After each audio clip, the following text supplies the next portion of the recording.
Welcome to Flat Earth Debate, Uncut and After Show. I'm your host Nathan Oakley, and if you are new to this channel, or you've not done so already, then be sure to subscribe, hit the bell notification icon and join button if you'd like to become a Nathan Oakley 1980 channel member and keep up to date with the Flat Earth Debate. If you would like to support the channel, there is a super chat that runs alongside each of these shows while they premiere, and there's also a coffee, Patreon, crypto and thanks button in the info box below the video. Speaking of Patrons, I'm going to do a quick shout out to all of you who do support me on Patreon. So a massive shout of thanks and appreciation to Felis Mengus, Smith Tools and Purchase, Level Playing Poem, Vitali Z, Colton James, Effie Patriot, Thomas van der Zander, Measured Flat, Chris Wouters, Mia in the Shire, Mitch Kennedy, Rod, The Name's Burley, JMels24, Unamento, Iron26, Retro Bill, John Kays, Patrick Gunnels, Banter, Hairy Blade, Mobile Mac 777, Rob W, Del West Watson, Unbelievable Productions, Blue Ridge Ranger, Abraham Mohammed, Skeptic 936, Texas Mike, Chow Yun Cat, David Wayne Foster, and Dank. So another massive thank you to all of you for supporting me on Patreon. Links to Patreon are below this video. And with that, I'll hand across to whoever is in Discord and Google so you can enjoy their dulcet tones while I set up for today's live show. I said, but what is it? He goes, well, it's not raw data. That's when I wrote the whole thing down. I went back and listened. I got it word for word, and I was able to clip out some stuff, so maybe Nathan will play it. Okay, you know? Look, let's just go for the most simplest way we can go, and I'm sure Steve would agree with me here. Yeah, hold on. We've got no instrumentations in the plane. No instrumentations in the plane now. You're just going to fly up. Right? If you're going to take a curved trajectory, would you know you were taking a curved trajectory? You've got no instrumentation at all. You're flying now. Of course. See, here's the problem. Nathan, I'm freaking furious right now. You got to go over these AI clips with me. Well, you want me to answer that? Yeah, come on. You got to go over these clips. What kind of curves are you talking about? Like turning back? Just a cut. You're going to do the loop. You're going to know, aren't you? The loop. Yeah, of course. Let me show Nathan what this idiot said. He's got a problem with pitch data.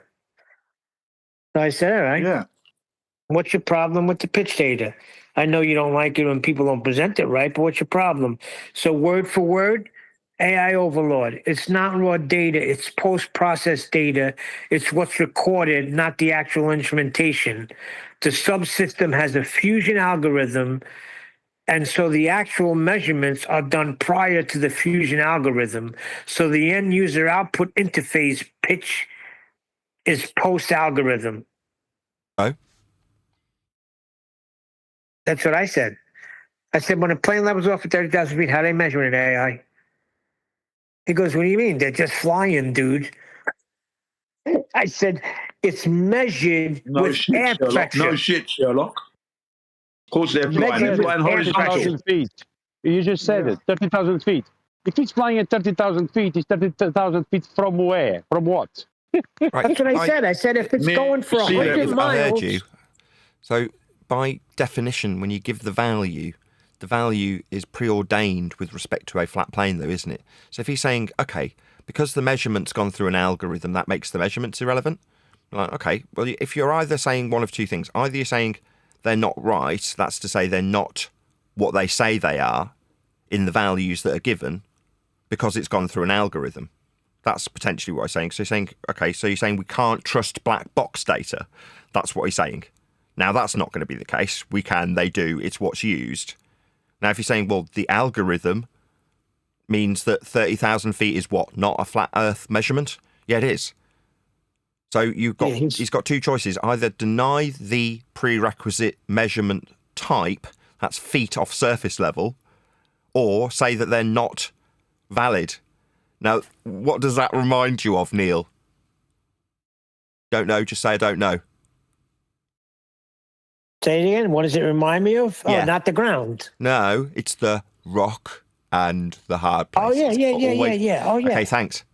So it's always going to be the rock or the hard place. Either, so you're denying these measurements. You don't like 30,000 feet off sea level, Oh, no, I'm perfectly happy with the measurements. Well, then welcome to Flat Earth. No, the measurements have gone through an algorithm. Oh, so you're not happy with the measurements? Well, they've gone through an algorithm. Okay, so you're saying toss out these black box data measurements that are used when investigating life and death? Is that what you're saying? Because it's gone through an algorithm, it's no longer valid. Oh, it's still valid, having been through the algorithm. It's just been through an algorithm, so it's not raw data. I couldn't give the tiniest of shits. Hey, Nathan, if you want to hear it, I clipped them out. I put them up there. You could do I'm back good. to back. I'm good. You've explained the argument to me. I'm good. Rock and a hard place. Do you want to deny these measurements? Is the question you need to ask him next time, Neil. Are you denying that these measurements are measurements? You're not. Oh, you are, because they've gone through an algorithm. Okay, you, not me, can toss them to the curb like I give a crap. Meanwhile, they are still used by the NTSB to investigate crashes, aren't they? Yeah, so what are we looking at again? 30,000 feet off surface level? Yeah, welcome to Flat Earth. You don't accept the measurements because they've gone through an algorithm. Back to the hard place, it seems. You don't want the measurements. Oh, you do? You accept that they're real measurements in spite of being through an algorithm. Therefore, they're Flat Earth measurements by definition, aren't they, Neil? All measurements of Earth are flat. There aren't any exceptions. Now, if you're saying, well, they are measurements, but the ones you're showing on this report have been through an algorithm, does that make them invalid? Because you're back to the same choice, aren't you? Either they're invalid, aka he says, nah, I don't like these measurements. Okay, so the hard place then. You want to toss them to the curb, then you've got no measurements. Or what you do want to keep the measurements, in spite of them being through an algorithm. Welcome to Flat Earth, 30,000 feet measured off surface level. It's a perpendicular height. That's altitude, isn't it, Neil? Yes, and that was my point. So I basically told him, I said, you know what, AI, why don't you come on Flat Earth Debate and present your case? You'll get freaking hammered. So he goes on to that, well, I'm going to go in there, get yelled at and muted. Oh, right. So what does that tell you, Neil? What it tells you is that he knows already that he's onto a loser, that he needs to poison people who are around him with this alleged debunk of the flight data. That's what he's doing, trying to poison people in terms of this as being evidence. He's a shill. AI is a wanker. Now, if he comes here, yeah, he'll get a taste of my fucking tongue. Yeah, the racist motherfucker. He'll get a taste of my tongue, all right. Yeah, not only will he get a taste of my tongue, he'll get told how wrong he is in this respect, like I just explained. What's that? I'm going to get me to go fuck yourself, you pathetic cuck coward. That's the last bastion of the losing cuck. Oh, Nathan will shout at me. Why, you fucking mouse?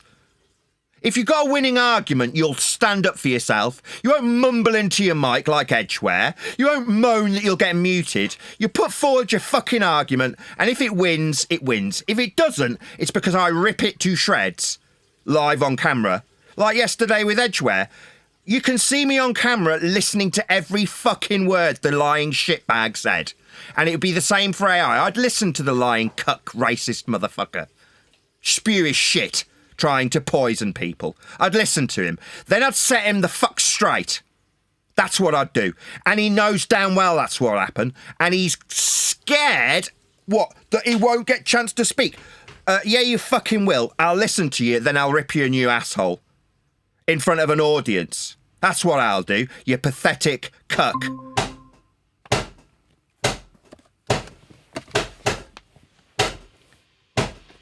Yeah, they're listening, AI. Over everybody. Yeah, AI, you listen to the show. Did you hear me, you pathetic, cowering coward, cuck, trying to poison people by decrying the measurements? Yeah, I've already got your stupid shit position defined, AI, when you listen back to this, which I absolutely know you will.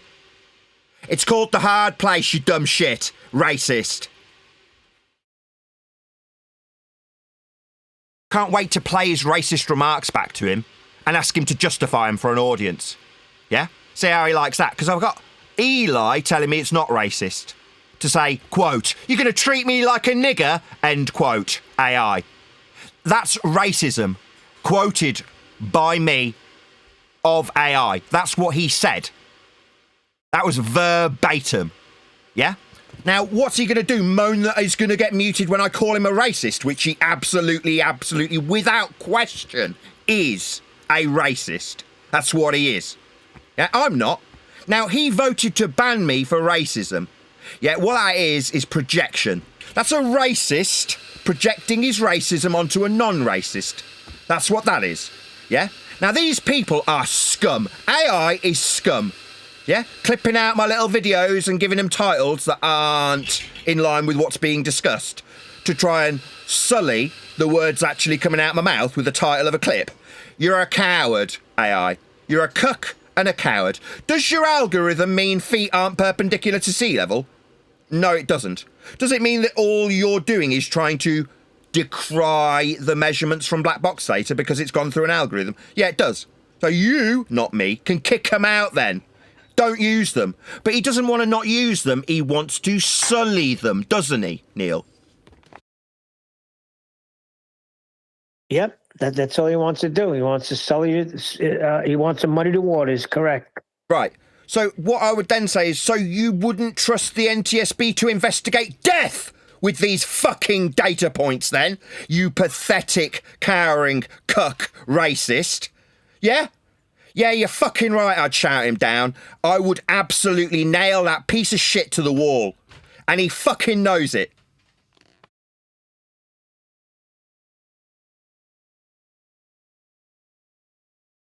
Good morning. Talking about AI overlord.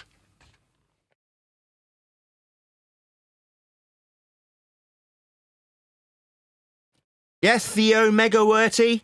Yeah, I know your game. You're a shill. You're a shitbag. You're a scumbag. And what you're doing is pathetic. And yeah, you'd be called out by me on it in front of a live audience, along with being called a racist, which you are. So when you listen back to this, know what would happen. And you can cower in some other server saying, Nathan would mute me, like the other pathetic cuck globe believers, which is basically what you've demeaned yourself to being in defence of your shy arguments that you know you wouldn't win.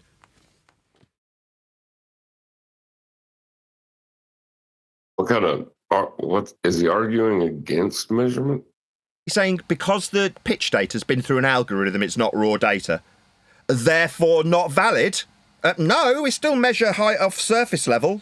We're still flying parallel with surface level. And we're taking that data that the NTSB used to investigate death to investigate whether or not they've deviated from the flight level that they were instructed to be at when they lose an engine and potentially kill people.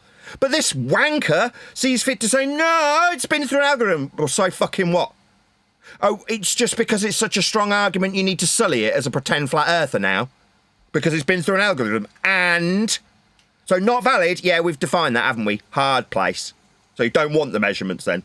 Okay, I'll let NTSB know not to investigate any more deaths with black box data, because wanker racists say they've been through a fucking algorithm.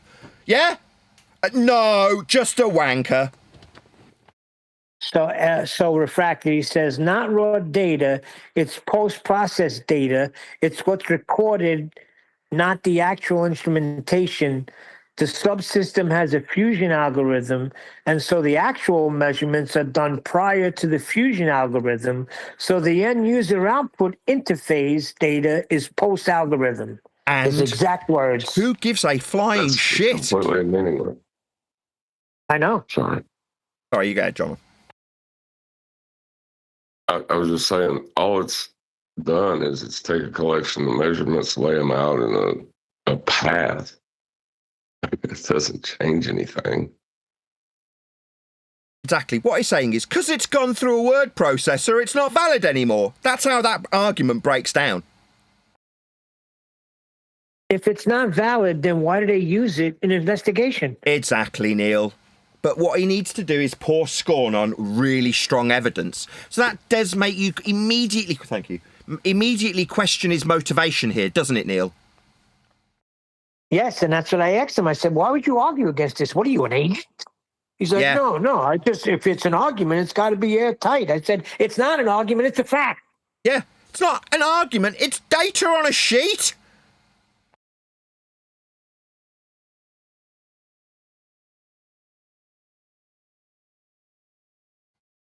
Yeah, he needs to make it into an argument and then say that the argument loses. So immediately I question why he's here at all. Yeah?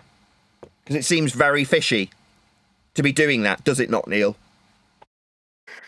Well, what Nathan, Georgie was there is saying is one they don't come up with nothing on their own over there.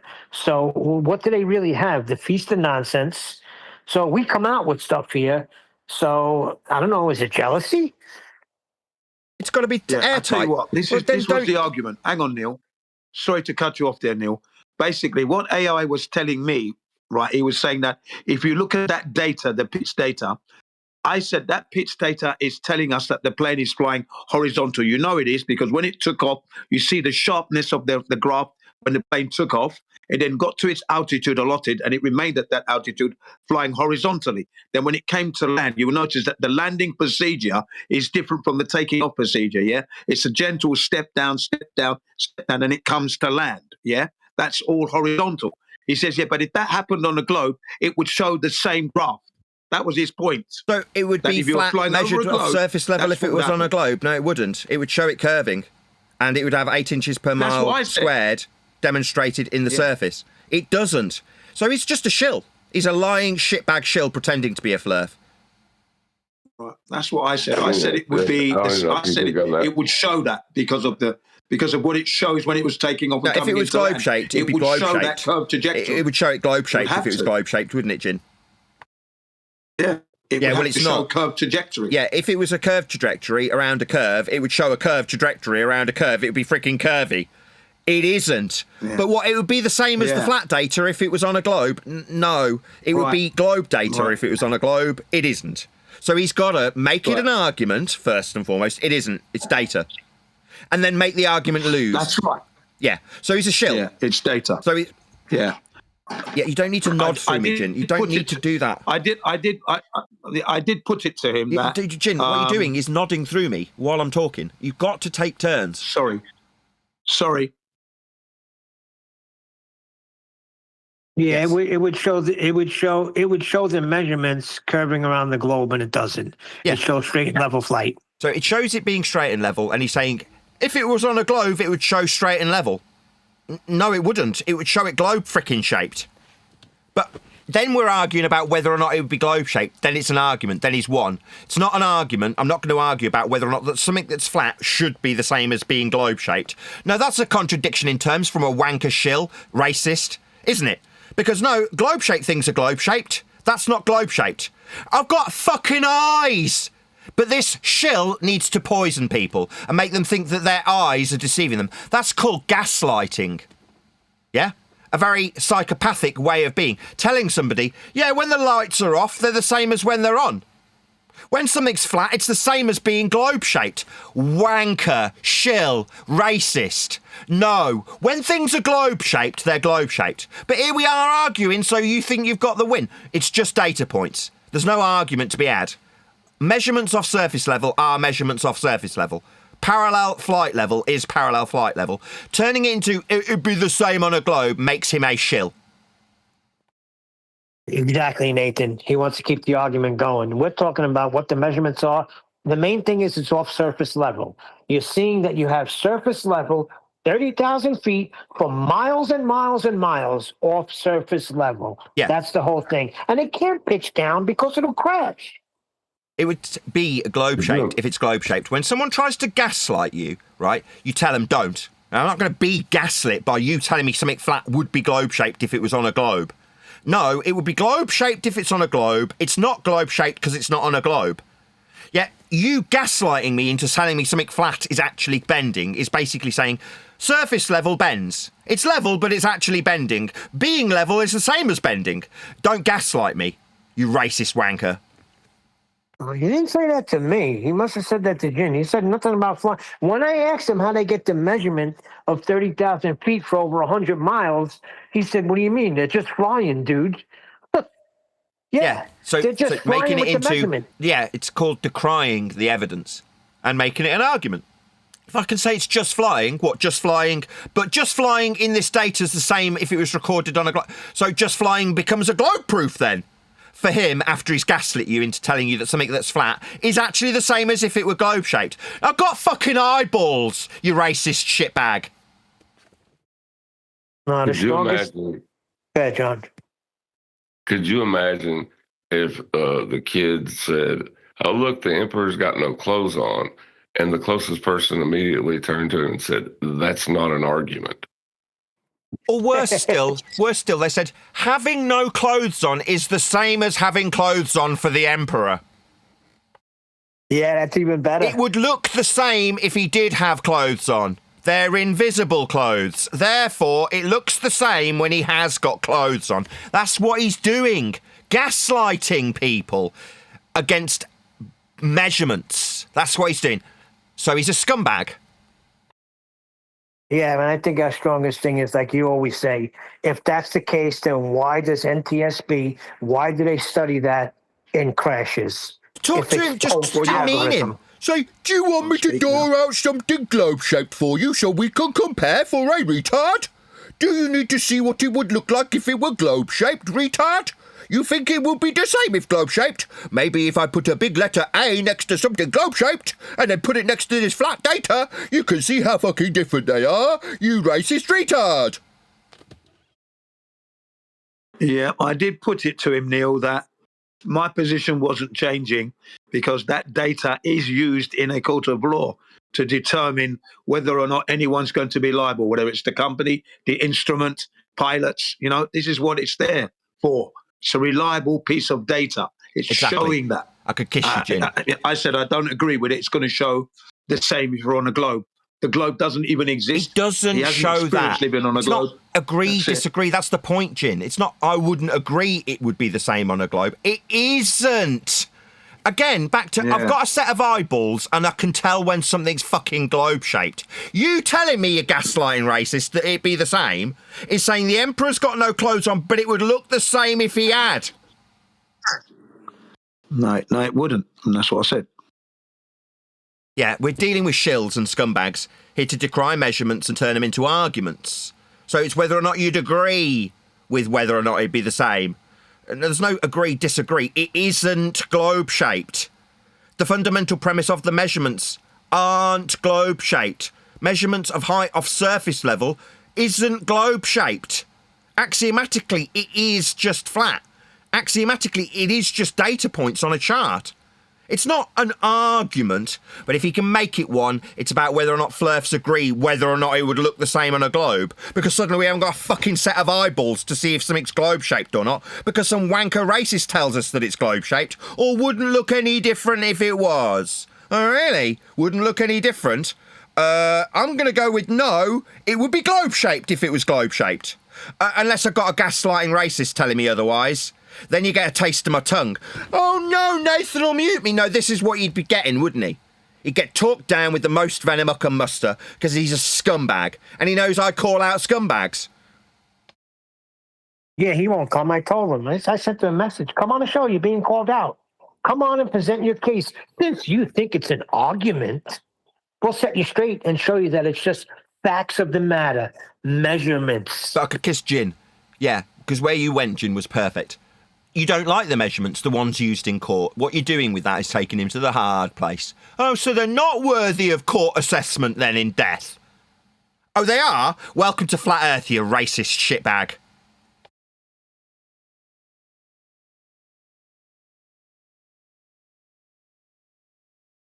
Well, if the professionals use black boxes after a plane crashes, they have to be worth something.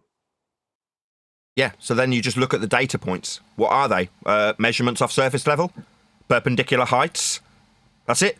Pitch up with respect to horizontal? What's that? It would be the same if globe shape. What, the pitch angle with respect to horizontal? So horizontal bends. You're gaslighting. That's what he's doing. It seems like AI is making an enemy of everybody he meets at the moment because even One-Deck, now he's a nice guy, wouldn't hurt a fly. One-Deck says he doesn't want to engage with AI because of the way AI treated him. Do you know what I mean? He's making an enemy of him for me as well. Because at the end of the day, we're all brothers together here. All this arguing and bickering, it's one-sided. It's coming from AI himself. Stupidity, as far as I'm concerned. Well, he's it's claiming just ridiculous. that. Well, he's got a few guys it's getting over to the there point where I'm feeling that I wouldn't want to help him if he was in trouble. You know what I mean? I don't want to help you because you're pushing people away from you. I don't understand. Yeah. You try and pull him out of the mud and he pulls you in with him. Yeah, I'm just can't be taking that. You know what I mean? You know, he's not the be all end all of our lives anyway. So I nicked this from Michael Kahn. Good. Michael Kahn was doing a review on somebody, right? And he said he's the kind of guy that'd nick your wallet and then help you look for it. Yeah, he's got guys in there deceived though because they're still talking about pitch data on flat Earth debate. Oh, yeah. What that tells me is that they're retards, easily deceived by a gaslighter.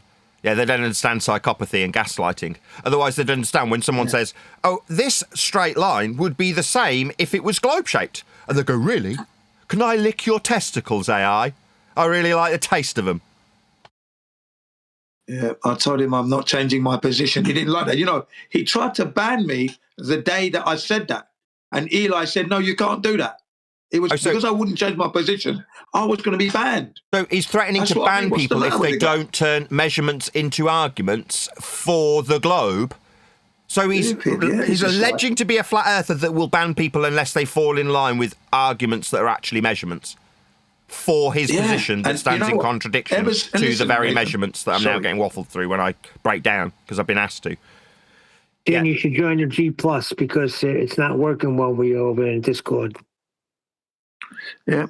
And then you know what he does? He plays this little game. I'm in there and he starts talking about anyone pushing the flight data is wrong, blah, blah, blah, blah, blah, blah. I don't say a word. I just leave him to just get on with it. I don't even engage with the guy. Just let him go on because I know what I'm going to say when the time comes. So making generalisations about anybody who uses the data. The NTSB use it, you racist wanker! Are you fucking demented? Silly. Literally, he's saying anybody who says that they use this pitch data, it's NTSB pitch data. If he can take these numbskulls as far away from what it fucking is, then he can make it seem like it's our pitch data. Yeah? Like it used to be made into our scientific method. Like it's our measurements that Al-Biruni makes. Yeah? That's why I've got the rock and the hard place. So you and your pitch data, in this case, used by the fucking NTSB, he's telling a whole server full of people, if anybody uses this data, then they're blah, blah, blah, blah, blah. NTSB use it to investigate death, you fucking retard. Yeah, but Nathan, when I told him that, he's going to turn around and say, yeah, but they don't use it proving a flat Earth. Yes, they do because that makes it so he makes it into an argument again. So they don't use it in respect to a flat Earth. It is measurement data. They're not assessing it for our fucking globe shaped. It's not. No, it's from a flat Earth. It has to be, as we say. It's measurements. Flat. It's just measurements. So that's all it is. So it needs to be turned into an argument. So all of our opponents recently tried to take pitch data used by the NTSB and make it into an argument. No, it's just measurements.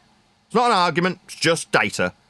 Not me arguing that this flat measurement off surface level means we're measuring off surface. I don't need to turn it into a modus ponens. It's just data points measured from the surface level. That's it.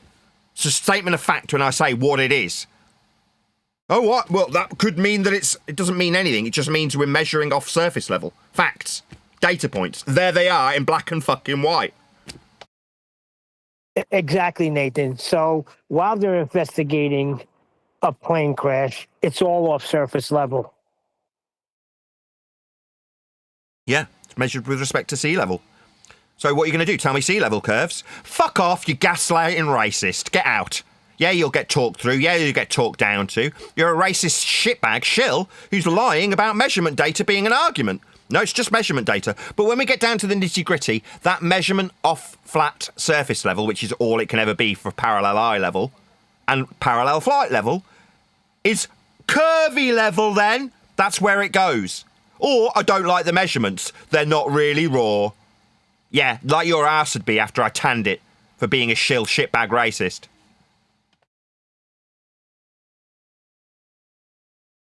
Well, all are welcome to come in and present their case, right, Nathan? Yeah, like I listen to the mumbling twatbag Edgeware.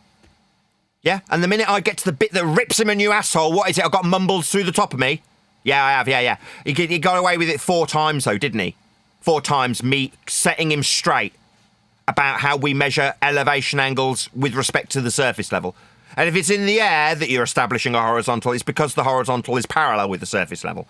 Now, did I get to the end of that statement? No, 3 attempts of ripping that fucking idiot a new asshole were interrupted by Mumbles, who decided he didn't like me being correct and him not affirming how, with respect to surface level, these measurements are, because he wanted them to not be surface level, because it's not globe surface.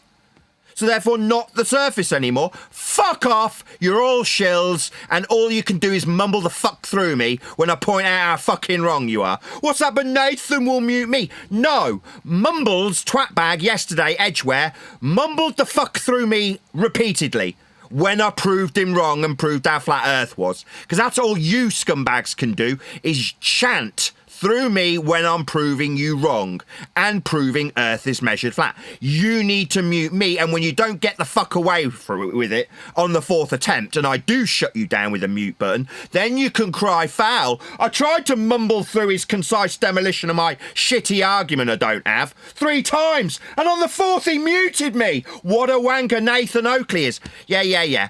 Anybody with half a fucking brain can realise that that's you being a scumbag and mumbling through me when I win, because you don't like the loss is not something you can cope with, so you'd rather mumble through me. Yeah? When I sit here listening intently. Yesterday, because I was testing mics on camera, you can watch me not talking through them, listening to them lay out their argument in full and shutting everybody up around them so everyone can hear clearly what their argument is. Now, fortunately, I don't need a racist shitbag shill here. Neil wrote it all down, so I can go through it and still rip you a new asshole without you even fucking being here. Yeah? You hear me, Theo Megawerty, otherwise known as another coward nickname shill, shitbag screen name, AI Overlord. Yeah? You ain't got a fucking name, but you got a lot to say about measurements, about them being arguments. Yes, you'd be shut down when you mumbled through me. When I ripped your stupid garbage non-argument a new asshole, point out it's just fucking measurements of a flat Earth. You don't have to like them. You don't have to tell me that if I understood, I'd understand how flat globe-shaped things really are. No, I'm not going to be gaslit by a racist.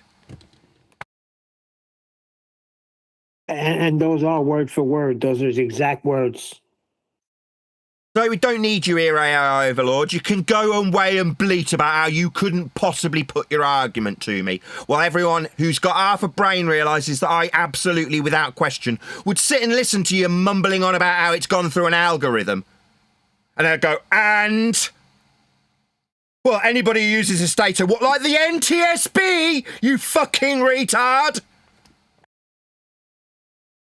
Did he actually say that if we had any sense, we'd understand how flat, globe-shaped things really are? Yes, Neil was told it would be the same if it was globe-shaped. Quite literally, the Emperor would look the same if he did have clothes on. He's naked. Yeah, that's no different. They're invisible threads. Hello?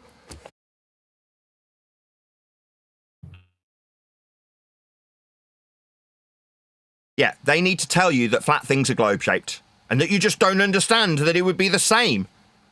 Well, I've got eyeballs, I can look at it and I know what a measurement off surface level is and how parallel flight level must be with respect to it, and it's right there in the measurements. Why are we arguing about this? Oh yeah, because racist shillbag shits do that when they need to decry measurements of a flat Earth, when they're pretending to be flat earthers.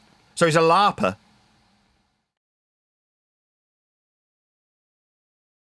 Yeah, he definitely got issues with it, and it stems from it coming from Brian mainly. But there was people talking about flight way before Brian. So we don't actually need pitch data. That's the thing, right? I'm gonna go shit. Toss the pitch data in the fucking river. I couldn't care less. How do we measure flights? What, heights off surface level called altitudes, measured with altimeters? Don't need the altimeter to know that they're measuring their feet and calling it out from ground control as a flight level. Do I need data for that? No.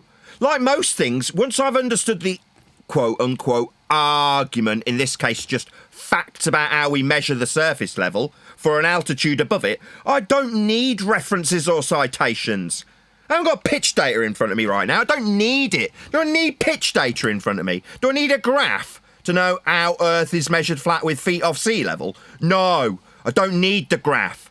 But if you can make it about the graph, you can decry the graph, and suddenly the argument fails because the graph fails. I don't need no graph to know what feet off surface level mean. I don't need no graph to know what sea level means. I don't need no graph to know what eye level means. I don't need no graph to know what the horizon provides a pilot with in a worst case scenario when every instrument fails. The black box fails. Do you think the last resort, the guy with a set of fucking eyeballs needs a gyro? No. Shockingly, the reason there's got a fucking guy with a seat and his arse in it is because he can look at the horizon to remain what? In straight and level flight. Because that's the first priority when you're aviating. That's what you do. Don't need a graph for that shit, do I? But I will rub a racist's nose in it if he tries to tell me that the graph isn't really, it's going through an algorithm. Really? So when you've got a last resort and everything goes black and you've got no electricity, a black box included, dies, do they suddenly plummet out of the air if the engines are running? Or do they rely on straight and level flight afforded them with the horizon? I'm pretty sure it's the latter. So I don't need this data. Do I? Nope.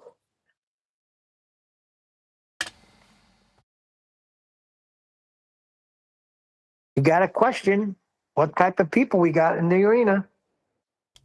Not raw data. Hello, everybody. How you doing?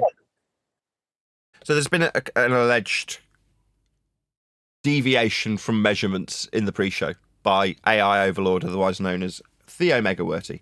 And as the conclusion was just drawn in the pre-show, and you've just heard me effing and blinding about this racist guy, it doesn't matter. You don't need data to know how Earth is measured when you're in straight and level flight. Now, you can show on the pitch data that you pitch up with respect to horizontal, and you can have somebody who's shilling for the globe tell you, well, pitch up with respect to horizontal means horizontal's bending, so it'd look the same on a curve, when gaslighting you into believing something that isn't true. Meanwhile, if you've got a set of eyeballs and you can look at something, you can see how flat it is and how not globe-shaped it is. But I don't need pitch data to make an argument, because there isn't an argument when you talk about how flights are measured. They're measured off the surface level with an altitude. That's a feet measurement called out for straight and level flight. Do one need pitch data to point out that Earth's measured flat for flights? No. You can get to the point where literally you've got no instrumentation or power running to any of the instrumentation, including the black box data. And what do they use as a last resort? To remain in level flight. Well, they use the horizon, so they can pitch up with respect to horizontal and keep the plane from descending towards the ground. That's what they do. So this isn't in need of a piece of paper, but we have got the measurements on a piece of paper. It's used by the NTSB when they study people's death. It will hold up in a court of law. So if you've got some shill racist telling you anybody who uses the pitch data, blah, blah, blah, blah, blah, yeah, know this. The NTSB use the pitch data from black boxes, and they show Earth's measured flat with it. It's not an argument, it's a statement of absolute unequivocal fact based on the measurements shown on the data. I don't even need the measurements on the data because remaining in straight and level flight is a fundamental principle that's used by pilots daily. And the feet themselves is an altitude from the surface level. We're all familiar with sea level. We're all familiar with flight controllers calling out the flight level for a plane to be at. We're all familiar with the parallel lines that the different directions of flights take so they don't crash into each other. Now, those are axiomatic principles that aren't me arguing for a flat Earth. It's me beating the living daylights out of any shill racist who pretends that these aren't flat Earth data points and they're actually the same if they're on a globe. No, I've got eyeballs. I can look at the data points and I can know how high off a flat Earth a feet measurement from sea level is if you're going to remain parallel with the surface level in level flight. Notice all the different levels that I talked about. Yeah, I don't need any measurements. Do you notice how there's nothing in my hands? I don't need pitch data to point out how flight level is level when it's parallel with the sea level that you want to remain in straight and level flight with. I don't need any piece of paper to do that. I can do it with my tongue. Right, it's Thursday. Should we do a bit of housekeeping or should we keep it till tomorrow? I think we should stick with the program. We said Friday. Let's keep it at Friday. Fair enough. We have got a video that we'll be covering from Michael Kahn. So Michael Kahn, one of my patrons, actually shared this with me. And I think he's hearing me cry out to the people on the panel to actually provide me with normies going through general normie measurements of Earth. Not shills that say, look, I know that these elevation profiles are shown horizontally, and I know that they're measurements with respect to sea level, but that's just for convenience, like. Just convenient to show it as straight and horizontal, and you know, it's the same as being globe-shaped. It's the same as saying, yeah, I see the emperor's penis and arsehole, but it's the same as if he had clothes on. They're invisible threads. It would be the same. Yeah, that's what people are doing when they're telling you that these flat Earth obvious data points or flat Earth measurements in a straight horizontal box measured with respect to a sea level, they're the same as if they're curved. Now, if you've got eyeballs, you'll know when someone tells you, no, something that's flat is the same as being globe-shaped. Think, am I being gaslit? Am I being told that when the lights are on, it's the same as when they're off? Because you are. Now, if you're not a dimwit, you'll know that when something's globe-shaped, it's globe-shaped. And when it's flat, it's not the same as being globe-shaped. Being told that sea level is the same as being sea curve. It isn't. If you want to remain parallel with it in flight level. These are axioms that keep people from dying, and when they deviate from that straight and level flight measured with respect to a parallel surface level, it means they're crashing into the frigging ground. Now, fortunately, we've got measurements that are used by the National Transportation Safety Board, that's the NTSB, when investigating people's deaths. They don't muck around with this stuff. But there's going to be shills out there that make it seem like they're my data points. Not life and death data points used by the National Transportation Safety Board. Nathan's data points. Flat Earthers using them. No, because that makes it almost seem like it's an argument. It's not. These are measurements of Earth, and they are flat. It's not me making an argument for them being flat. They are flat. Flight level is parallel with surface level. Heights, that's elevations, are perpendicular to a plane of reference. That's what elevation is. Now, these are axiomatically flat Earth measurements. Nothing's going to change that. This is not an argument. I'm just stating facts. Very basic facts that are easy to comprehend, but do require people who believe they're on a ball to tell you that they're not quite as you believe. Actually, when you see something flat, straight and parallel, it's bending. Now, you can be that numpty dipshit that tells yourself that something that's flat would actually be the same as if it's globe-shaped. But know this. If you get taken in, you're basically saying the emperor's got clothes when he's standing in front of you naked. That's what you're doing. Makes you dumb. Make no mistake about it. And there's people out there that want to make you that dumbo by telling you something flat is actually the same as globe-shaped. Something that's parallel with surface level, it'd be the same on a globe. But parallel, axiomatically, the antithesis of being curving? No, definitely not. But liars and shills will tell you otherwise when we spit these facts of flat Earth measurements at you. You'll be told, nah, we need to argue about whether or not something that's flat would be the same as if it was globe-shaped. Because then it's almost like we've got an argument. When prior to them stepping in, you just had flat Earth measurements. They're still flat Earth measurements. You're being gaslit by shills. That's what's happening. People who want to tell themselves that something that's flat would be the same if it's globe-shaped. A horizontal elevation profile in Google Earth. Yeah, it's horizontal. Yeah, it's measured from sea level. But that's the same as if it was globe-shaped. Yeah, idiots if you get taken in by it. It's not my fault anymore if you can't take a simple fact of flat Earth measurement and process it as exactly that. You've got to say, maybe this flat Earth prerequisite measurement that's axiomatically requiring it be flat and level, maybe that's the same as if it was globe-shaped. Then you're a dimwit, and you've only got yourself to blame. Nathan, the guys in NTSB, are they professionals? They're investigating people's deaths, Neil. They're about as professional as you can be. I don't see a problem here, then. Yeah, when they measure Earth flat with the pitch data, they're measuring Earth flat with pitch data and then investigating why they didn't remain in straight and level flight parallel with the ground, because they crashed into it. And they can see the descent over a distance that's measured horizontally. For when they left the parallel flight level and eventually crashed into the flat ground, measured with a horizontal distance on those measurements.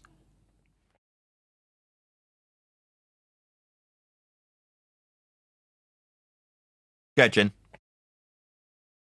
I thought it was one deck. Go ahead, one deck.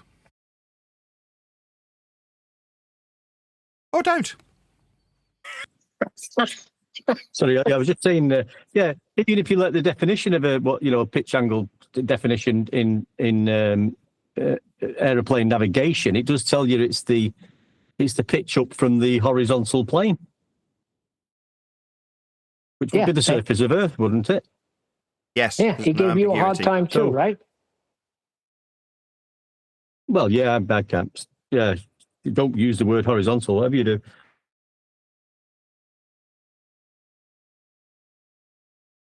Len Leon says, come on, Nathan, everyone knows aircraft navigate Earth's curve. The aircrafts are known as air curves, after all. Thank you for the super chat. Right, I'm going to put this link to name of this channel, the Map Reading Company, in the live stream chat. So this is going to be whooshing its way by for you as an audience member to pop along to the Map Reading Company and let them know at Nathan Oakley 1980 sent me with a polite comment that doesn't immediately get removed by the YouTube algorithmic bots, or indeed this very pleasant videographer himself. So we're going to cover some of this particular video. I haven't actually watched it all the way through, far from it. I've watched about 30 seconds of it and then gone, this is perfect. This is what I want to be covering on the show. So if it is, or if it turns out to be an anti-flurf and me yelling and swearing at him, then I can only apologise in advance. But it was supplied by Michael Kahn, who's a genuinely good bloke. Go and subscribe to Michael Kahn. Kahn is the surname. But Michael Kahn is... I like watching Michael Kahn. He produces material. He's not always producing flat earth material, so most recently he's been covering crime, and I like that too. And I like Bruce Withers, so cool. Go and check out Michael Kahn's channel. Hopefully someone will put a link to him, but not yet. You know, I want you to toddle along to the Map Reading Company first and foremost, because we're covering him today, as much as I want to help out my one of my Patreons who's also a videographer, but we're covering this videographer who he shared with me. So Michael Kahn definitely gets a mention. But for now, I'd like you moreover to go and tell the Map Reading Company at Nathan Oakley 1980 sent me. The link's going by in the live stream chat, so you can do this now. I'm not saying it just for my health. If you're amongst the, let's have a look how many people, amongst the 50 odd people that are in the live stream chat currently, please do exactly that. Pop along to his channel and let him know at Nathan Oakley 1980 sent me with a polite comment that doesn't immediately get removed by the YouTube bots. And in case you're wondering why I'm saying the same thing over and over again, it's to give you, the audience, a chance to go and do exactly this. So when you come back, I'm still making the same call to action. It's like you never went anywhere, right? But I do want you to actually put a comment on his video so that he knows we've covered him.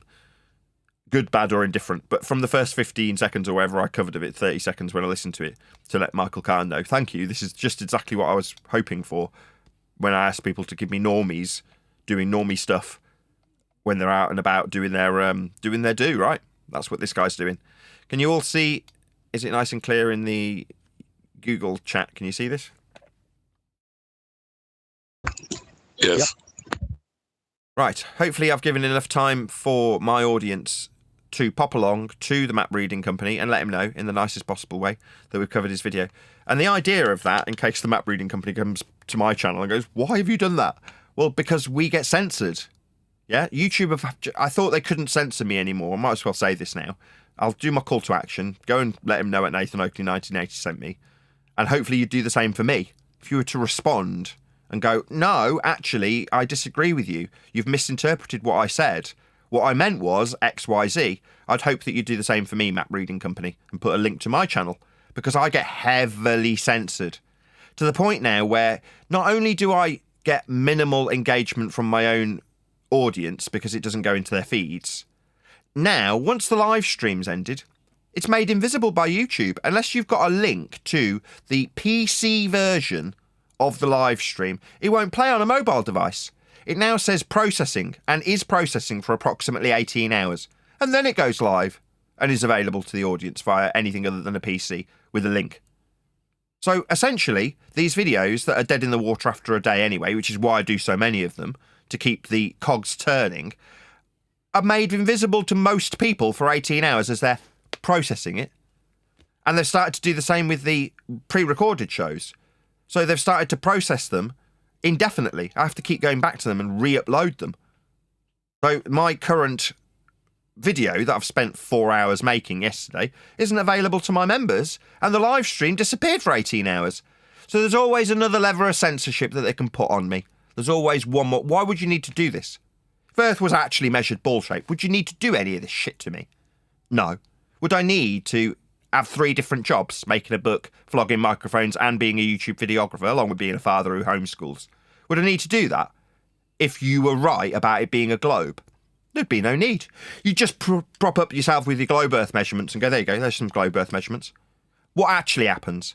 Every single globe Earth claimed to be measurement always leads to a flat Earth prerequisite in the first instance when you've actually measured the surface.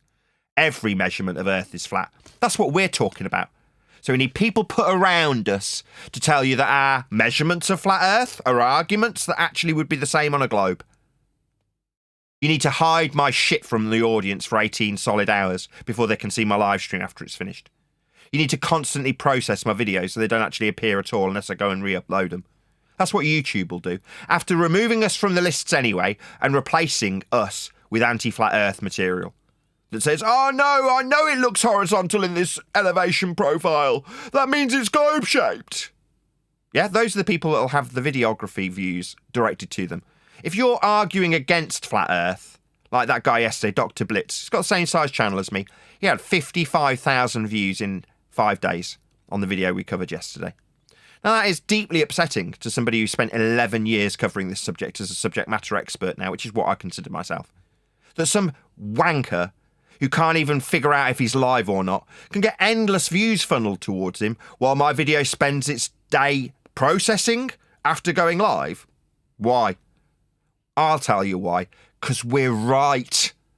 Earth's measured flat by everyone, including the globe believers. So they've got to apologise to their audience members. Yeah, it's flat, but that's because it would be easier to do it that way. Right? That's what you've got to direct the views to. Someone apologising for how flat and non-globe shaped the measurements are, because actually it'd be the same if it was globe shaped. That's what you've got to do.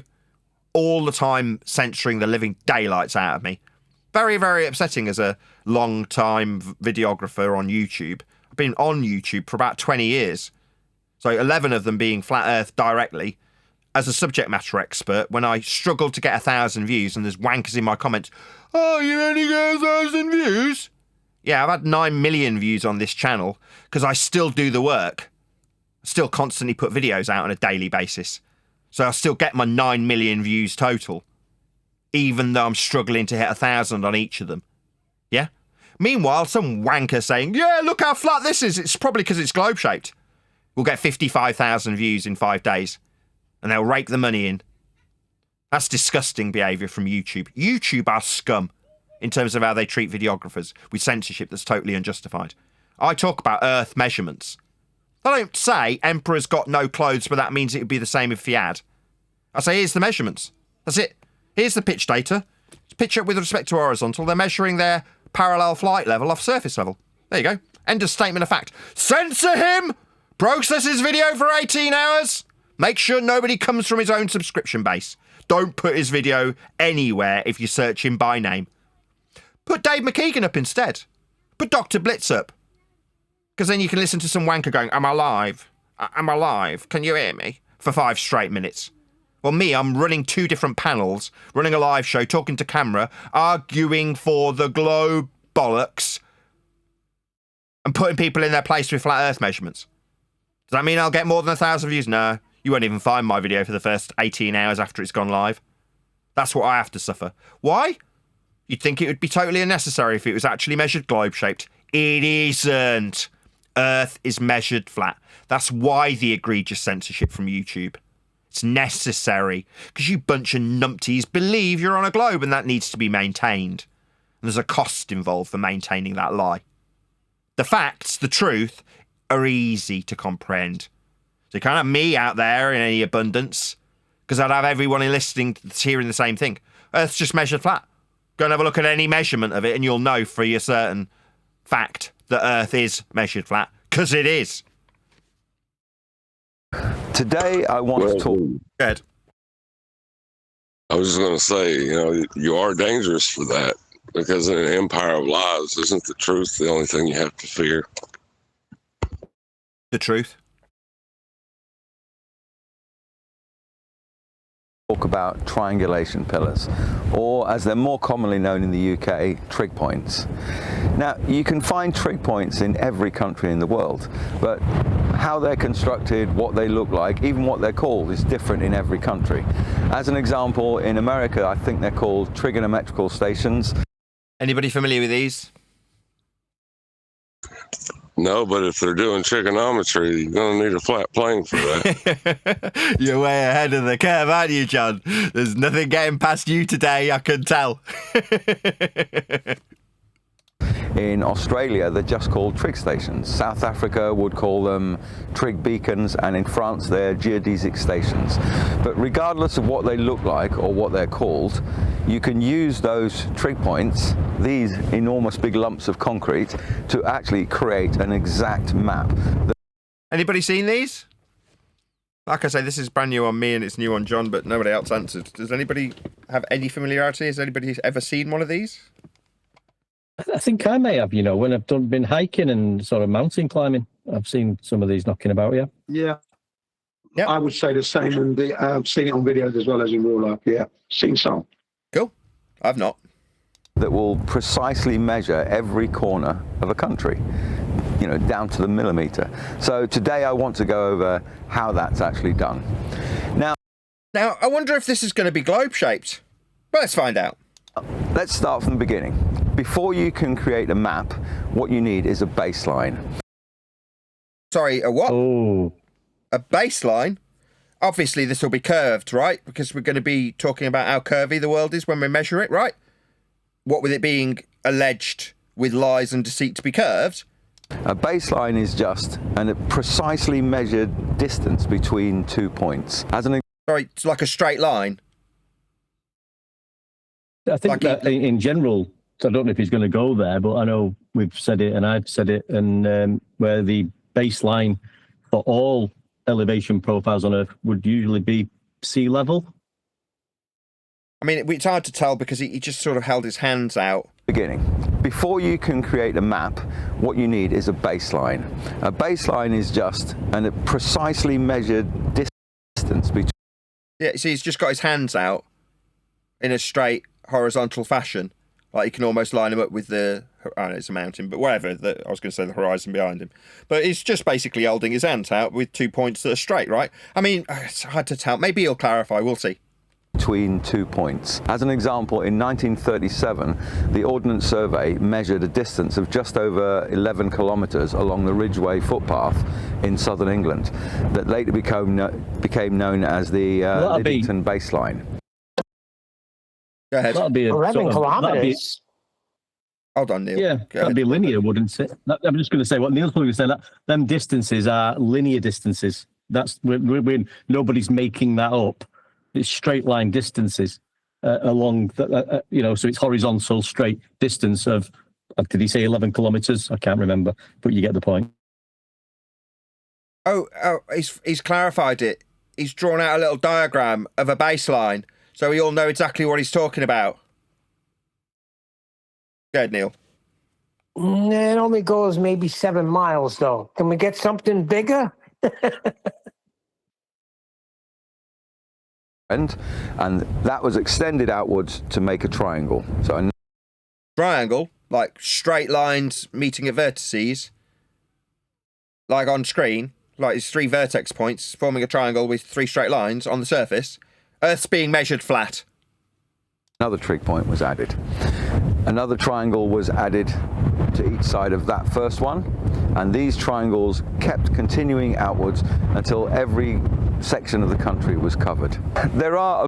Earth's measured flat, ladies and gentlemen. There's no ifs, buts or maybes. There's no unequivocals. It's not up for debate. It's not up for discussion.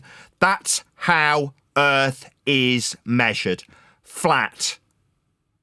There's no exceptions to this fact. Yes. That's just how it's measured. It's not a debate. It's not an argument. It's a statement of fact. Simple. Go ahead, Wondek.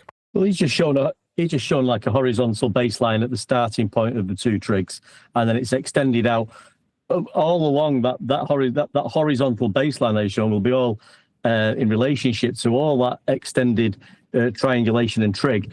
So I suppose everything you could say was sort of on the same horizontal baseline across the region. Yeah. However, large it is. Yeah, in the same way we've got the benchmarks that I covered that are a little marker on buildings and such like, sometimes on walls, something that's a permanent feature. And they give you your height off the sea level across the whole country. Now we've got a different system, also used by Ordnance Survey. A lot of websites that will tell you just what I've said. There are a lot of videos that will tell you just what I've said. And I want to cover all of them. Yeah, I want to cover these videos. I don't want to cover wanker, lying, scumbag, racists that say, if you see something that's flat, that axiomatically requires it to be so you can be parallel with it, that would be the same if it's globe-shaped. I don't want to cover wankers anymore. I'm sick of it. Right? I just want to cover normal people. Normal people who say, here's how we measure Earth. There's loads of videos out there that show you how we measure Earth. Flat, with a horizontal baseline, with respect to sea level. Or if you're talking about flights, parallel with the surface, measured with a height perpendicular to it for straight and level flight. These are what normal people do. They're not going, you know what?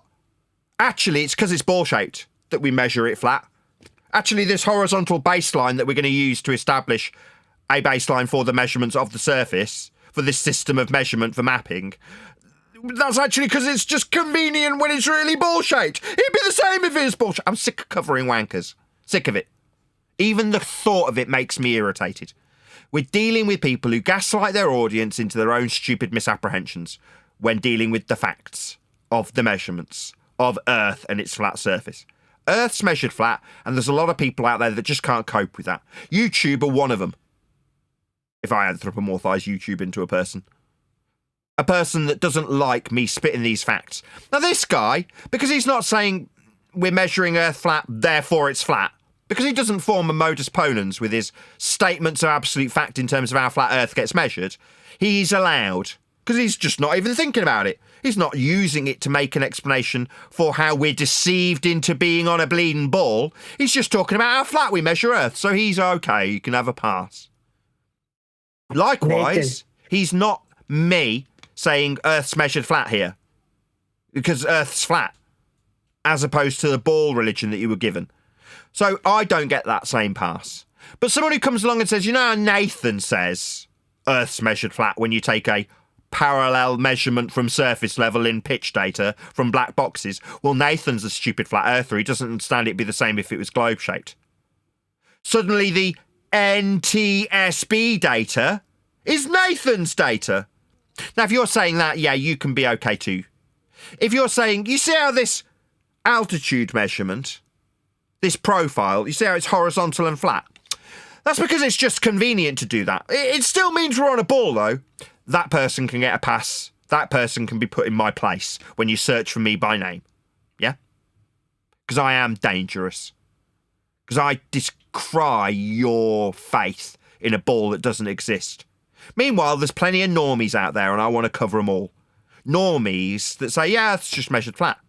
And I want them to have you telling them that I've covered their video. So I'm going to do that call to action now, and then we'll go to Neil. Please let this guy know, the mapping company, or map reading company, at Nathan Oakley 1980 sent me with a polite comment that we covered this video, and how flat he measured Earth, because it is. Go ahead.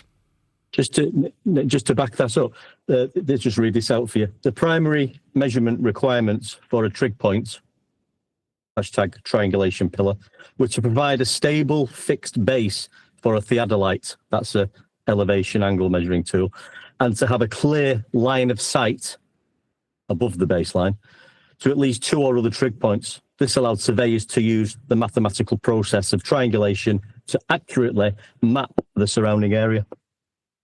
Yeah, see, they're not saying it's measured flat. They're showing you it's measured flat. Yeah, it goes without saying, you don't need to say it, because it's just how it's measured. It's not turning it into an argument, is he? Why would that be necessary? It's just telling you how the process is done, how the measurements of Earth are made.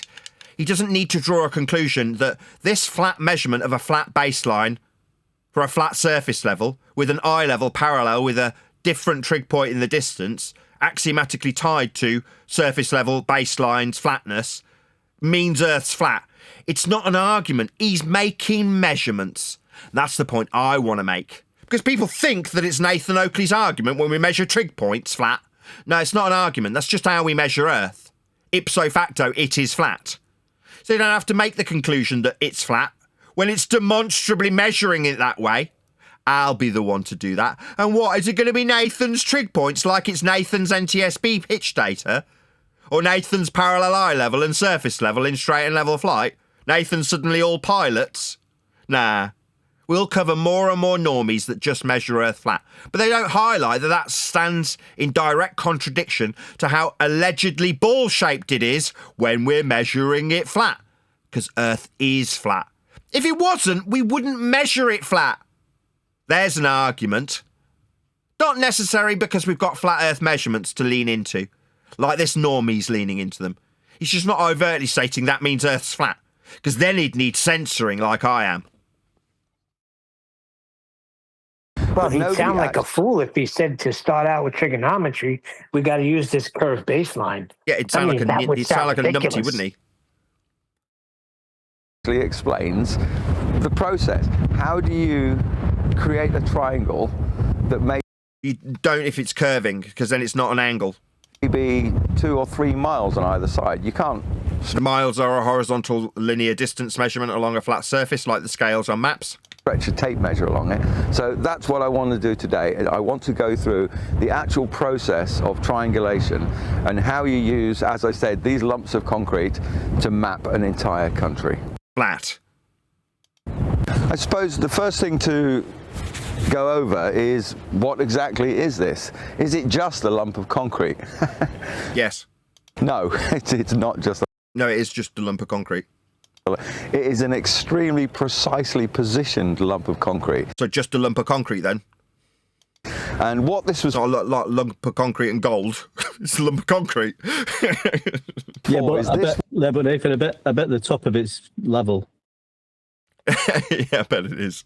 Would use as a base for a theodolite, and a theodolite could best be described as a telescope with an inbuilt protractor, so that you could look through the telescope. Can I just say something there, mate? Yeah.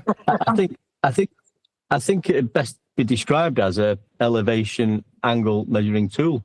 That's what it's designed for, measuring angles, elevation angles. But hey ho. Telescope and take very precise angles. Earth's measured flat. So if we're measuring angles from respect to the baseline and you're establishing the baseline on the top of this piece of concrete, it's just a piece of concrete. I'm only joking, I'm messing with the guy. Anyway, then you're measuring angles for the surface. What's that? I can hear it crying out from the anti-flat Earth realm. It's not the surface! It's measuring the frickin' surface, Dumbos. From an object that was... I bet, Nathan, sorry, I bet, like you said, these were, I don't know when these were built or established, but the theodolite you have to level the theodolite up, and get it level. Hence why the top of that will be level. So the theodolite is working correctly to get the correct angle measurement. I notice I'm not mentioning anything about curvature yet. A long way away. Now these are always sighted so that you can see 2 other trig points in some direction. So the surveyor could use his theodolite, which would be placed onto the top, and he could then take bearings or angles to nearby trig point. Each trig point has its altitude marked on a map, and that is simply the difference between the trig points and the average sea level, which in the UK is defined as a line marked on the wall. So yeah, so they're all in reference to sea level, these trig points. Yeah, not only are they level and all horizontal distances between them on a baseline that's equal to all of them, they're all in reference to the 0 degree baseline that we call sea level. Sorry, I mean mean sea level. They have to be. Do I need to say it again? I think I will, just for brevity. Earth is measured flat. Earth is surveyed flat. Earth is flown over flat. Earth is navigated flat. Earth is flat. In the harbour at Newlyn in Cornwall. It's known as Ordnance Datum. Now, whereabouts on the trig point is the actual height? Is it the top, or is it the bottom, or in the middle? Now, remember, we're talking millimetres here, so it has to be precise. Most trig points have one of these. They have a flush bracket. If they've never had a flush bracket, then the registered height is the nearest piece of natural ground. So if they have got a flush bracket, then the height marked on a map is of the flush bracket. Let's have a zoom in on this just so you know what I'm talking about. Height is a measurement from sea level. Elevation is what he's referencing when he talks about his flush point or the nearest piece of actual ground. Again, just to reiterate, Earth is measured flat. There's no ambiguity here, is there? No, but it contradicts what Dr. Brooks was saying yesterday. He's a wanker who couldn't even cope with his own live stream for the first 5 minutes of it. So this is a trig point flush bracket. This is what they look like in the UK. They're called flush brackets just because they sit flush to the trig points. Hold on, I'm writing this down. Flush. Shit, flush. What you've got here is you've got 4 holes, you've got some letters, OSBM, which just stands for Ordnance Survey Benchmark. So it's a benchmark. Yep. I've already covered this. It's a benchmark then. So it's with respect to the sea level. That's what it is. You've also got a 3-pronged arrow. Go ahead. I was going to say it's flush, so that means it's only touching it at one point, like a tangent, right? Now, I'd imagine that it's parallel with the surface level at 90 degrees to it because it's vertical on this piece of concrete. And then a number. Sometimes they have a letter prefix to the number. Contrary to what I've heard many people say, this number has nothing whatsoever to do with the height of this trig point. All it is it's a ledger reference. So yeah, it's the book number. So it's where if you're ascribing a particular value so that you can look up that benchmark. Now, the ones that I've seen don't even have a number. You just have to know where it is. So you look it up based on its location. So mine, it's St. Mary Magdalene's Church. And then you go to the church and you find the benchmark. And then you'd have to look up the values ascribed to that benchmark. So he's saying this is no different because obviously in this instance, there's no church there. So what are you going to reference it with? You need something to put in the, as he put it, ledger, or put it in the book, basically. What do you put in the book? Well, you put the number that's on the flush point. I wrote it down. So that the Ordnance Survey can identify this specific trig point and, as opposed to any others. So the 4 holes at the top, what would happen is a attachment would be attached. An attachment will be attached, is that? I'll just write this down. Correct? Yeah, that'll do. Attachment will be attached. Got it. An attachment will be attached to the flush bracket, which would allow a metal plate to be placed onto attached to the top of the 3-pronged arrow. The actual height of this trig point, the registered height, is the precise point at the top of the 3-pronged arrows. Now, it's impossible to get hold of these attachments anymore. I can only just make it out, but it is actually the same thing as an actual Ordnance Survey benchmark. So the 3-pronged arrow he's talking about, it looks like a table. It also looks a bit like a spaceship, but it's a straight line with 3 lines pointing at it. It's a literal benchmark, so it's a pre-made iron version of what's chiseled into the side of the church when I showed my video on benchmarks. It's just the same thing, but manufactured. to go into Yeah, I was this going to concrete bring that level. up, Nathan. What? Sorry. I remember you going over that with Brian. Yeah. Because they're from the 1930s, 1960s time. So I made my own. So this is what it looks like. I don't pretend to be a carpenter, but I'll have a go at most things. And what would happen is that would, the circular sections at the top of the attachment would be inserted into the top holes, and then that would secure it. That's cool. I like that a lot. Thank you. I think that's ace. I love a widget or a dongle. Then they would get a piece of metal, and they would run it along the top of the attachment into the flush bracket so that it's sitting on the top of the three-pronged arrows. Using a spirit level, they would... Sorry, what do we need that for? That is it? What's that Oh, for? it's not a curveball. It's a Everyone's level, triggered. not a curveball. So why do we need this? Is it because we're going to axiomatically tie it to the perpendicularity 90 degrees to the surface level with this tool called a spirit level? I'm going to go with yeah. Let's just say it again just for brevity. Yeah, Earth is measured flat. There's no exceptions. Shout out to Michael Kahn, right? Can someone dig out Michael Kahn's channel and share it in the YouTube live stream, please? One of my mods, hopefully, if there's a mod in the house. Can someone dig out Michael Kahn's channel so we can share him? He gave me this video, and this is exactly what I was hoping for, right? Somebody who's substantially bigger than myself. He's got 161,000 subscribers. So it's not like people are unfamiliar with him, right? He's been obviously doing it long enough to build up a decent audience, and he has got one.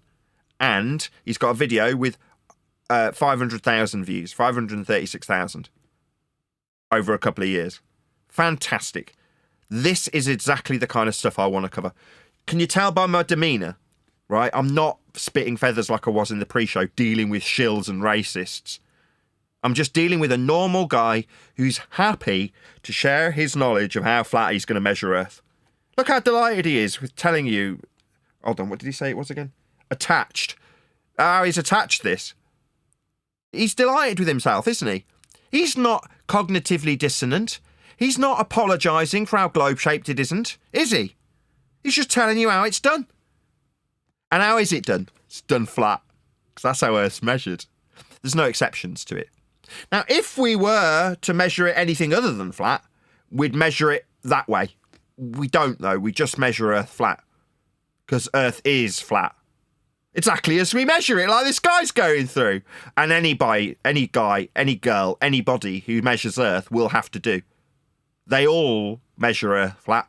Because Earth's always measured flat. There aren't any exceptions. What there are numbskulls and deceivers who'll tell you, well, this flat measurement's only because it's convenient to measure it that way. That's what you'll get. Would simply make sure that the top of the attachment was perfectly level. Mine isn't. Hang on. Perfectly level, something you don't have on a sphere, by the way. The belief in a sphere that's derived from these flat Earth measurements that we make the maps with, that's level. Deviation thereof is not something that you can ever be afforded in this process. Notice how he's not measuring Earth curve shape. Go ahead. Sorry, go on, mate. Sorry. I was just going to add that by saying, notice he's not measuring it curvy. He's measuring it flat. Yeah, that's not a curval, it's a level. But I agree totally, Nathan. These videos, it's like, it's just confirming everything we've been saying and going over. But it's so nice and enjoyable to hear a professional go over what we're saying without listening to nonsense. It's great. Continue down this road, yeah. Yeah, so there's a guy in chat saying it's flat doesn't mean it's flat. Show the data. Well, here you go. Here's a guy showing you right now. I want that how person Earth is banned. flat. Yeah, just ban that person, whoever you are. If you're in my mod, that person that's pouring scorn on this very, very nice gentleman and saying what just because he's measuring it flat doesn't mean it's flat. Ban that person. Please? Yeah, I did. I timed him out. Good. Let me just adjust it slightly? Just for the record, if that person that got banned wants to moan, you can go to this guy's video and say, Nathan Oakley says that when you were measuring it unequivocally flat with triangles and flat baselines, he was saying that that means Earth's flat. Yeah, I was, and I absolutely encourage everybody to do the same. But what I'm not going to have is shill shitbags in my chat stream trying to undermine me. Because it's not me you're undermining, it's him, the guy we're covering, who's measuring Earth flat. Not me, but you'll tell me and my audience that that doesn't mean it's flat. Well, is he measuring it anything else other than flat? No, he's just measuring it flat. But it needs you to undermine that fact, doesn't it, globe believer? Well, you're just going to get banned. I'm tired of it. Tired of your shit and your cognitive dissonance being poured on my audience. I'm not going to tolerate it anymore. You want to come here and gaslight us and say, just because you say it's flat. No, he's making measurements. He's telling you how the Ordnance Survey measured the entire country. But you want to tell me that's just us saying it? No, he's demonstrably showing how Earth's getting measured and it's flat. But you say otherwise. Bye-bye, you're getting banned. And so will every one of you shitbag lying gaslighters who come along to say, just because this man unequivocally must axiomatically measure it flat for Ordnance Survey to utilise it, doesn't mean it's flat. Piss off, get lost, you're getting banned. Yeah, don't even react to them. They're absolute idiots. They are. So from now on, we don't. I mean, why have we even tried to argue with people? Are saying level's not level anyway, and horizontal's not horizontal. It's absolutely absurd. These people need to sign themselves into a lunatic asylum. I mean, this guy's great. He's showing us how it's done in reference to sea level, horizontal. It's used the Lights elevation angle measuring tools. Fantastic. Yeah, what you can do, you can click on the link and you can either cower in fear and moan about how I've got a mute button, or you can come try and gaslight me and have your asshole ripped through your throat. That'd be saying you're going to have me shouting at you on a live stream? Yeah, that's absolutely correct. Or you can go, Nathan's got a mute button. If you had a decent enough argument, in this case it would be a measurement of Earth's sphericity, you'd present it and you'd put me in my place. You'd shut me up. Instead, you can only do that with censorship. But the cowering, cuck, moaning globetards have to say, Nathan's got a mute button. I've got an open door. You can come in, I'll listen to you. Tell me how, just because he's measured it flat and detailed how flat it must be, just because he's using a spirit level and describing axiomatic principles of perpendicularity and level, doesn't mean it's exactly what he's just described for the last 10 straight minutes. You can tell me that, and then I'll rip your teeth through your mouth. That's what I'll do, metaphorically speaking. Because it's nonsense gaslighting from idiots who just want to believe that in spite of us unequivocally measuring Earth flat, doesn't mean it's flat. Get lost. You can have a verbal ass whooping, but you're not going to do it in my comment section or my chat. You'll just be banned. Yeah? If you're one of my mods, that's me giving you free reign. When you see these gaslighting scumbags coming to my chat to say, just because this man's measured it flat 6 ways from Sunday doesn't mean it's flat. Ban them permanently. They can still come in, they can come in through the Discord server, and they can be verbally chastised by me. Or they can go somewhere else and moan about how scary Nathan is. Well, to be fair, Nathan, before you go on, he was talking about the pitch data, but I brought it up because this guy right now is demonstrating it. So here you go. Right, let's do a few super chat shout-outs, as there's been several that have gone by that I haven't actually shouted out, so let's do that first. Shout out to click, who says Bill Philemon, I think he's talking about a chat participant maybe. Verse 3. No, that's Bible. Oh, okay. Good morning, Viet fam. I just prayed for you and even our enemies. Did you feel it? Did you get it? Goosebumps. Peace sign. Okay. Thank you very much for the super chat. Click. Also, Len Lennox. Curverts bum their imaginary curve. That's depraved on multiple levels, Len. But thank you for the super chat. I would like to consider the following argument in this position, and it goes something like this. Nuh-uh. Oh, hold on. Everyone be quiet. Oh, shh. No. Hold I got it written down. I'll figure out a way to rebut it later.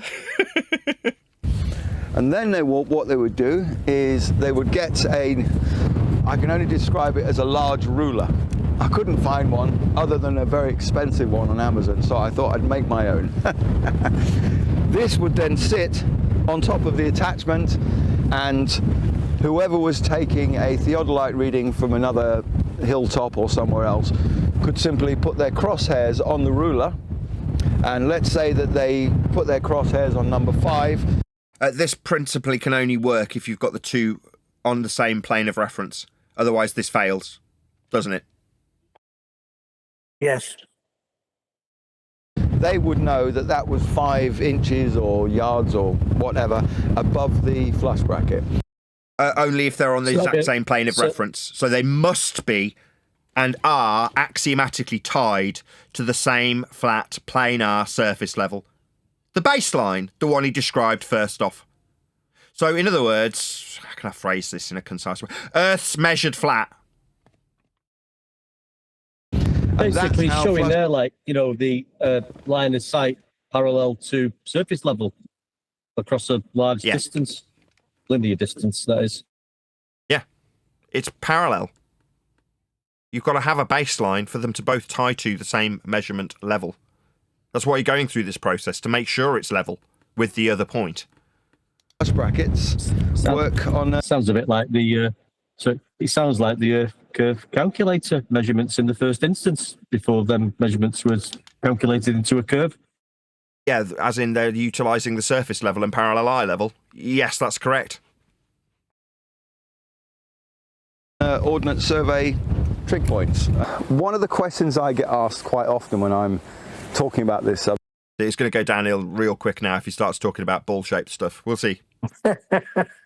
...is, how do you actually measure a distance across valleys and lakes and what have you that may be... with a horizontal linear distance measurement that will be ascribed at the end of it. So the measurement process is what it'll go through, but the end result is horizontal and linear in terms of the actual ascribed value. Doesn't matter if it's miles or kilometres. 2 or 3 miles apart. I'm going... That would be a flat horizontal linear ascribed to that value, 3 in this instance, miles in the value. That's a flat Earth distance that he's just given you. To explain how you measure a location of a new trig point. Now, this is my group survival shelter, but it'll do for our... This is our new trig point. So I'm just going to throw it in that direction, into the long grass. So here we go. I can't actually see it now. What he needed was a comedic sound effect from a woman going, ow! That would have been a lot funnier. Anyway. I hope I can find it in the long grass. What I've got is I've got T1, trig 1, and over there is T2, trig 2. So we know dun dun dun dun. That T1 to T2 dun dun dun dun dun. I just got that. Is 1, 2, 3. So it's 12.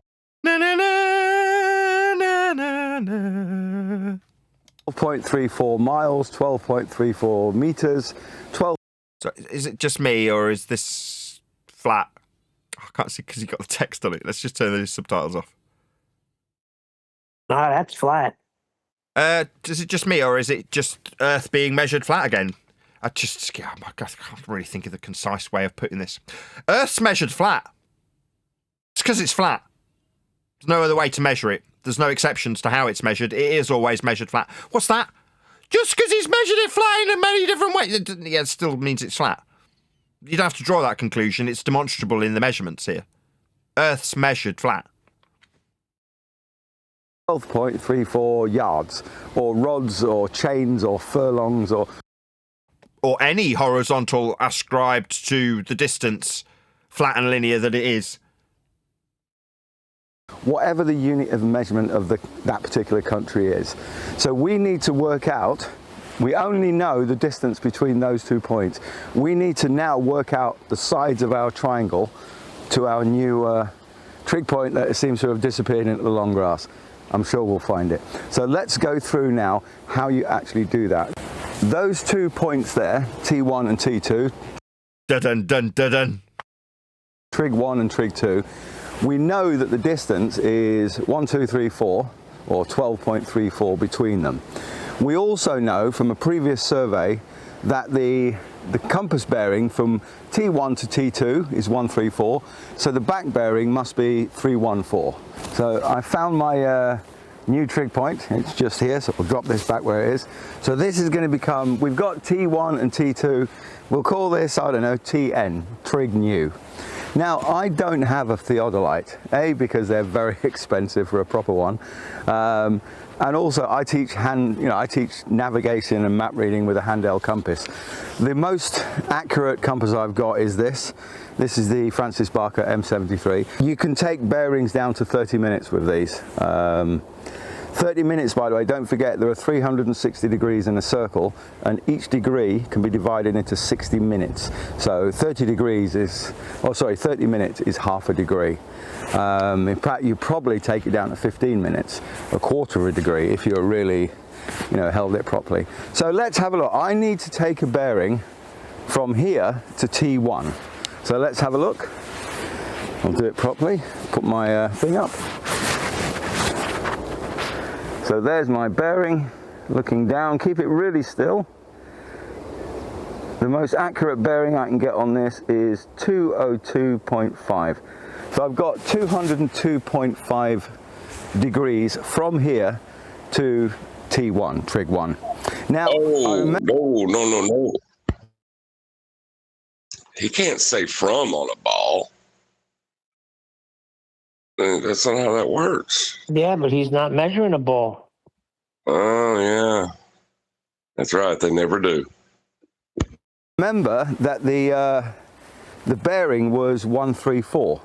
So the difference between 202.5 and 134 is, hang on, I should have got a calculator, 68.5 degrees. So I know that the angle of the triangle from this point here to T1 is 68.5. So I'm going to do exactly the same to T2, and then we'll go and draw it on our outdoor classroom board. So here we go. So from T1, which is here, the new point is approximately here, and we've got the angle there. And this angle here is 68.5. So we also did the same to T2, and we had an angle of 51.5 there. Look at this. I mean, this is production value. Now, if you remember from school, the internal angles of a triangle must all add up to 180. So 51.5, 68.5, which means that the angle at TN, trig new, is 60 degrees. Obviously, Okay, I mean, I think I've seen enough. I don't know if there's anything else to this video that would help us in our endeavours. It's pretty obvious what he's doing, how he's doing it, what it requires Earth to be, because that's how he's measuring it. What do you think? Do you think I need to continue? So that 180 that it adds up to, so when they take 3 different points in 3 different areas and try to make it add up to 180, it never will. So I didn't understand the argument back then either. Well, that's just not how it's measured, is it, Neil? When you take a reified sphere and say that angles won't measure up to it, that number one, they're not dealing with angles, are they? Their nonsensical non-argument defies how Earth is actually being measured, doesn't it? Yeah, because he's taking us through it now. It's smaller triangles, and they keep doing triangles. Brian was telling us that. They do it with triangles. I think from what we've seen so far, I mean, what you can sort of if you've just had a quick view of that, is like you've got these trig points. They're all in relationship to each other along a horizontal baseline, and you can keep extending them out across a region or country or town. Yes. Yeah, and they'll have something else in common. They've got information on them that will give you the height above sea level. So they're in reference to sea level. They're in reference to each other along a baseline. They're set up to use an instrument which is designed to measure elevation angles, which is the theodolite. So it sounds like it's all triangulation, angle measurements, level, sea level. So I think the point's been made. I think Earth's measured flat. If we could help Nathan with his censorship by saying, you know what, that's why it's really a big ball. No, but it isn't. You can't do this if it's a really big ball. That's the point, isn't it? And I'm not going to... No, I'm not going to do that, right? So there is a temptation to do a ranty flat earth or a Jeranism and go, you know what? Life's too short. If I want to be algorithmically favoured, if I want popularity, I just have to go against every fibre of my being and lie and say, this process that is unequivocally flat and can only be done on a flat earth using flat earth measurements, flat earth prerequisites, horizontal baselines, angles, surface level, eye level, parallel, all of these axiomatic principles that are being used for a measurement of Earth's surface, they're just because it's ball-shaped. I'm not going to do that. Now, I'll suffer the consequences of YouTube censoring me for 18 hours solid on my live show and processing it. Processing it? What's the process? Meanwhile, your shill and your shitbag anti-flat earthers will get 50,000 views over the space of 5 days when they figure out if they're live or not. Yeah? That's what I will suffer. Because the truth is easy to understand. Understanding how ball-shaped it is because of all of what we've just gone through is cognitively expensive, it's cognitively difficult, and it'll leave you losing sleep. I'm not going to be the one responsible for that. I'm just going to tell you how Earth's measured. Flat. I'm not going to say that means it's ball-shaped. Or, well, if it was ball-shaped, it'd be the same as this flat measurement that we've just shown 6 ways from Sunday. I'm not going to do that. Yeah? I'm not going to sacrifice my integrity. I'd rather take up a fourth job. And good for you. Thank you. Shout out to Len Lennox. Earth is obviously and observably measured flat. Therefore, Earth's a sphere. You've got the same sense of humour as John. Because that's what John just did. Very funny. Oh, I didn't see the emojis. He's then got a laughing face, a clown, and then a ball Earth. Very funny, Len. I love it. Absolutely wonderful. Right, is there any other comments that anybody wants to make? Before we round out the live show, that is. Nope. With that, I'm going to say, if you are watching this on either Nathan Oakley 1980 or Nathan Oakley Premiering Streams, then stay tuned, as there will be an after show to follow. Yeah, if Earth was a globe and they're surveying, there would be massive drop points. Somewhere would have to drop. And it doesn't. It's just all measured flat.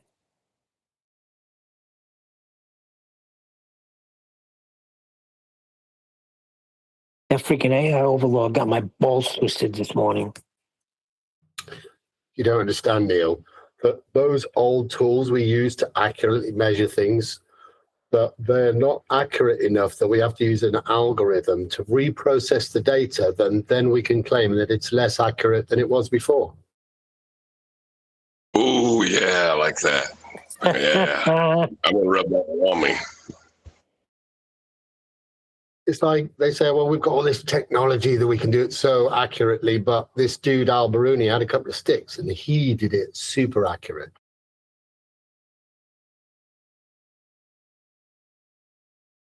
Except when we calculated it, we now calculate it with an algorithm that says it's not right. They refracted. When you get a chance, I posted them Master B there. They're like clips of AI and me. I couldn't get the meme at the end when I was challenging with the 30,000 feet. But, yeah, you'll hear him in there spewing his nonsense. That is so weird, a place to pick to die on, like if you're going to pick your battles, don't die on an anthill. You know what I mean? It was weird to me. Why would you want to?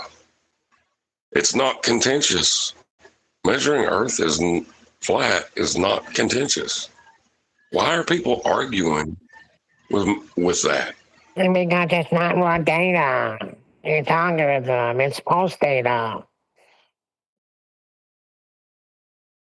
Its subsystem has a fusion algorithm. And so the actual measurements are done prior to the fusion algorithm. So the end user output interface data is post algorithm. But it's measured, right? Yeah, it doesn't matter. Like, okay, you want to ignore that, but all measurements of Earth are flat. That is not. Why is a flat earther arguing against Earth being flat? That's what I asked him. I said, "Well, why would you fight against this? What are you, a effing agent?" He's like, "No, it's just that when you bring an argument, you better." I said, "That's where you're wrong. It's not an argument. These are just statements of fact." He's one of those people that I can't think it's an apologeticist. No, he's apologizing because he's upset somebody because he's told them they're wrong, but he wants to apologize and make them feel better about it. That's what it is.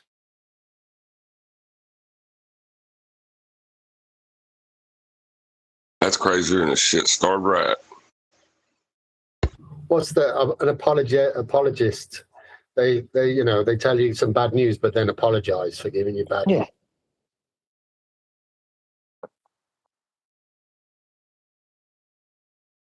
It's a joke.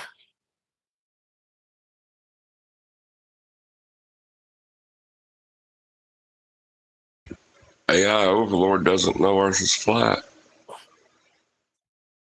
I don't know what his deal is, but I believe it's directly stemmed to Brian because he was spewing that. He was glorying in the whole thing that happened with Adam and Brian. He was justifying himself. I said, well, you didn't show me anything. Yeah, I showed people on your panel. I think he's referring to you. You were just too emotional to see it. I'm like, look, here's the deal with me. When I'm rolling with you, I'm rolling with you until you show me something otherwise. And to be honest, none of you were clear on it. He thinks he was justified in coming in and telling Brian to shut the F up 20,000 times that time. Because look at everybody in chat. They all agree with me. He was just rambling on. I said, no, I think Brian had him in that one. I didn't have him. Go listen back. I debunked that he had him. How can you debunk that somebody had somebody cornered? Really? It sounds like ego to me. That's why I changed his name to AI Ego Lord.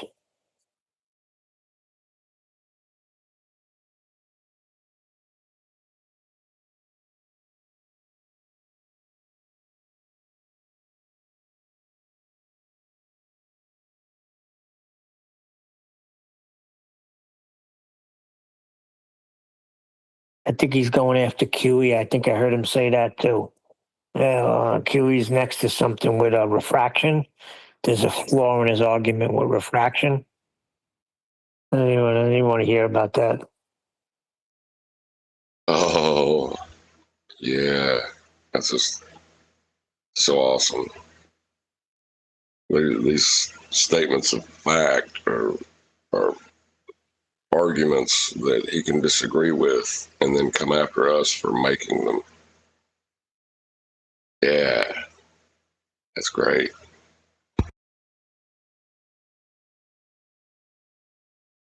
Well, he's always been anti-FED. Even before anything transpired with anybody, he used to come in and be a freaking scutch. Never agreed with how he took care of business here. All right, so then go away. Go away and argue all day long about how Earth's not a globe. Keep debunking the globe. Go ahead. We're going to talk about statements of fact here, how Earth is measured flat. You don't have to join in. It's not going to change the fact.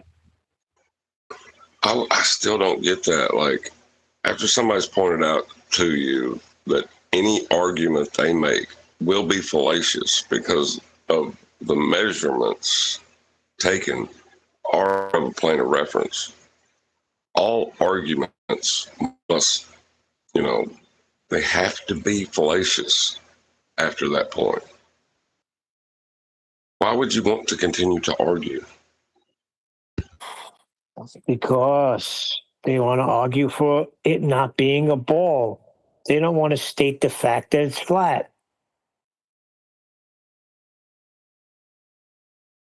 So basically, the conclusion I'm coming to is he don't know it's flat.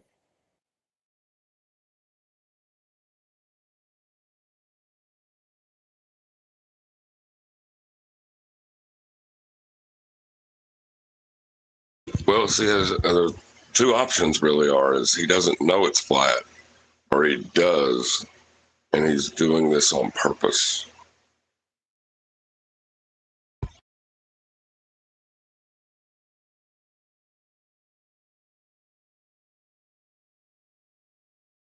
Well, if you want, you could argue with the pitch data all day long, but NTSB, they use it, like Nathan says, they use it when investigating crashes. And like Jim said, it'll hold up in court. So what are you fighting against?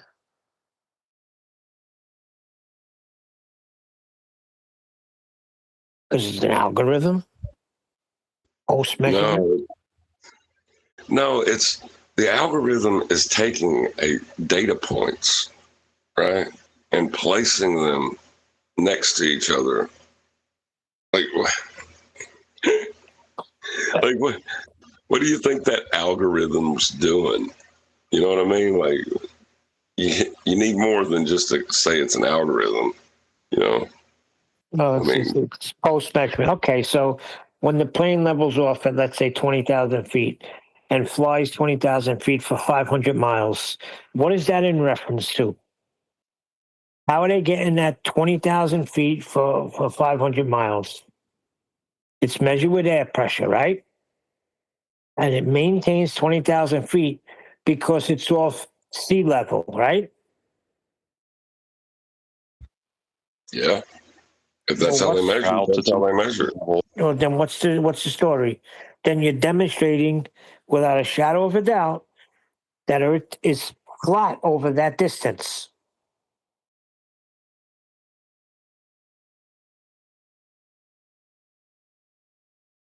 And then you could fly another 500 miles and it'll be flat over that distance as well. Absolutely. That's why I say I use the aeroplane as a measuring tool. When I'm traveling from point A to point B, I'm measuring flatness over a distance. It's the tool, isn't it? It's the number one tool for me. I always said it.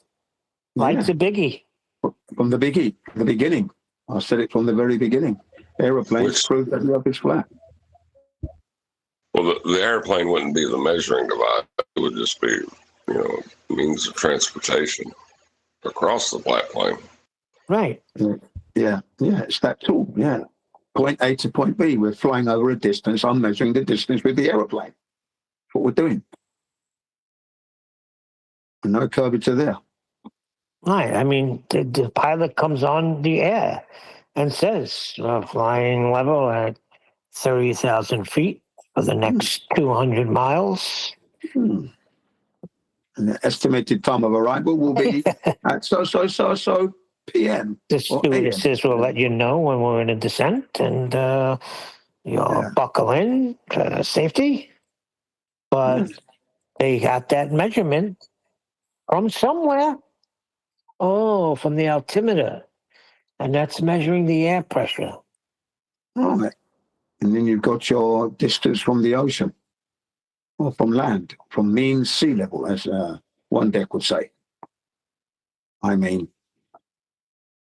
Yeah, he came after AI. They came after one deck in there because he was coming in and he wanted to constantly talk about the elevation angle because it demonstrates that Earth is flat. Beyond a shadow of a doubt. And they nicknamed him the elevation angle guy. Yeah. And they gave him a hard time. Yeah, that's what I mean. Why would they do that? Why would they do that to a fellow flat earther that's doing his job well? Precise, concise. Why make an enemy of your own people? Let me ask you a question, Jen. You're sitting here now. Because there are a bunch of cunts. If somebody came in from, let's just throw one out there. Let's say Earth Awakenings. A guy comes in and he's got this really good flat Earth proof. We're going to get on board with it if it's airtight, right? I'm going to praise him for that. And I'm going to say, I'm going to use what you do because that's good. That's what I'm going to do. Yeah. And that's what you did. You went in there all excited to talk about pitch data, and AI Overlord had an issue with you. Yeah. to the point they don't have an issue. Like their issue's not with the pitch data. Their issue is with the group of people that popularized that talking point. Yeah, well, he claims their no, problem. it has nothing to do with it. But when I know it does, and you know it does. Yeah. Well, hold on. When someone brings some evidence forward, we always vet it, and we can seem like assholes when we're vetting information. You know what I mean? Like, so is that what was happening, or was he just being an a-hole? He's just being an a-hole. He's just being an a-hole. Let me explain what happened here. As soon as this data came out, and I've been arguing this flight thing for a long time, I just hadn't ever seen the in-flight telemetry data, you see. Now, when that was given to me, that just elevated me to space, even though we can't get there. You know what I mean?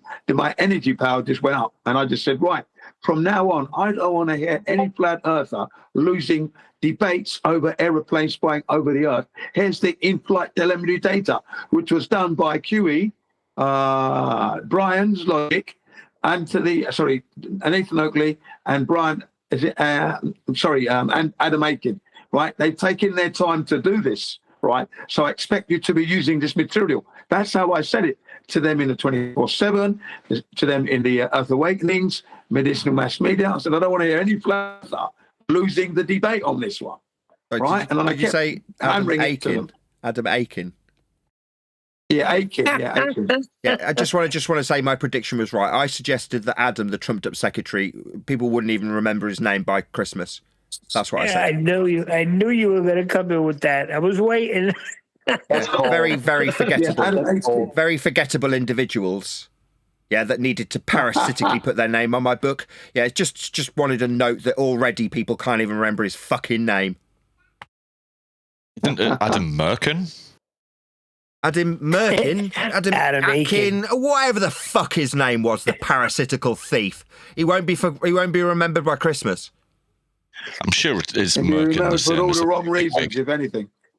Well, here's the thing. Jin's 100% right, and they tried to shoot it down, and I think it's because the people that brought it forward. Now, if AI was to bring some outstanding flat Earth proof, we would jump on it and use it. Yeah. The thing is, he hasn't. Yeah, I'd steal it. I steal everyone's good flat Earth stuff. That's what you're supposed to do. Yeah. Now, if the individual's making something wrong, okay, maybe not steal, but I mean, I'll give them credit for it if they originated it. But I take everyone's stuff that's good. I don't discriminate. Okay, fine. But if somebody's doing something wrong, you might point it out to them. That's wrong, but you're still going. He's going to be leaving, not being schooled, but being just advised and helped, encouraged, not talking down to, flattened out, and making you look like you're a wally or something. You know what I mean?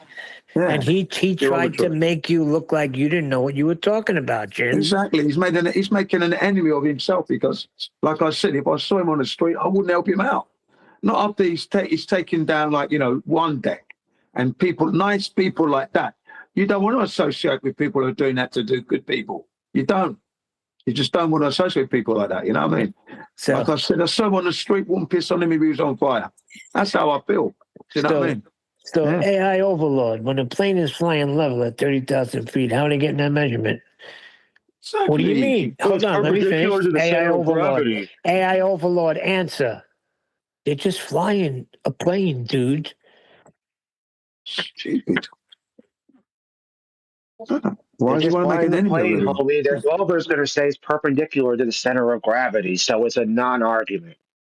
Yeah, flying a plane. They're just flying a plane, dude. Dude, that's a stupid answer. I said, no, it's being measured with the air pressure is being measured with an altimeter, and that's reading 30,000 feet. Yeah, off a flat plane. Sorry, Neil. Distance traveled is being measured. How long it's taken is being measured. What the wind's condition, what the weather condition was, is all being recorded. A lot of things are being recorded during the flight. A whole bunch of things. You know who uses it too? Go on. The NTSB guys using it. Well, I know there's a that. crash. Yeah, the they pull a black box out and they get all the info.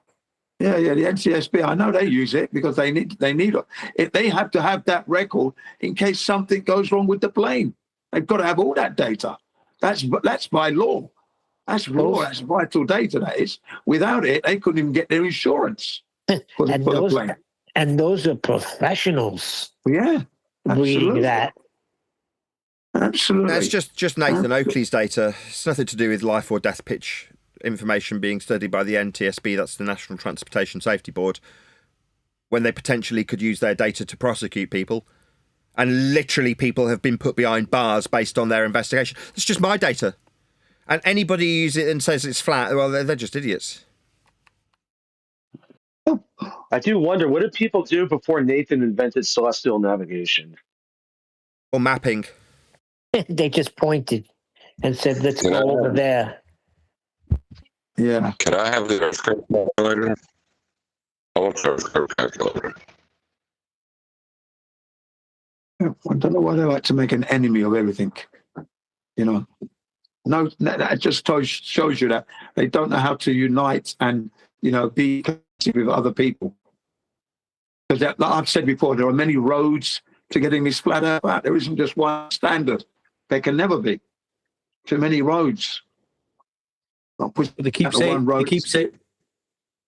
saying, Jim, it's not. They don't like that argument. It's not an argument. It's just a statement of facts. There's pitch data required from, you know, flights, and that's referencing the horizontal plane. Yeah, it's not an argument. No, but some people are different servers. It's not a good argument. We don't want to use that argument. It's not a bloody argument. No, it's a statement of fact. It's precise, concise, and you can take it to a court of law and win your case with it. So I'm sorry. You know, when you told me what you said yesterday, it just made me feel even less wanting to be a friend with that guy, AI. After he said, you know, after the hassle you got for nothing. You do all your hard work over the years and you get hassled by nobody at the end of the day. Who is AI on this earth? Who is he? How does he improve your life? How? He doesn't improve my life. It's not raw data. It's just a pain in the ass. It's more than anything else. For what it's worth, it's just a pain in the fucking ass. It's not raw data, Jen. It's post-processed data. It's what's recorded, not the actual instrumentation. Then you're a machine gun go. What he's saying is writing it down, processing it onto the graph means that it's not measurements of a flat Earth. We covered this in the pre-show. It's akin to saying, well, because you've put EQ on this singer's voice, that means they're not singing. That's what he's saying. Oh, I like that. Yeah. Silly. Exactly. It's still a singer's voice.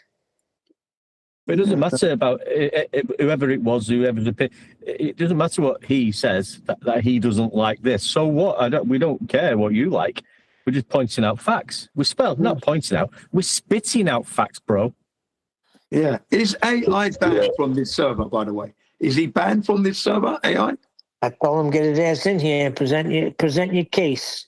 Yeah, no one's answering my question. Is he banned from the server? I don't know. Not that I believe he is. No, I don't think so, no. Right. I thought why he won't come in here, I don't know. Because that's what he said to me. I think he said he was kicked out and banned or something. Oh, he might be then. Well, Nathan would know, wouldn't he? Nathan would know, wouldn't he? I'll ask Righteous. Give me a minute. Yeah, let me just explain that to Jin. Hold on. That's what he told me. He was banned for the server. No, Jin. And he was being called a shield.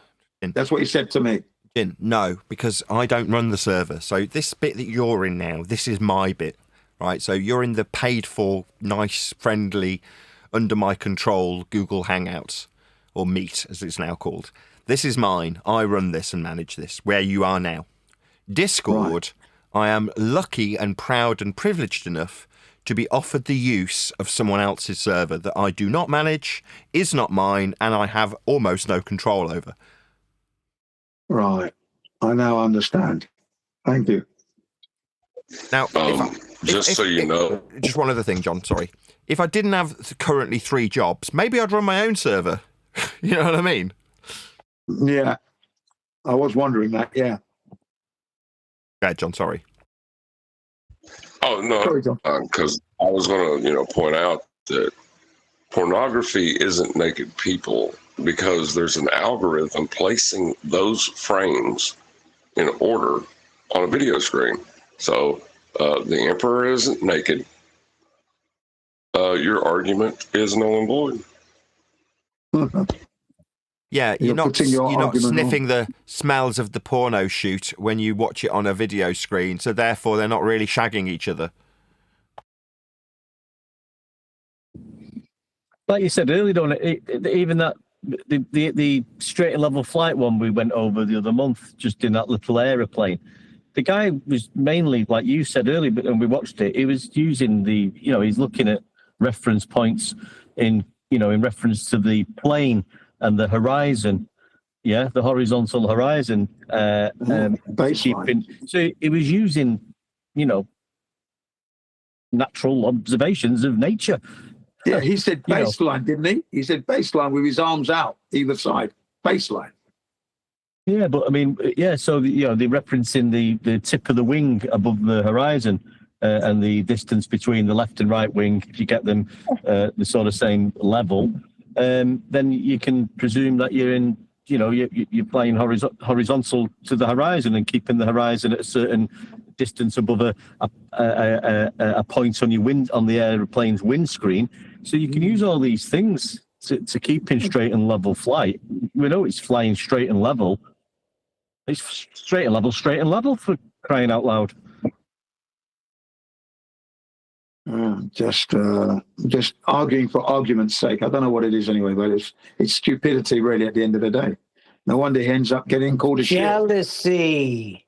He gets called a shill apparently. He said they're calling me a shill. Pride. Yeah, shill means you're promoting something. It's the guy who's behind the table having a friend on the other side of the table. The metaphor is the globe is the con man behind the table. The shill is the guy that says, if this was globe-shaped, it would look the same. Yeah, I'm calling you a shill. Absolutely unequivocally, I'm going to call you a shill, because you're shilling for the bleeding globe when you say something that's flat and measured flat would be the same if it was globe-shaped. That makes you a shill. Yeah. He's saying the data would read the same on the in the graph. That's the point he was trying to make. So it wouldn't matter if you lifted all of the different cups, you'd still find the P was under the middle one, says the guy who's not the guy running the grift. Yeah, shill. Or an agent. Same thing. Yeah. But you couldn't. Hang on. You can't say that because you can't say that because we've got the Earth curve calculator, right? It shows us how Earth's measured with, using the, we went through it yesterday. So nobody can, I hate that when they say, well, on a globe, what globe have you tried this out on? Because we've got no measurements of a globe for one. So this has never been, you can't back that statement up, by the way. It's only ever been done over a flat Earth, which we can show you the Earth curve calculator, and now it was measured to get the calculation of a globe, which doesn't exist. I've heard AI make that argument that when you haven't experienced the globe, so how can you make the claim? How can you back the claim up, sort of thing? He's doing that. Yeah. How dare he say on a globe it would read the same thing? He's never flown over a globe, which it wouldn't anyway. It's ridiculous. There is no globe. And if a plane started pitching down and not pitch up, then there'd be accidents all over the place. Yeah, he was trying to say that you couldn't know that you were flying on a globe. That's what he was trying to say to me. That I said I would know if the plane is flying over a globe because you cannot be horizontal for 9.5 hours on a plane traveling 6,000 miles, 10,000 kilometers. That's impossible. Where's the curved trajectory? It has to be there. That's what I said to him. Well, the whole journey. You know what it would read? It would read in the pitch data. Yeah, but not only the pitch data, it would be in your own senses. Listen, before the pitch data came along, your senses was the one that was working with the plane. Okay? That pitch data and that black box came well after that. So you would know if you were going to do a curved trajectory. That's why I asked that when I came in. When I first came in and George was there and everyone, I said, okay, let's remove all instruments. Would you know you were taking a curved trajectory in your aeroplane? Of course you would. Because you're going to put you're going to input it in there to do the loop. You're going to do that. It's not going to do it by itself, is it? So I'm going to know when the plane is flying over a globe, Earth ball, taking a curved trajectory. You're going to notice that. I don't care what you say. Well, It's from A to B. It's referencing sea level, isn't it? You know, all the way. Yeah. Right. Sea level. And as soon as it starts to deviate from the level, right, the plane is going to, that pitch angle, the plane is going to pitch. And remember now, you're going to go for 9.5 hours. Going to notice it. Well, their claim is that levels do with respect to pitch over horizontal.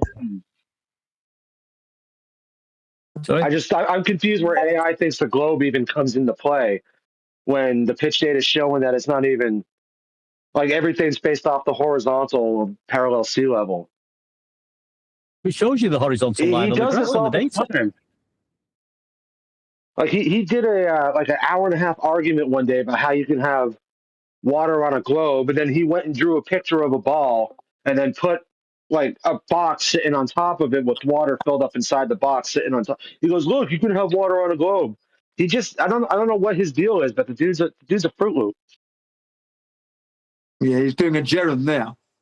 When he did that stunt, that's what gerund would do now. Yeah, It's exactly. just being pretended. So what's the difference between I think he's any going of those crazy, people over there Too and much of this Jared? flat Nothing. earth.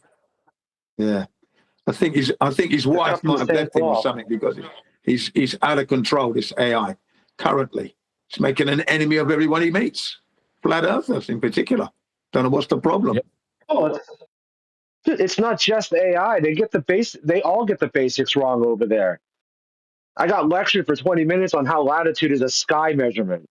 It has nothing to do with the surface, but they're just incorrect about everything they spew.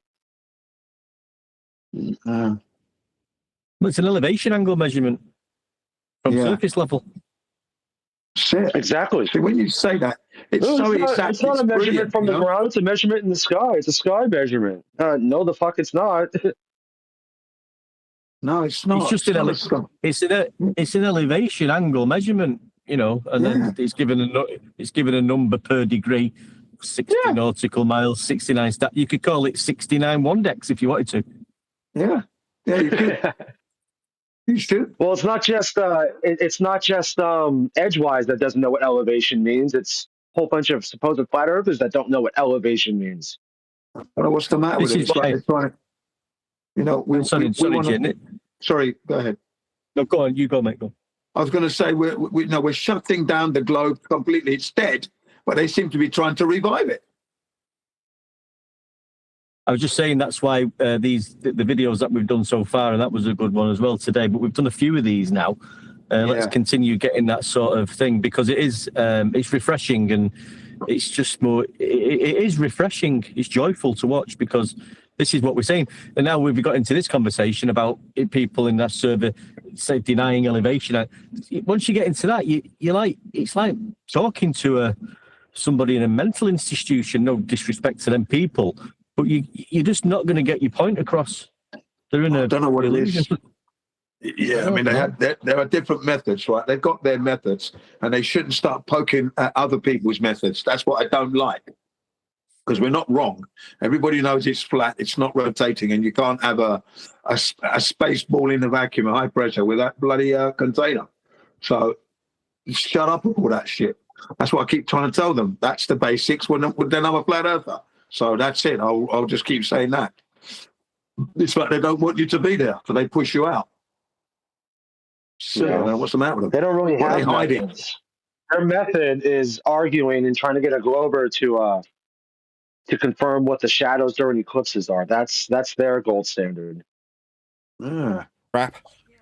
Even when you do that, there's a problem. I don't know what's the matter with them, man. Even when I'm doing that, there's a problem somehow.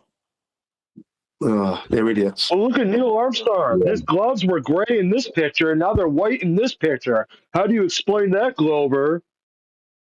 Sounds like they've been ushered into keeping the Feast of Nonsense methodology of arguing for a flat Earth, but it's not. It's arguing against the globe rhetoric and the globe anomalies. That's what they're being ushered into doing by the sounds of things. So we become public enemy number one when we just present measurements, and we're told by people pretending to be flat earthers and saying that good arguments are about shadows on lights in the sky. No, we're arguing about the ground, and now it's measured with measurements. Oh, well, those aren't good enough. No, it'd be the same if it was globe-shaped. They're gaslighting the good arguments and ushering the flatties by saying they're flatties into arguing the crappiest arguments possible. Very strange. Spot on. Very strange. It is very strange indeed, I have to say. Something is wrong with that lot. Says you, Mr. Too Far.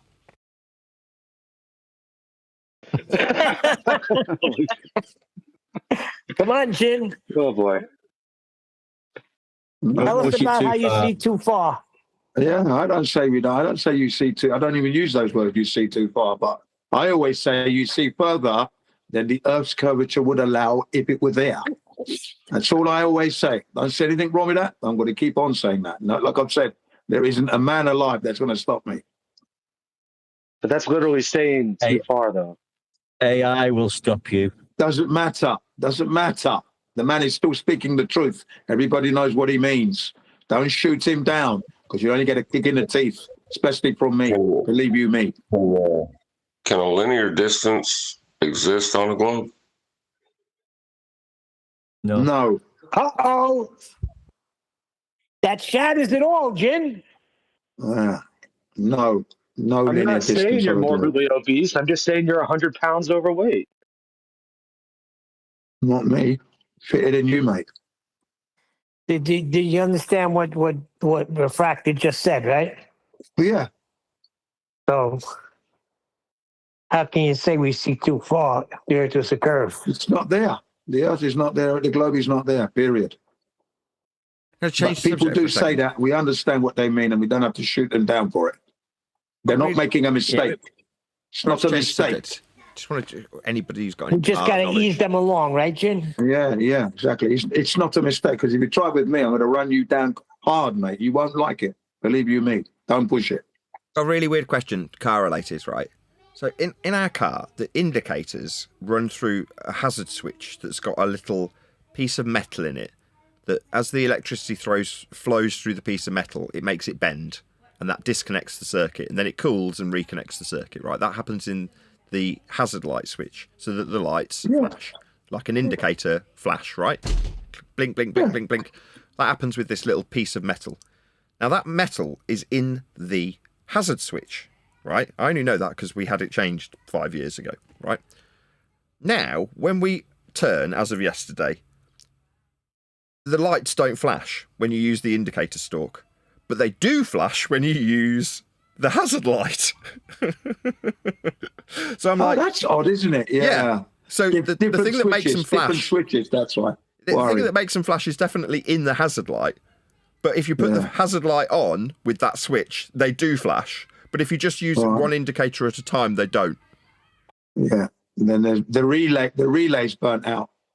No, There's a relay. that's what I'm saying. The relay is in the hazard switch. If it was burnt out, it wouldn't work. They'd just come on permanently when you've got the unless it's semi-broken. That's to say, when you've got more power running through it for both lights, it works. Maybe that's the thing. Yeah. Well, sometimes they're two separate switches, and and then you might have two separate relays, and the one that's working from your steering stock isn't working because the relay's gone round there. You might have to replace that one. Possible. Like I say, when I last had it done, the way it was explained to me by Audi was that no, the only switch that controls the blinking is in the hazard switch. There's not a second one. Anyway, so now when we go around a corner, there's just the lights on permanently, like the indicator light. So anyway, it's booked in for Wednesday. Just continue to drive straight and level in a linear distance and don't turn any corners, mate. Well, no, we just move the stalk up and down, like manually make it blink. Yeah. Up, down, up, down. Just stick your arm out the window and get Paul on the other side. So stick her arm out the window. Give manual hand signals. Yeah. I do that occasionally anyway when I'm driving. Actually, yeah. I do too. Tell people to slow down. Yeah, and because I want to pull out. You know when you're waiting to pull out from a side junction, you want to turn left or right, and people just don't seem to want to stop. I just drive out and my arm's out and I'm waving to them. I'm driving out. They hit the brake exactly. I'm fed up with waiting for you, cunt. So the light's red anyway. I think they hit the brakes because they'll hit your car if they don't, not because your arm's out the window. Check your lights, your signal lights all the way around your vehicle. You may have one out. That is something that happens at one of the signal lights goes out. Yeah, I did. I say I did. I did it in traffic. So when we were at a temporary set of lights that normally take forever, you know, and there's a bit of road works and they put a temporary set in. Well, we got to one of them yesterday after my eldest's gymnastics class, and I thought I'll just check it. So I got out, turned the car off, put the hazard lights on, and went round and checked them all, and they all seemed to be working, as in there wasn't a bulb out, because that's exactly what I thought. Maybe there's a bulb out. And instead of normally on a car, when that happens, they flash quicker to let you know one's blown. Yeah. Whereas on this, like I say, they weren't flashing quicker. They were just permanently on. When you put left signal on, all three on the left side were on. And when you put the right signal on, all three on the right side were on. But so I don't think it's a bulb. But I only checked whilst in traffic. Literally, I got out and then quickly got back in again. So I should really check that thoroughly. Yeah. And then when you press the hazard, the triangle one or the hazard, they work perfectly, flashing perfectly. Yes. Right. Exactly. And then when you then use the left hand indicator, it just stays on. Yes. Yeah? Exactly. Right. Yeah. There's something wrong with the relay in that wiring of that circuit. It's got to look at the wiring now. That's what you've got to do. Something's wrong there. Hopefully my book sells really well and I can use the funds to buy a new car, because our 25-year-old crap box is exactly that. Well, mine is 29 years old. My son's just bought a 30-year-old vehicle. They're not crap at that age. Is it a Merc? No, it's not a Mercedes. It's a Japanese Honda. Mine is a Nissan. Same thing. You know what I mean? High quality, yeah. Hondas are still pretty good cars, but back in the day, Mercs, Hondas, a lot of decent cars were available. But then they go to 29 years, but that's why they stopped being good quality. Yeah, because back then, you see, Japan cornered the market. Do you know that the Europeans came to Japan to come and see how they did it? Couldn't believe, because they were just outstripping them in sales across the world. Yeah. Just because they took care over it. That's the only difference. If you see the Japanese manufacturing process versus the American or the English, especially the English, they just cared. That's it. That was the only difference. Yeah, that's right. You got it. Not only did they cared, and they dedicated their life to that. You know, whereas in Britain, everywhere you've got a strike coming on every other month. Well, speaking of strikes, I had a guy that worked at the Land Rover plant up the road from me in Birmingham when I was working in a hi-fi shop, and he left the Land Rover factory and came and worked at the hi-fi shop, and he was telling us all different stories about building Land Rovers. One of which was he'd get bored. So what he'd do is he'd walk. This guy's called AJ. AJ would walk down 3 or 4 stations and pick up a handful of bolts. Then he'd walk up to the other end of the line, 10 stations away from his, before they sealed the gearbox. The channel that the gearbox sits in was sealed permanently for the life of the car. Yeah. And what he'd do is he'd pour in a handful of bolts into the box section just before it was sealed. Meaning that Land Rover, that £50,000 Land Rover, probably equivalent to a 100 grand car today, would rattle till the day it was scrapped. Why? Just to keep himself amused. That was a silly thing to do, I'm sure. Well, just because they were bored. I'm sure quality control would have picked that up, though. Quality control would have picked that up. They'd go through, get sealed, and then they'd go, and that would be it. And he'd just laugh about it.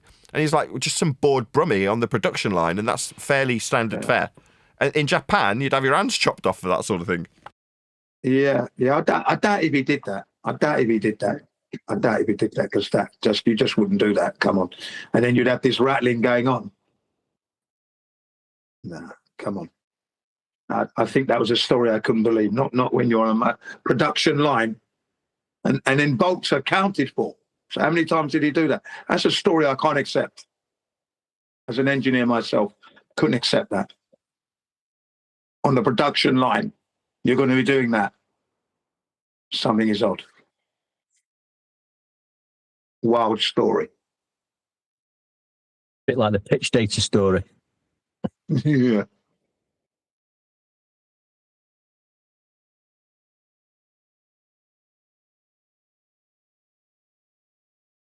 Yeah, it's a bit naughty, that is. When they're pushing you out, or trying to, say you're wrong when you're right.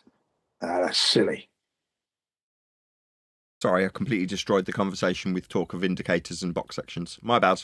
No, you have not done. That's all right, mate. Not at all. I love all that stuff. Yeah, it's good. It all happened on a flat Earth anyway.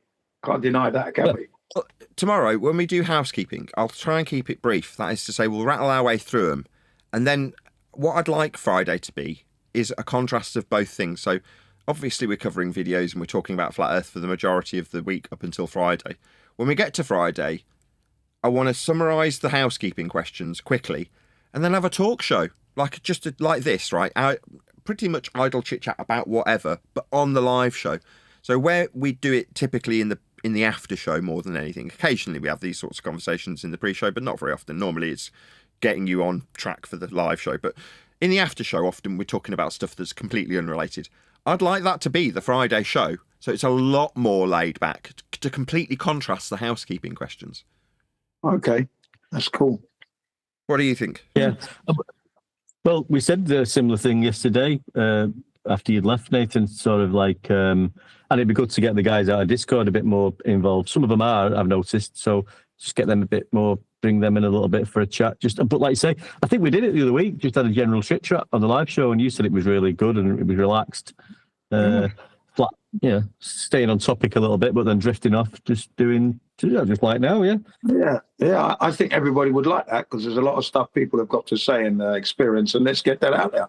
It show the real human side of the flat earther as well, because it's going to be good for everyone. So great idea, go for it. But also, even if we're doing not a video every day, if say you do 2 or 3, I don't know, a couple a week or whatever you decide to do, or is it one day? I can't remember. Just recap on that video. We could recap on that. Done a couple this week, maybe not recap on Blitz. I mean, just we could recap on that. Obviously, the guy, the flat earther who was talking to him, and the message we're trying to get out there. We could sort of, right, on Monday we did that video, that was good, and then recap on today's video, and then a couple of housekeeping questions and just a general chit chat. Yeah, no, that's a great idea. Yeah, mix it in with the housekeeping questions. Yeah, I'm glad housekeeping questions are back anyway. That's a standard, that was always a standard for me, for the FED. That was the standard. That was just trailblazing everybody else. It was. I don't care what anyone says. When I heard it was going to go, I thought, why can't we have a standard? Why do you establish a standard and then you get rid of it? It's like Britain itself. British standards have slipped dramatically. Yeah. What was the days when they built those bridges and the Stephenson's rocket and stuff like that? Britain had some standards that was the envy of the world, but today it's not there. Not there at all. Jim, sorry, but I just while we were talking about that, what was the situation with video reviews? Is that down to a day or two, or just as we decide to do it? You'd have to ask Nathan. I mean, I don't know. I thought he was there, sorry. You there, Nathan? Yeah, I'm just doing something else and responding to somebody who I bought something off on moaning at because it wasn't quite right. What were you asking, sorry? Just talking about what you were suggesting and, doing the housekeeping and general chats on a Friday. Is any, obviously we're going to be looking for videos for professionals.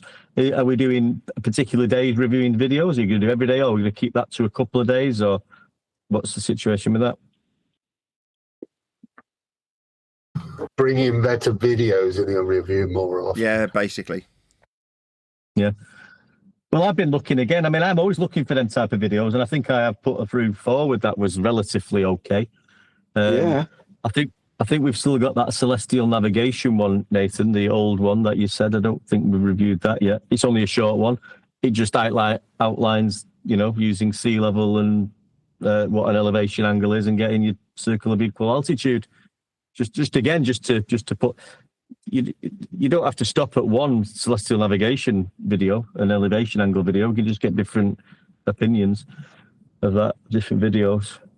So yeah, we all need to be looking for that type of content. I did offer up that submarine one yesterday, but I don't know if anyone's picked that up yet. It's there. Put it in again if you like, but let's put it in yesterday. And there's edit cosmogony. Earth not a ball. There's a lot of material in there. I didn't have a chat. I've been on call me this week, so I've been a bit. When I'm on call, I'm on 24-hour call out. You get stupid calls in the middle of the night, and so I've been very so I've not had a chance to properly have a Yeah, look so at you're that on one. call out. You're on standby and call out. That's why. Yeah, I understand that. Yeah. Yeah, that's naughty. That is. You could be just about to get a nice meal going, and suddenly, but you got to go. Oh yeah, you can't plan anything. No. You said it straight. No, you can't plan anything. Anybody heard Neil? from Chocolate Scene? Have you heard of him? Has anybody heard from Chocolate? Not yet. Not Chocolate Scion. Not yet. No. I think he'll be back when he'll be back when he's back. You know, he'll be back when he's back. You know, try to take a break and get your life in order and do what you got to do. You know, and then when you miss the flat earth community, you come back in. That's it. You know, sometimes you can have too much of a good thing. You know, does happen.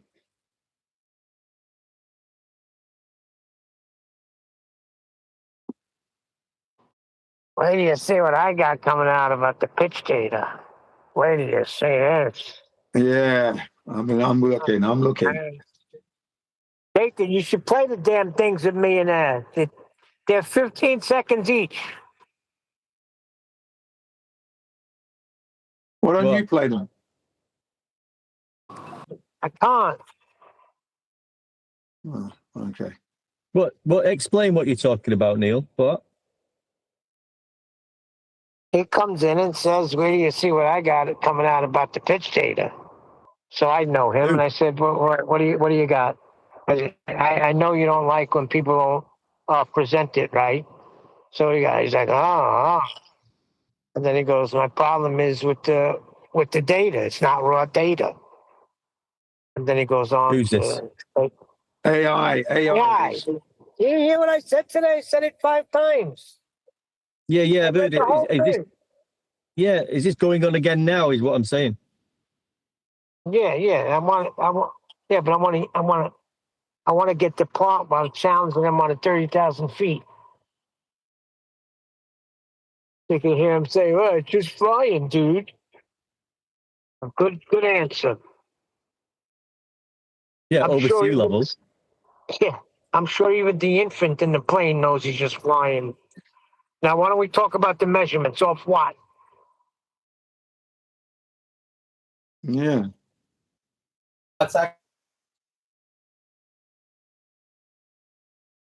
Yeah, when you tell him to shut up, when you tell him to shut up, he gets really upset, starts muting you and wanting to ban you. You see? What bothered me is when I challenge him to bring his ass on and bring your complaint forward. He said, "Why? I'm going to go in there." I left. I said, "You get your ass handed to you," because I had something to do. I had something to do before that, and I said I had something to do, and then he brings up the pitch data. So it's not like I rage quit. I had something to do. Yeah. So I ended up saying, "You get your ass handed to you. That's why you won't come." And I went do what I had to do. I came back, and I heard him say, "Why would I go there? What makes you think I need to go there? Why, so I could get muted and yelled at?" That's a freaking baller. That's what ballers say. Yeah. And when that's not even true, he gets the floor every time he comes in flat earth debate. Right. So I've got a question for you, Neil. Did you check with Righteous? Is he banned or not? AI. Let me check if he answered me yet. Hold on. Because that's what he told me, that he was banned. Sorry? He's banned here. Okay, so he is banned. That's what I heard. It's what he told me himself, that he's banned. Because I said to him, why don't you come in and tell them? Yeah. Oh, he's banned? All right. So then why didn't he say that? Yeah. Why didn't he say? Because he said that to me. Because I'm banned, I would have said, all right, no problem. Yeah. I asked him why. I got everything written down. I'll make sure I bring it up today, which I did. Yeah. I asked him why he doesn't come into the server. And because he was saying that they were calling him a shill and all this and that. I said, well, why don't you go in there and have it out with him with this that data? And he said, I can't go in there because I'm banned. Why is he banned, though? What was the reason for it? He didn't tell me. I didn't ask him because you don't really, they should offer it up. I don't want to get it, have him get upset about it. That's all. I know. Offering him a bit of dignity. Why is freaking Edgewise sending me messages? You're a dumbass. You got a microphone. Speak up. Yeah. What are you scared of? See, that's a coward's move. You're lucky. Anyway, I'll keep my mouth shut because, don't bring this up. Edgewise the guy? Is Edgewise the guy who has got no evidence of Earth curve measurements? He hasn't got any evidence of the globe because it doesn't exist. And he was in here yesterday talking over Nathan. Nathan had to push him out in the end anyway. Arse of a fool. Hole of an ass. Oh, yeah. Yeah. Yeah. So you want to call him an asshole, you call him a hole of an ass. It's a little bit polite, but it gets there still. Hey, Edgewise, you dumbass. Take the Bluetooth off so you're not mumbling and stumbling and whispering, and speak up like a man. Yeah, defend your ball that doesn't exist, that you say you know exists, but yet you can't prove it. If that isn't come and tell us lunacy. Come and tell us how the Earth calculator works. Yeah, and AI, I know you're listening. Dumbass. Make a video, present your case so we could tear it to shreds. Although we already did today. I presented your stupid case. Dumbass. Yeah, I don't know why he wants to make an enemy of everybody he meets. Flat Earthers in particular, I don't know that. Good luck to you anyway. Like I said, I don't know who you are now. I don't know who you are now, man. That's fine. I understand. That's what I do understand. I don't know who you are. Literally.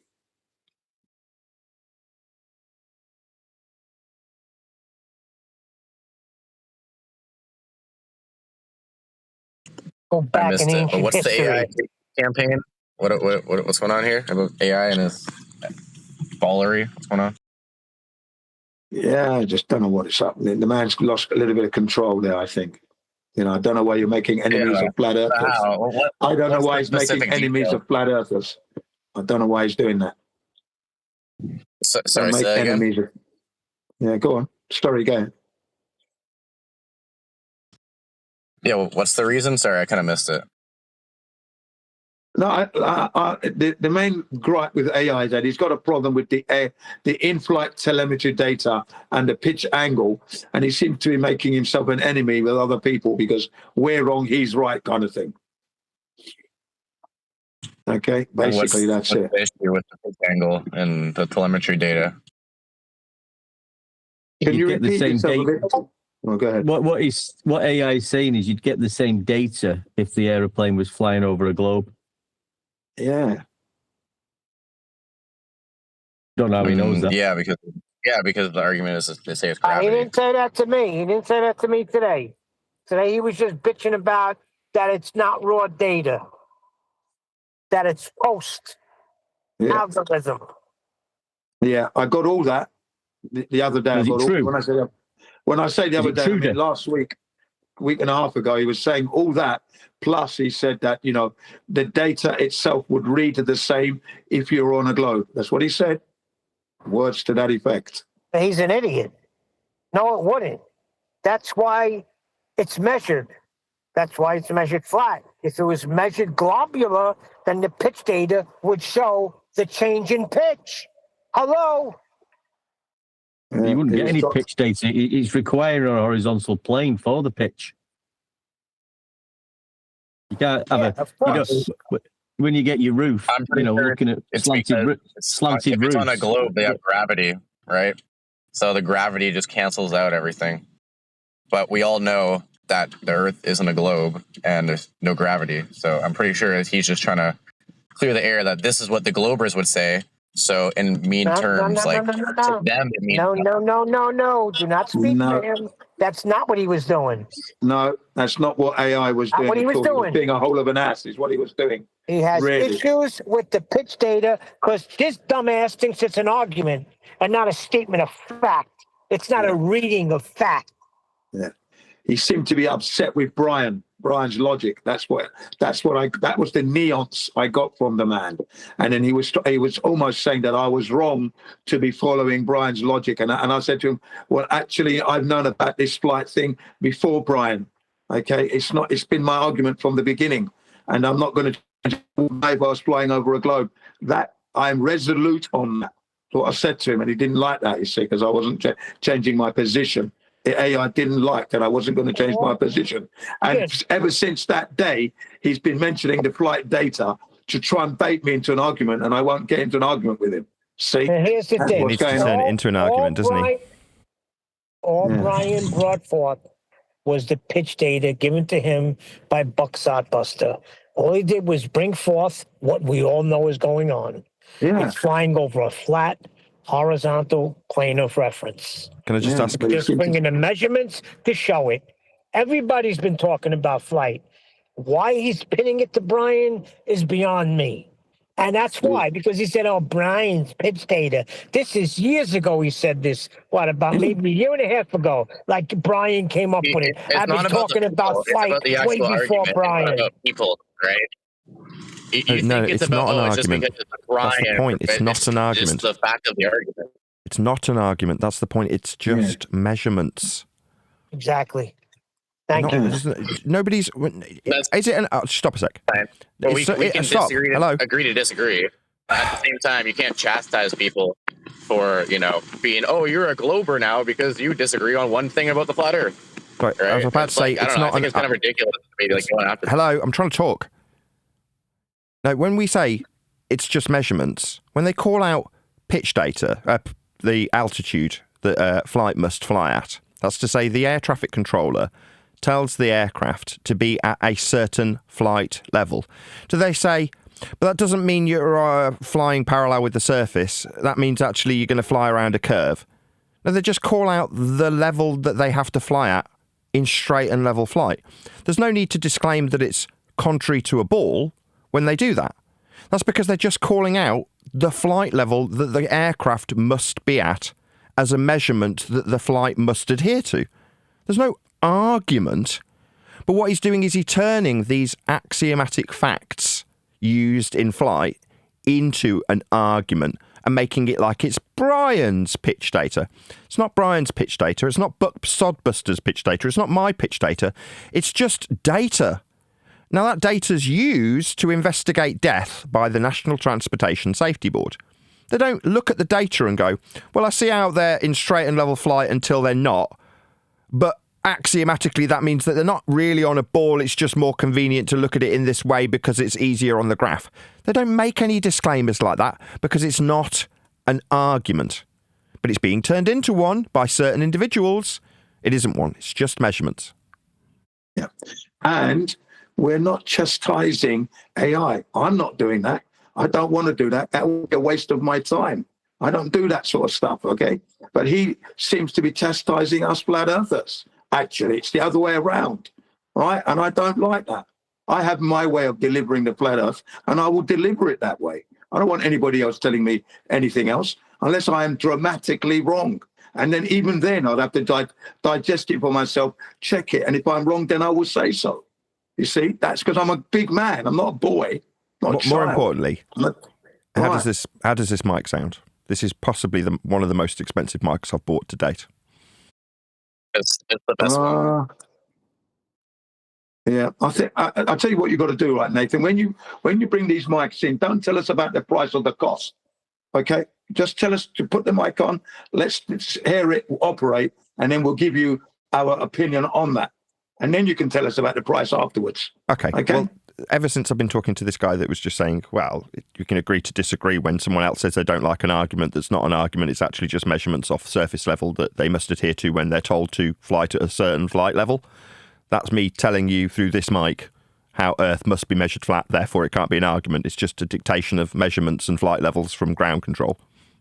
Excellent, Mike. Sell it immediately. I'm not going to sell this one. I want to keep this one. This one's an Electrolux RE20. I might keep this one. You're going to nice. keep it then.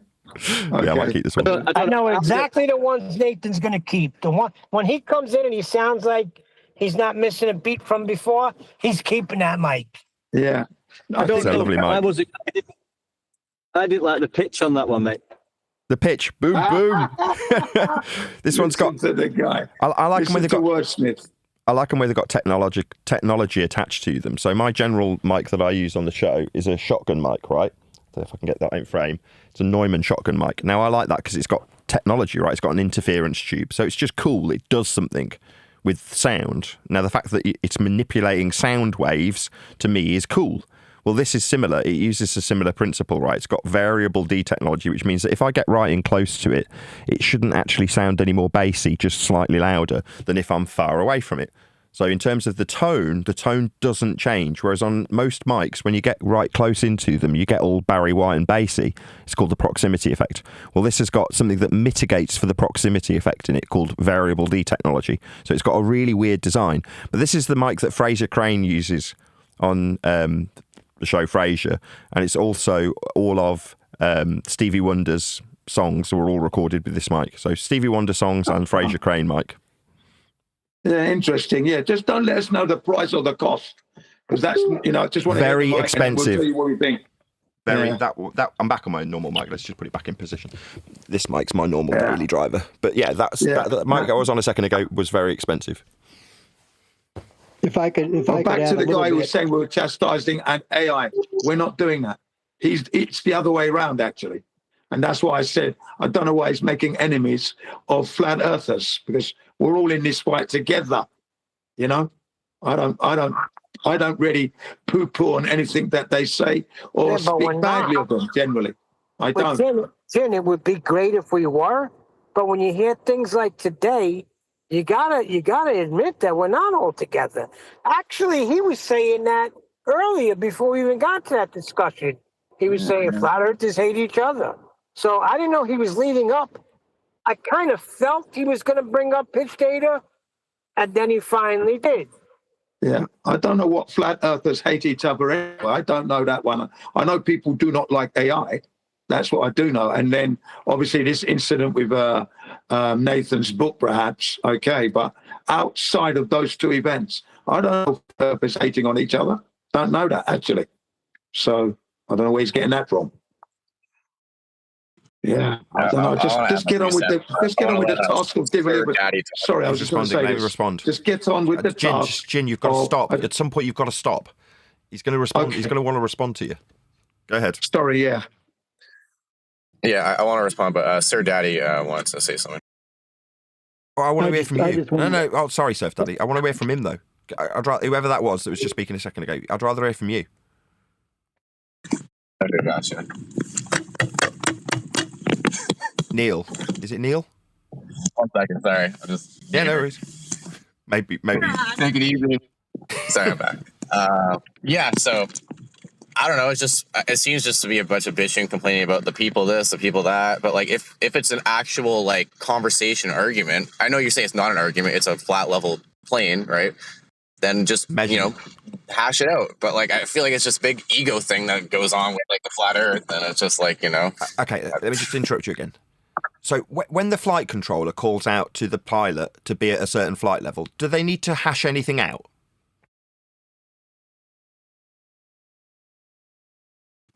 You want me to repeat the question? I'm just talking about the semantics and the people about this. I'm talking about the measurements, the semantics that he's arguing and telling us we're wrong about specifically. I'm saying again for the second time to you, Neil, when the flight controller calls to the pilot to go to a certain flight level, is there anything to hash out? I'm not sure. So you think that the pilot have a little discussion about how curved it's not when they get told to ascend to a certain flight level? You think they have to hash stuff out with ground control, do you? I think we all agree that the surface of the Earth isn't curving. Sorry, why aren't you answering me? Why are you being a wanker? Wanker, I'll ask for a third fucking time because you seem to be ignoring me entirely. I wonder why. It seems that you're defending some other wanker, and when it comes to the nitty-gritty of affirming how flat the measurements are going to be when they're called out to a plane, you don't want to affirm that there's nothing to fucking debate. I'll just tell you, Neil, you shitbag. They don't fucking debate it with ground control. So why in an holy fuck would I have to debate it with this wanker who's racist? Why would I have to do that? Who's racist? Why would I have to debate something that the ground control aren't debating with the plane when they tell it to ascend to a certain flight? There's nothing to debate. They tell them to go to a certain flight level. They either do it or they deviate from it, and then the NTSB step in because they've crashed. Okay. Yeah, so there's nothing to debate. Yeah. And all right. No one's. All right, you just told me it was about the fucking semantics of it. No, it ain't about the fucking semantics. There aren't any. They're just measurements of a flat Earth. That they're being suggested to not be, that there's semantics involved, there's debate involved, that it's about whether or not the people agree. It's got nothing to do with the people and everything to do with the measurements. There's no debating them, there's no hashing them out. Whoever's off mute in G+, close your fucking line. G+, Jin, for the love of Jesus, you're ruining this show. No, there's nothing to debate. When ground control say ascend to 20,000 feet, they just ascend to 20,000 feet. They don't debate about whether or not that's level and parallel and straight and level. It's just a measurement that they must ascend to. Meanwhile, a wanker, that's AI, says, no, it's a debate with the people over on Flat Earth Debate who say that ascension to 20,000 feet is somehow debatable. No, it's not. It's just a measurement of a flat Earth.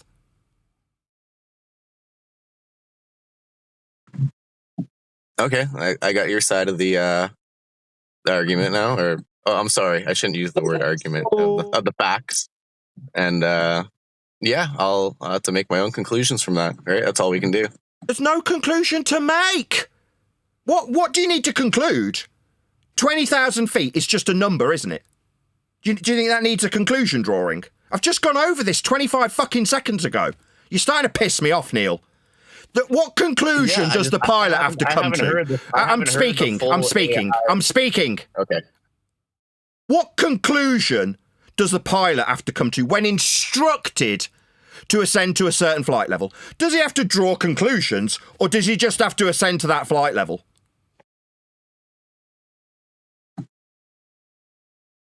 Yeah, no conclusions to be drawn. You're gonna get mad. You're gonna get mad. I'm not gonna answer that question. It's not a question, you fucking retard. I'm telling you, you dumbass. There's no conclusion to be drawn when you're told by ground control to ascend to a certain flight level. It's just a number that you need to ascend to and remain level with the ground, parallel with it. That's it. There's no conclusion to draw. You don't have to figure out whether or not there's some truth in this statement. There's no debate about it. It's just a statement based on a value. The value is parallel with the ground. That's just a fact. Now, whether or not you think that you have to draw a conclusion from that is idiotic. It's a statement with a number attached to it. Okay. Yeah, so you've been deluded by AI into thinking that there might be an argument to have, that you might need to draw a conclusion at the end of this statement of fact based on a measurement off surface level. There's no conclusion to draw. It's just a measurement off surface level. But you're under the misapprehension that it's about the people. It's about the semantics. It's not. No, or whether or no, not you need to draw a conclusion or talk through this for the third fucking time like you're doing right now. Can you hear me? Are you deaf? Shut up! You stupid clown! I'm in the middle of talking. Okay. It was rhetorical, you dumbass. Okay, I gotcha. Yes, so shut up. There's nothing for your pea brain to conclude here, okay, Dumbo? You don't need to draw any conclusions when I give you a fucking number with a measurement attached to it. It's just a measurement off surface level. You think, because you've been told by a clown, that you need to draw conclusions from that. You don't. Regardless of whether or not you can figure out that a number's just a number off a flat surface level, it will just still be a number that pilots have to ascend to when they're demanded to and commanded to by ground control. They're not arguing about it, they're not debating it, they're not thrashing it out. It's just a number, a value, parallel with the surface level. There's no debate, there's no discussion, there's no thrashing it out, there's no need for you to think there's a conclusion that needs to be drawn, because you've been told to by another man.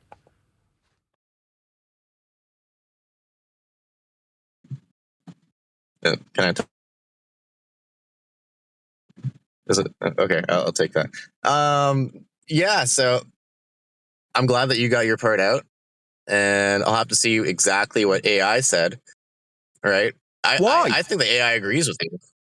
I honestly think he probably agrees with you. It's just a simple measurement, right? It's like the most simplest thing you can do, and No, he doesn't. No, he doesn't to me. agree.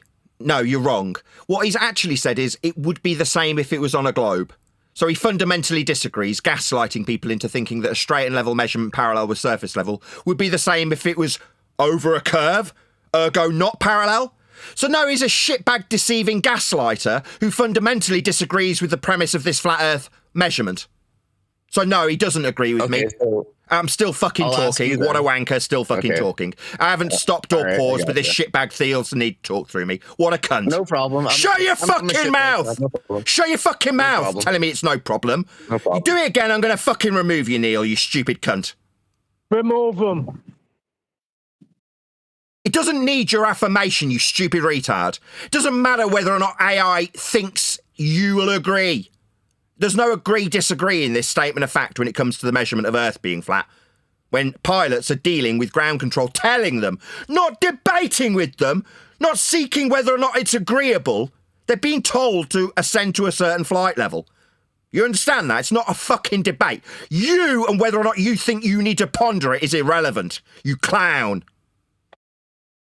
I'm not allowed to think for myself? Damn, all right. There's nothing to think about, you dumbass. It's just a number with a feet value attached to it. Virginia, you need to ponder that, do you, dumbass? No, I like... No! So sit down and shut up, you stupid clown. Just because some other man's told you that he thinks you need to ponder it. You believed him because you're a retard. Nathan, I just measured a room 12 by 12. Let's debate that, Neil. I think that's questionable. I'll have to ponder that fact you've just given me in measurements. AI told me that's debatable. Let's ponder it together. Do you understand how stupid that sounds? Other Neil, who's now interrupting before I finish. Still opening your fucking mouth before I finish, right, Neil? Wanker, wanker, wanker, wanker. I am still fucking talking, Neil. Okay. Yeah, not okay. You do it one more fucking time and you'll be permabanned, you stupid cunt.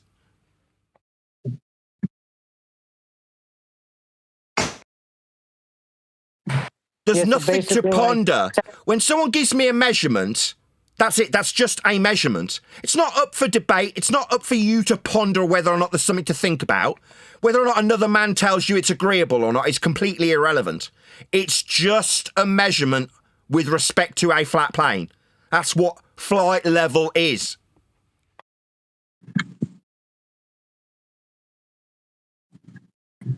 Okay. Good.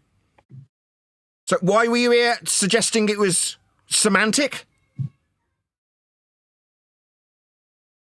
Maybe I used that word wrong. I'm just going to say... Maybe you should sit down and shut up then. Yeah, maybe you did, you dumbass. Okay, maybe you should sit down and shut the fuck up then. Yeah, maybe you should sit down, you dumbass retard, who doesn't know how to use the fucking English language correctly. Yeah, sit down, shut the fuck up.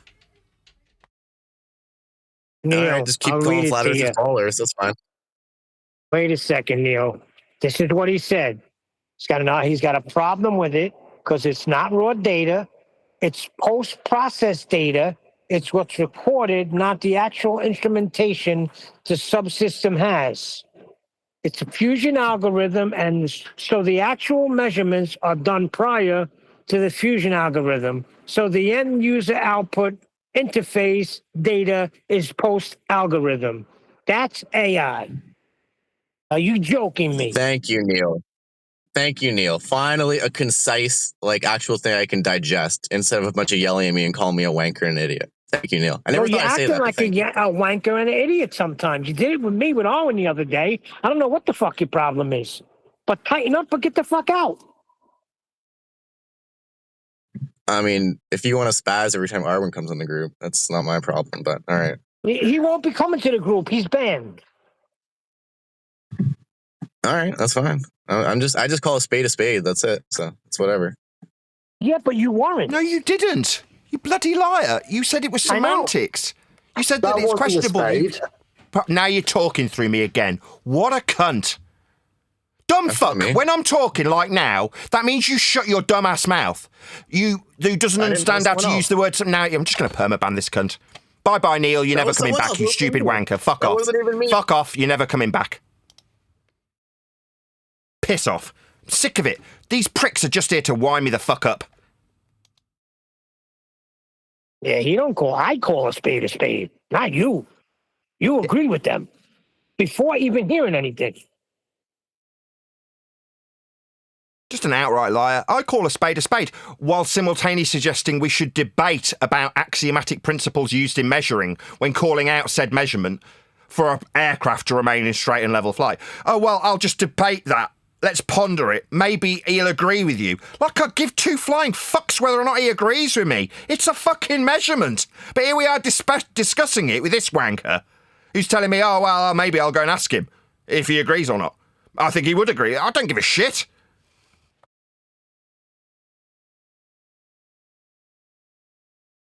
So he's going to go ask AI whether he agrees or disagrees with measurement. Okay. Yeah, it's idiotic.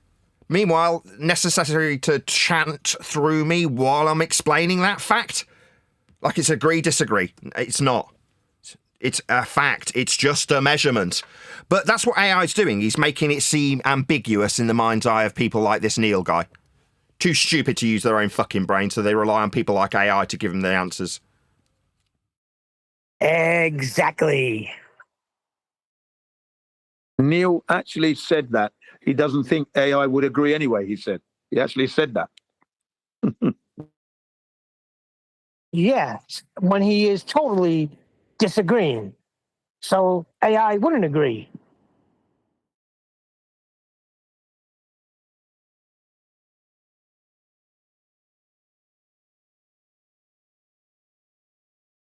Yeah, it's not like it's a agree-disagree situation. They're measurements. It's like saying, like you gave the example, Neil. Oh, I've measured this square. It's 12 foot by 12 foot. Let's start a debate. It's like, this is stupid.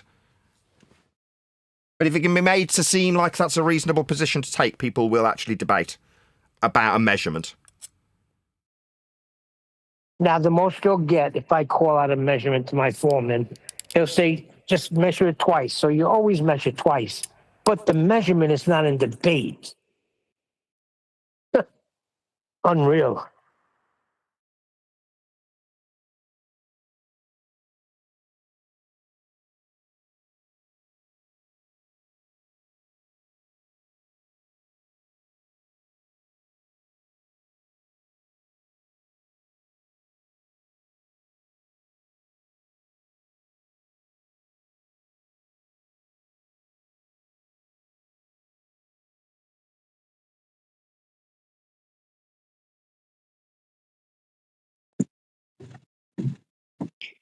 Meanwhile, I thought that microphone that you had us listen to was a little bright for my taste. Ah, look at Surf Daddy with the bright. He knows how to say the words needed to be said. I've learned a few things in radio before. It's the microphones that I don't like the most are the ones that are so bright, and it's like it's so detailed in how it records your voice. It sounds like your mouth is almost right on it, and I can hear the spittle forming at the side of your mouth. I was right on top of it. Those mics, yeah. The mic, it actually, it was nicer and clearer than the mic you're using now. But I was saying, I almost want to put a little muffler on it or something just to give it a little, not more bass, but just some. Just tell we can man up, so his voice can sound like he manned up. Like a round, it's just some roundness to the voice, I guess, a little bit. I just don't want to hear the spit in your mouth as you're talking so clearly into our ears. It's spitting facts out, mate. Spitting out facts. Spitting out facts of how it's measured flat, and AI overlord sounded like a whore. Listen, even if you does pitch data from the aircraft reference the horizontal plane? Yes. Aircraft pitch data is fundamentally measured with respect to a horizontal plane. This is also known as the altitude or the local horizontal plane. Yeah. Now, the altitude is in reference to sea level. So the pitch is tied to the horizon, horizontal, and altitude, which is sea level. So it's obviously, what's so difficult about this? I have no clue. And also, Deck, check it out. What universally, we all know this. We even tell kindergartens, the world is 70% water. So therefore, sea level is the majority of the construct of our habitants. And what you just said, connect the dots. So, hello, altitudinal, horizontal, perpendicular, planar, terrestrial plane of reference. Let's stop talking about the mountains. Let's talk about the sea level, which is the majority of the earth. So what's the problem? Again, what is the problem? Well, the problem is AI. Remember when he had an issue with you when you said they call it airplane, not air curve. Remember that, D-Rose? Got all over you for that. I know. That's yeah, I know. Well, I mean, I always said the AI was, it wasn't for artificial intelligence, it was for arrogant ignoramus. I already told you that what the AI stood for. Arrogant ignoramus.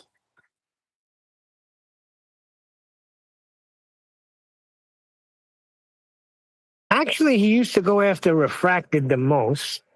And refracted's the guy who pushed measurement. I'm starting to see it all come together now.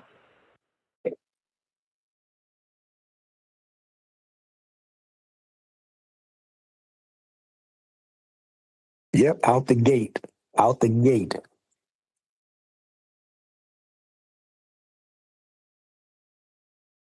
Yeah, I was in there this morning. He tried to pull that shit on me. Wait till you see what I got about pitch data. It's like, well, what's your problem? What's your issue with pitch data? It's not raw data. It's not raw data. It's the raw data. It's not being measured.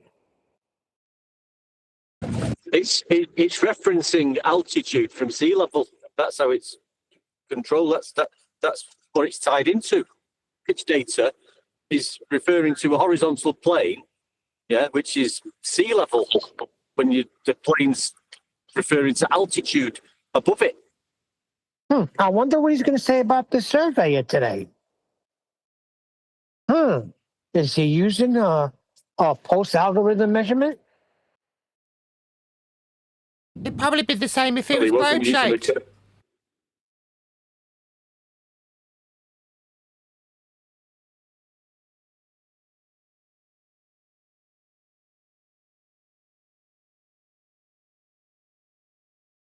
Somebody got rumpus. That was me saying sarcastically, oh, it would be the same if it was globe-shaped. Him measuring flatness for the Ordnance Survey measurements for this trig point. Well, that'd be the same if it was globe-shaped.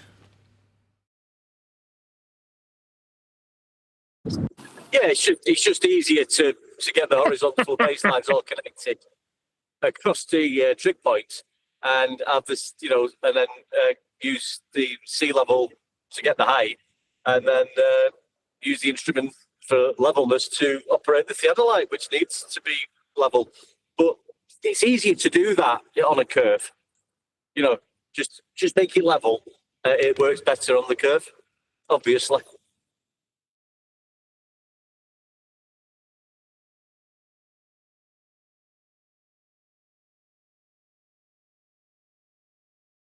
Well, I mean, sea level is just an infinite amount of horizontal planes on a sphere. So There are no planes on a sphere.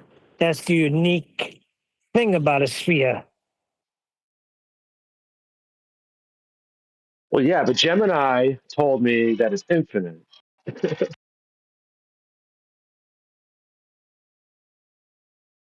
That's essentially all he's doing.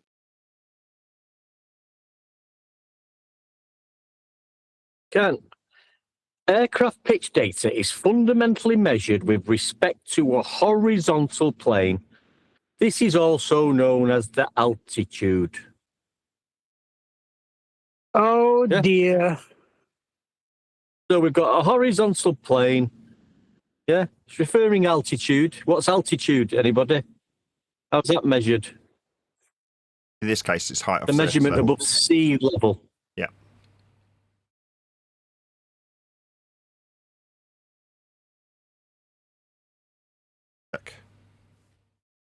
Check 1, 2. There's no way around it. There's no way around this. You cannot escape. You was a bit. I don't know if you. Hang on, D. I don't know if you was testing a mic then, but it was a bit choppy in the first instance. Oh, that's just me messing around with the mute button as I was swapping the lines over. Anyway. So this is my new mic. That's my new EV RE50. No, RE20. I like that. I like that this. one. That sounds good. I can't wait to hear it. I haven't heard it yet. I haven't really monitored it. I should really do that now. Listen to myself through my own speakers. See how it sounds. Yeah, it sounds really nice. Does it always make that click sound, or you just hit it by accident when you put it on mute? I don't know.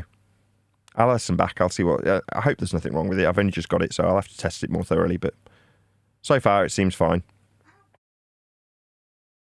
Yeah, this sounds real good. You know what it is? A lot of your mics, I can't tell if it's a different mic or the one you normally use, which means it probably sounds okay. I didn't hear any clicking. No, I mean, there might be just the sound of my clicker. So I've got a light switch that you can probably hear in the background of each recording, which is just me turning on and off my studio lights. So that's what you'll hear. That click, can you hear that? I heard it. Yeah? That sound? That's just Yeah, I the heard lights that coming one on when and she off. pointed it out. Yeah, well, you'll hear it at the That's the beginning of same the one I was intro. talking about. So the intro music plays, and then you'll hear click, click, welcome to Flat, and that's me turning my lights on. Because they're really hot, like they're big studio lights. So as soon as I put them on, that's partially what the problem is towards the end of the live show as well. After an hour, if I've done a lot of on-camera work, talking to camera, explaining my point, then I'm under the studio lights, and you get really hot really quickly. Now, at the moment, because it's not summer anymore, I can't really open any of the windows either. So it's not like I can regulate the temperature by just quickly getting up and opening a window. So it gets hot. Anyway.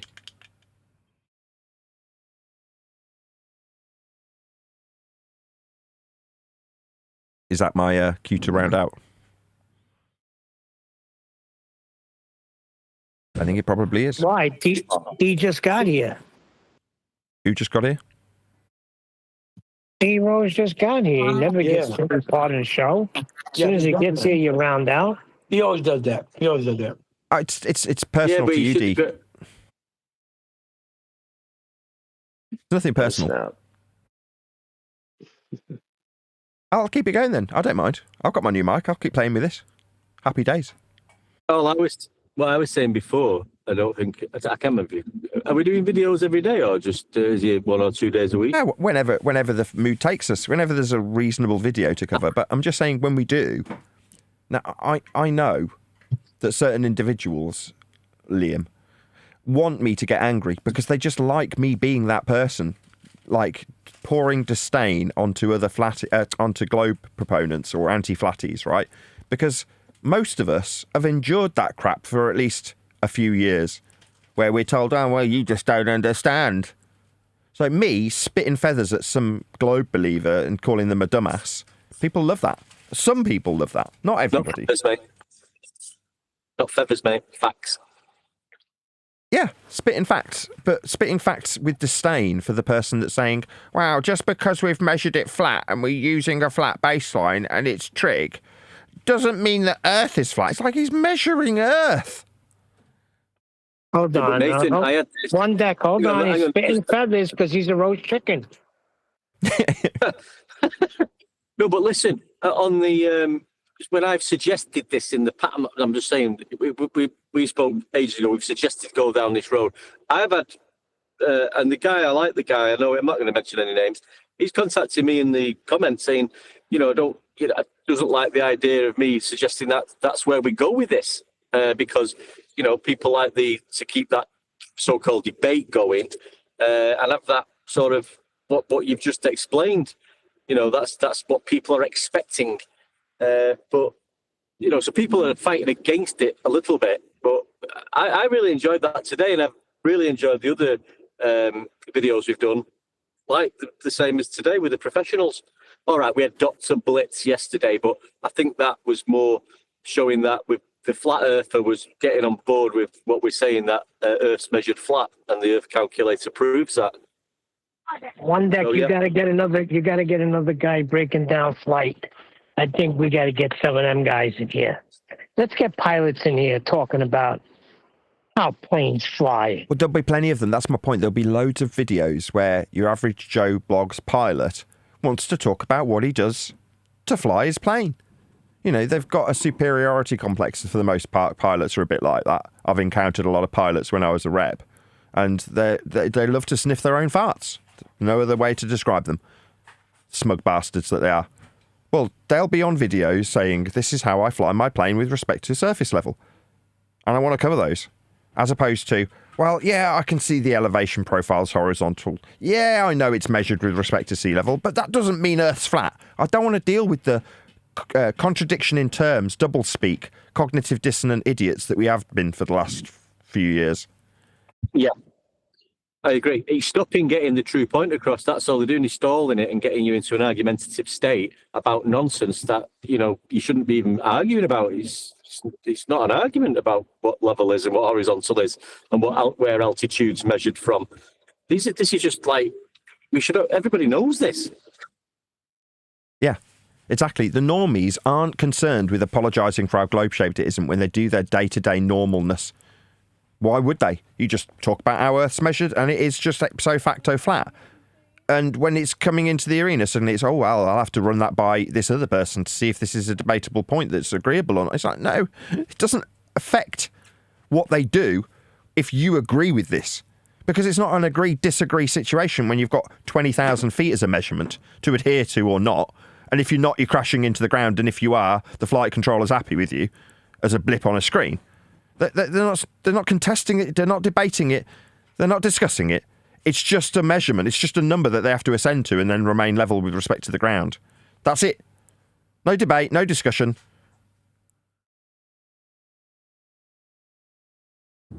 Yeah. It's not called straight and level flight for no reason. I mean, Yeah. You're in straight and level flight, obviously. So really, technically, the name of the show is just it's just what's the word for it? Nomenclature. You know, flat Earth debate, but there's no debate about it. Earth's flat because the measure's flat. Yeah. Horizontal pitch, altitude, you know, heights, you know, measurements, trigonometry measurements of mountains to the Earth's surface, sea level. I mean, everything is solidified. Everything is substantiated. So the title of the show is just, you know, we just. What's that word mean? Is, Nomenclature. You know? What does that mean? That's like they use them in songs, and they make songs become trendy and time specific in chronology. Like that's deaf. Like if you say deaf right now, the kids will look at you like deaf. But an old head would say, "I know what he means. He means great, like fabulous, like cool." So, flat Earth debate is played out because it's not a debate anymore. I see. So where I say no namesake. So typically when I say there is no debate, flat Earth debate is a show title. It's just the namesake of my show. There you go. Exactly. Is that what nomenclature means? Nomenclature, according to Oxford. That doesn't mean what nomenclature means. That doesn't mean. Yeah, go ahead. Hold on, we get a definition from Surf Daddy. Go ahead, Surf Daddy. The devising or choosing of names for things, especially in a science or other discipline. Example, the Linnean system of zoological nomenclature. The body or system of names in a particular field. Example, the nomenclature of chemical compounds. Formal use, the term or terms applied to someone or something. Customers was a preferred or original nomenclature for passengers.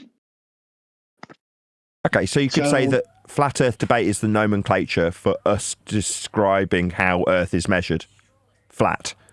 Doesn't mean it's a debate, it's just its nomenclature in this context, although I wouldn't necessarily use it in that context per se, but as it's been used by D, it does actually make sense now you've defined it. Okay, cool. Well, the nomenclature of surveying, you could say there's planar surveying. There's the the nomenclature for surveying are things like triangles and elevation angles and distances and 180 degrees, and I mean all of those terms. The Windex flat Earth 30 words. All of those words are the nomenclature of discussing Earth measurements. How's that? Perfect.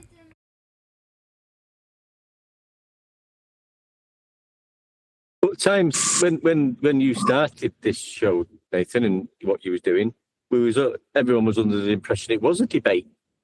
Yeah. Yeah. It was a debate.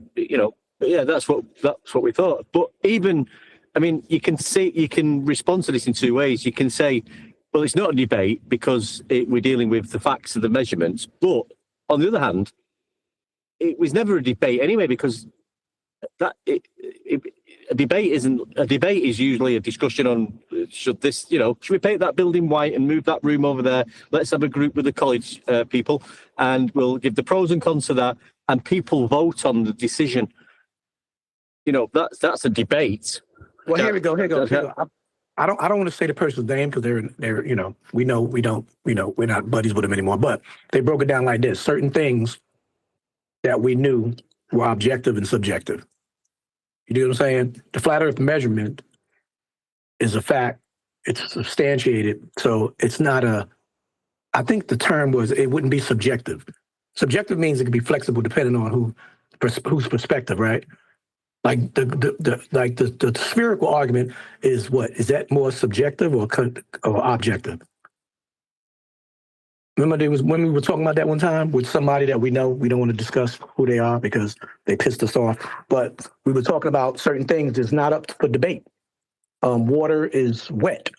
There's no debate about water being wet. Ice water's define wet. Water's yeah, no, water's level. Level is level. So when you're debating, there's no debate over when you say you need a level. You're missing the point of what I'm saying. I'm not talking about I'm talking about whether it's flat Earth, whether it's doo-doo. Doo-doo stinks. I mean, certain things are just what it is. There's no debate about, well, maybe moose poop smells. Poop stinks. That's what we were talking about at that day when we were talking about some things are just not debatable. Some things are just not. Some things are just irrefutable and they're just facts. I love the way you There's think. no debate about it. Some things aren't disputable. Shit stinks. Water is wet. Water is wet. Period. Water is wet. That's it. Period. Whether it comes from your tears, from your penis, your butt, the river, the ocean, water is wet. So there's no debate about the water. Dry ice, mate. Not true. Dry ice. Yeah, I was going to say you can have ice and steam. Did I say ice? I said water. Define dry. Yeah, I said water. I didn't say dry ice. I said water. So Liquid before it was water. dry ice, it was water. Then it became dry ice. But we're talking about water. Can I interject with? We can. We're just being pedantic with with D just to mess with him. But go ahead. All right, go ahead, D. No, he's done. I said we were being pedantic with him. He's talking about liquid water. Water's colloquially generally considered to be in its liquid state, right? Because it generally is. But you're talking about liquid water being wet, but water's available in lots of different states. Go ahead, Surf Daddy. Our pedanticness with D can wait for another time. Yeah, here comes pedantic. Let's ask AI, the internet Google, is water wet? AI overview.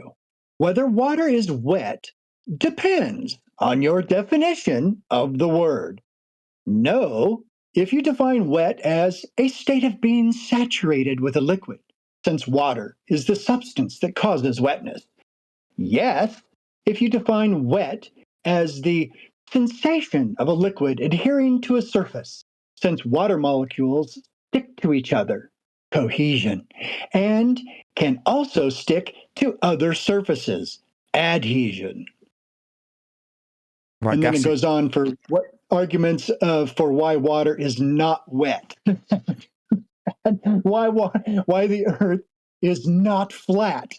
Oh my gosh. So it's like there's no truth anymore. There's no axioms. There's no you know, Yeah, just you you're can't correct. I think you That's can't Huey it. would say you there's no, don't debate a scone. A scone is a scone. Thank oh you, Yeah, yeah, Neil. well, Thank you, I'll Neil. bet AI Thank you, Neil. is a scone a scone. I could ask AI and it will tell me that it depends. yeah, we're in an age And where depends. AI will Yeah, teach people, like in 1984, that 2 + 2 is 5. yeah, it's all Correct. subjective, which means there's no It's not. It's objective 4, truth. That Neil. means It's not doesn't correct. It's wrong. So No, you could you're say that. correct by saying we're in an age where AI is telling us these things. That's correct. We are in that age. Is that true, Like Neil? saying, Is that really true? like saying, sorry, mate. I mean, it's like saying, like one time when you multiply something, it increases, doesn't it? You know what I mean? You're multiplying. 2 times 2 is 4. It's Hold on, let me just check with AI. 1 times 1 is 1. But this is where parents should be getting aggravated because they always use that analogy. Kids come home and they know 2 + 2 is 4. But now with AI, they're learning all these other nonsense. Parents should start getting outraged. Start going to the schools and demanding why the children are being taught that they live in a solar system. I don't see what the problem is.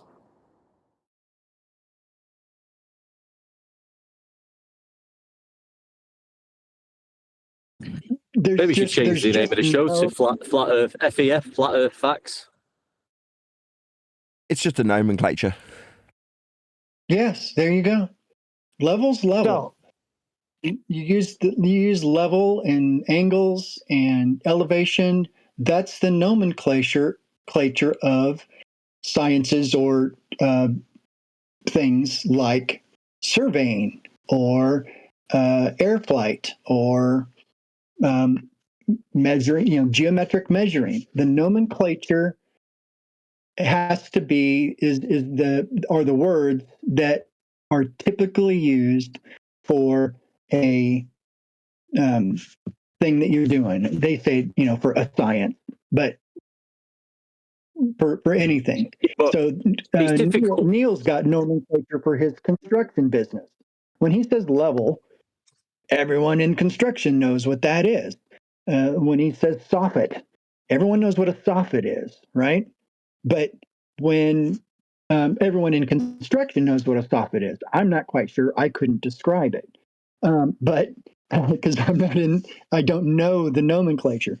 But when you've got a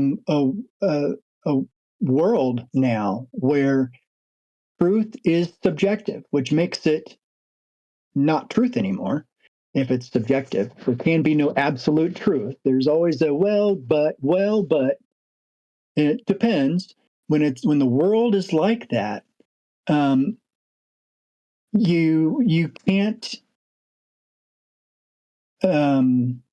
understand or adhere to anything. Nothing is true if truth is not absolute. And if you can't rely on simple axioms, laws and axiom, natural laws and geometric mathematical axioms and stuff like that, if you can't rely on those to be absolutely true, then nothing can make sense to anybody. Exactly. It sounds so weird to hear you say it, but it's like, if you can't rely on an axiom, I'm not moaning at you, but what's an axiom? An axiom is something that's true. So if you can't rely on, it's like, it's almost a contradiction in terms to suggest that you couldn't rely on an axiom. You're like, but that's what they're doing. That's the world we live in. Frustrating, isn't it? Well, that's what I'm dealing with. To a lot of people, it's old news and stuff like that. But reciprocal zenith angles. I've got a guy on my Facebook page that is absolutely just sticking to this main surveyor guy who shows one illustration of reciprocal zenith angles, and I'm debating him. I'm just for fun and for exercise trying to find out how this illustration fits anything in reality. And it took me a week to figure out that the illustration that shows, we've all seen it, where it shows reciprocal zenith angles are, that plumb lines aren't parallel. And it took me a week to figure out that this, my opponent said that this was a survey. This was a survey that was done, and this is how surveyors do stuff and stuff. And I'm looking at it, and it's like, he has no actual measurements to the surface, even to his globe surface. He's got a curved surface in his illustration, two theodolites, and it shows that the plumbs aren't parallel. So all plumb lines aren't parallel. Well, axiomatically, that has to be false. Just measuring the height of a tree in your yard, or two buildings, or a mountain, God forbid, measuring the height of a mountain, your zenith and the mountain's zenith has to be 90 degrees in order for the trig to work. And that trig can only work if the baseline that you're using for your triangle, as our guy was talking about today, triangles everywhere, has to be the surface of the earth, or a line that is parallel with the surface of seawater, of sea level, in order to work. You got to have a horizontal, and it's got to be parallel with sea level. That's an axiom. And I just basically telling the guy, if plumb lines are not parallel, then we can't freaking measure anything. There's nothing we can measure and be plumb and call it plumb. Precisely. Yeah. And all plumb, according to, I looked it up. I basically asked the question, how can you measure an elevation angle if all plumb lines are not parallel? And of course, the first thing it gives me is this main surveyor. And there seems to be no one else but this guy making YouTube bucks on it. Yeah. And what he's doing is defying axiomatic principles that are actually used by everyone else in measurement of Earth. He's got no practical example, but that's what AI will scrape and give you. Well, and what's hard is that you have to read carefully, because the AI does say that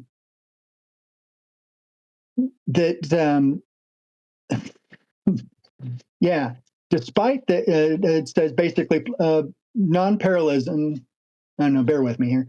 It says the non-parallelism of plumb lines, known as the deflection of the vertical, so it's got a nice little term for it, is a well-known phenomenon caused by local variations in the Earth's gravity field, parentheses, e.g., due to mountains or differences in underground rock density. So a lot of detail that makes no sense.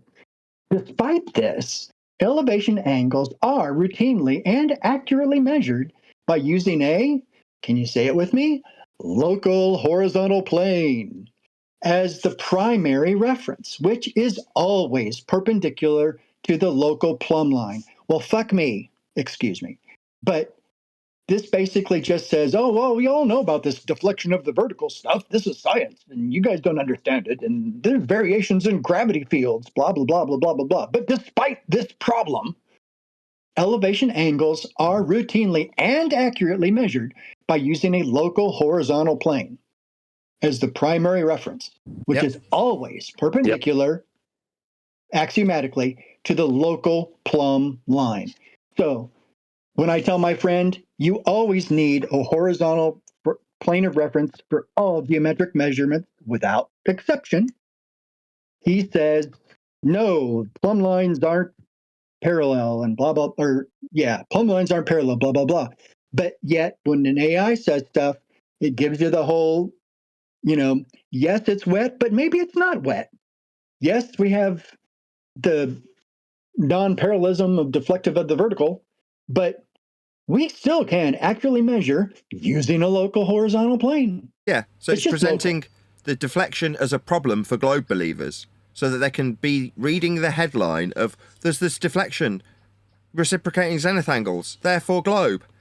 But in spite of this, when you get the full explanation, we don't actually treat it as a problem, we just measure Earth flat. Exactly, that's what I was going to say, yeah. I mean, essentially, what it's saying is you have reciprocating zenith angles because gravity is a force. That's what it really boils down to. It's stupid. Yeah, but then further to that, it adds that we're not going to be using any issues with gravitational deviations because there aren't any. We'll just measure it flat, though. Right. Yeah, we've got all these problems with gravity and everything else, but we'll, these are things we've got to consider. But when we get down to the nitty gritty, we'll just measure Earth flat. They don't matter now. Yeah, they stop being a problem the minute you actually make a measurement of Earth flat. So what is it really a problem? Well, it isn't. We just measure Earth flat. Well, that's a problem if I believe I'm on a ball. Well, yeah, reciprocating zenith angles. That's how we account for that problem of it not being a ball when we measure it flat.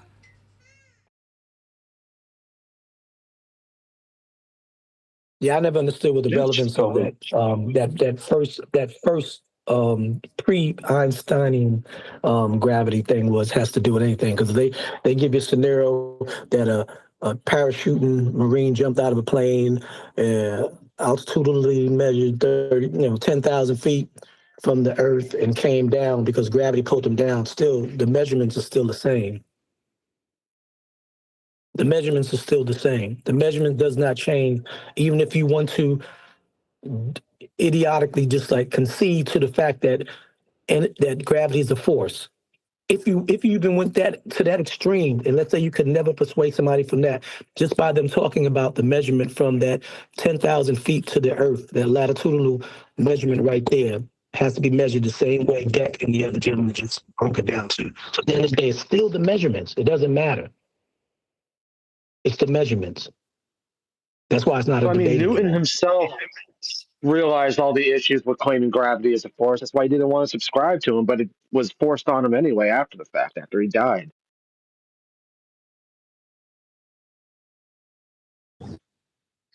This AI bullshit. It's just like they're going to get the younger generation hooked on it, and that's what they'll go off, and it'll just tell them, it'll have the heliocentric reasoning behind it to keep the heliocentric so-called model alive.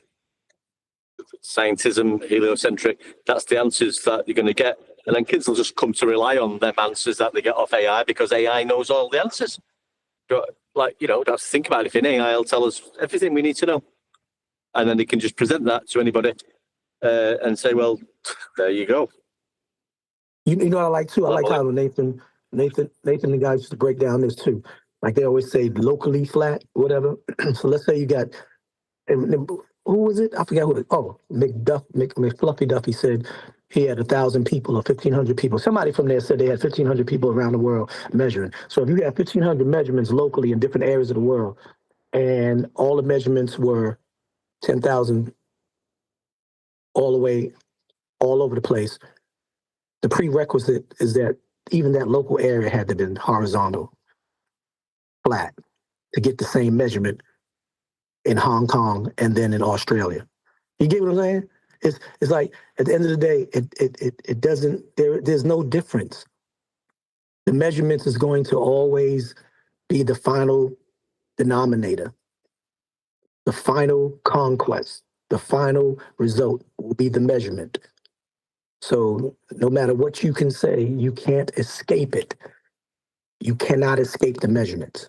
That's why I don't even feel bad that I'm not around anymore, because it was substantiated back then when y'all started doing it. I was like, whoa, it woke me up. Now, nobody will even talk to me no more about it. As soon as I throw measurements in their face, they just kind of have this dumb look on their face like, oh shit, I didn't think about it like that. And then they'll say, it doesn't matter anyway. It ain't gonna pay my bill. It's like, but original bit. So I got in. Just a quick story. I got in that conversation with a good friend of mine. He's a glober. He's a grown man. He's intelligent. He knows I'm a flat earther, but it comes up now and again.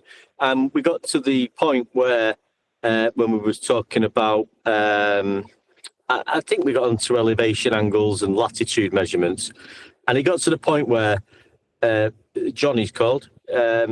He got to the point It got to the point where I had to stop him and say, John, you're at a point now where you're going to have to tell me that level is curved. Do you want to go down that road? And the conversation ended, because that's where I brought the conversation to. And he was going to do it. And he's not in this arena. He's not an anti-flat earther. he's a decent guy. He's got a good job. He's just been brought up like all of us. But we have a little conversation now and again.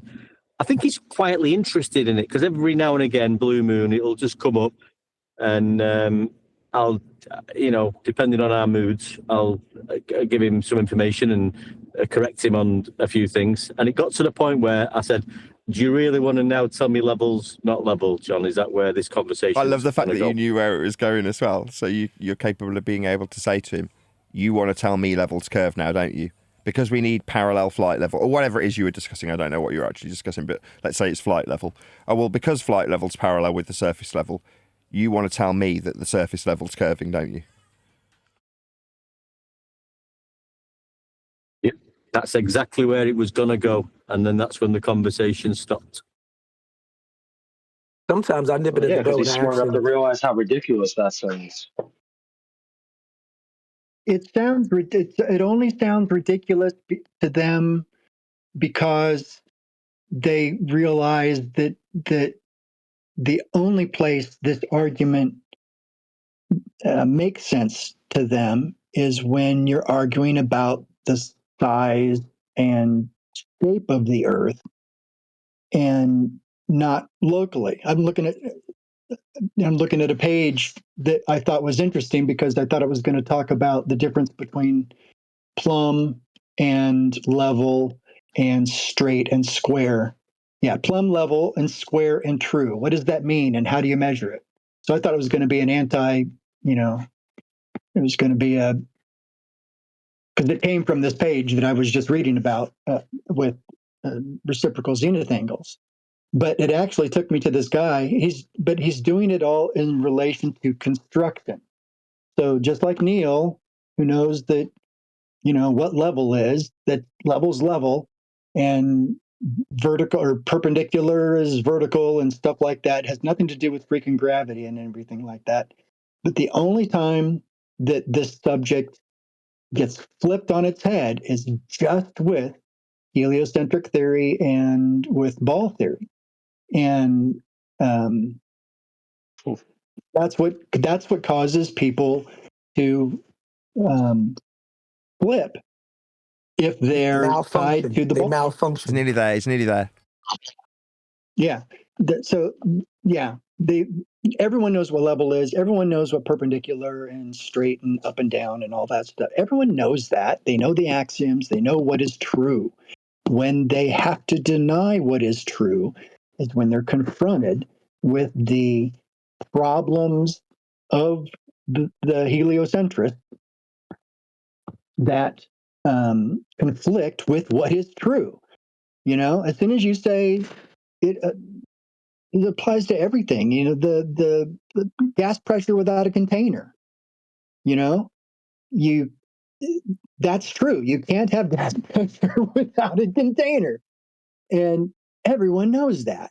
But when you come to the globe and how they have to explain why it's not violating natural law, then that's when you pick sides. And that's when people who are cognitively unable to understand what is true versus what is not true have the problem. And I feel sorry for people that don't know what is true. You need to keep these two things very separate from one another so that you can get on with normal day-to-day measuring of Earth flat without needing to comprehend how globe-shaped it isn't when you do that. So as long as those two things are kept distant from each other, that's where I want to bridge the gap. That's why I keep saying I want to cover normie videos. As long as we keep covering anti-flat earthers, we're just retaining our little pond separate from the rest of normie society. The minute we start covering, like we did today, this map reading company guy, suddenly we're bridging a gap between how deceitful it is to suggest you're on a ball with it having the problems of reciprocal zenith angles that are simultaneously ignored when we just measure Earth flat, and the fact that we just measure flat when normies just measure it flat. I want to bridge that gap. My head is bobbing like a bobblehead, like crazy, Nathan. I'm like, yes, it's that time. It's that time. And I think I might have said that in a way, but maybe didn't come across the way you just eloquently said it. where I was frustrated before, and I was talking about that next level. You know what I'm saying? Like, I think I said it back when you went from arguing with the numpties to taking these videos and just letting them go and then pausing them and then dissecting them. I think that was the next level. But then after that, I said after that, now it's got to be another level. And I think we were on our way when we dealt with Danny. Yeah, we always wanted the one deck. One deck started suggesting started suggesting that we just deal with professionals, people that do these things every day, and they're going to tell you the same thing we've been telling you. Yep, and because guess what? On TikTok and all of them, all those so-called professionals come on TikTok and they shred those so-called aspiring flat earthers apart. Because those flat earthers on TikTok, I don't know if recent because I haven't been on TikTok in a while, but those surveyors and all these other things, they get on there and they either they're lying or they don't know that what they're saying actually supports it, but then they come out and say the earth is still curved at the end of their point. But still, the professionals are going on the layman or the weaker flat earther platforms or wannabe flat earthers, and they're tearing them apart and then making it a very convoluted, confusing conversation for the listener who doesn't know anything about surveying or has been brought up thinking that the earth is round but has a feeling that it doesn't sound right. So by you doing this, if we can, I don't know if they're courageous enough to, if they can get on this show and they can just, like you said, the pops just spill their guts out and boast and brag. They can literally solidify this whole thing. They'll do it anyway. Like, There'll be videos. That's the point. There'll be videos out there of them sniffing their own farts, telling you how wonderful they are, whilst detailing accurately how flat they measure Earth. Because they're not going to know there's a gap to be bridged. They're just going to talk about what they do. Now, because cognitively it's been separated from the fact that they're told they're on a ball while simultaneously measuring Earth flat in every respect. Because there's that separation, they're not going to think it's necessary while they're sniffing their own farts to disclaim how non-ball-shaped it is. But if we can bridge that gap and the whole world starts cognitively thinking, I need to explain why it's not being measured ball-shaped here, that's a step too far for most normal people. They'll just go, well, it's just flat. Because that's cognitively easier. There's less mental expenditure to just accept it as it's measured than there is to explain why it's not being ball-shaped measured and why it could be ball-shaped, but simultaneously that problem doesn't have to be counted for when it is actually measured flat. That's a whole rigmarole that most people won't tolerate. That's why they've been kept separate. Now, there's people who concern themselves with that. We call them anti-flat earthers, who'll go to the ends of the earth to do exactly that, with all the cognitive dissonance in tow. Now, they'll be losing sleep over it, but why would I have to deal with that when I can just bridge the gap between a normal pilot who wants to sniff his own farts and tell you how flat he measures Earth because he's so wonderful? It's like that, like you say, though, that surveyor today and the other videos you've watched, they're not concerned with this. It's not a debate. The fact that Earth, we're not arguing that you don't live on a globe. That surveyor today has told us how Earth is measured with the baselines, all the trig baselines being connected, triangulation, sea level being introduced to them all at the same, level above sea level. If you got that guy on this show next week and put him in a corner about what shapes the Earth, he'd probably still want to tell you it was a globe. Exactly. Somehow. So don't put him in the corner. I don't need that guy to suddenly be in cognitive dissonance to try and fumble his way around explaining reciprocating zenith angles that are simultaneously being pulled with a gravitational force that hasn't been a force for 110 years, but is also the magical answer to this very problem of measuring Earth flat in this instance. But simultaneously, we don't need to because my explanation still stands when I measured it flat. I don't need his cognitive dissonance. He's gone through how he measured it. Once we've got how he measured it, what else do I need from him? Well, I don't. I don't need him to apologise for how flat he measured Earth. Yeah. You don't need nothing after that. And yeah, of course, if you push them against the wall, they're going to say it's a sphere. They think they're on a sphere. But when they fly, they know it's flat.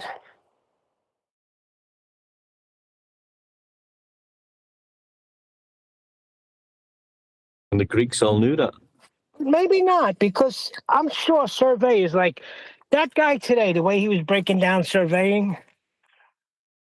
Can he honestly say with a straight face that after everything that we're actually on a globe? Well, he probably would say, well, it's just, on the Earth's massive. Just even though we're doing a city, it's just a standard level baseline. We are measuring from sea level, but that doesn't, Yeah, but that he's doesn't take away. measuring. There's no drop being measured though on deck. Yeah, but I'm just saying what he would probably say if he'd never even thought about it, because he's just dealing with horizontal triangulation, altitude measurements from sea level. But if you put him on his toes, he'd have to say something, and he'd probably say, well, it must. He wouldn't know the answer, but he would have to. He would probably say, well, I don't. The Earth is a globe. Obviously, this is just how we measure it. This is how we do it. Obviously, the Earth's a globe because I've seen photographs of the blue marble.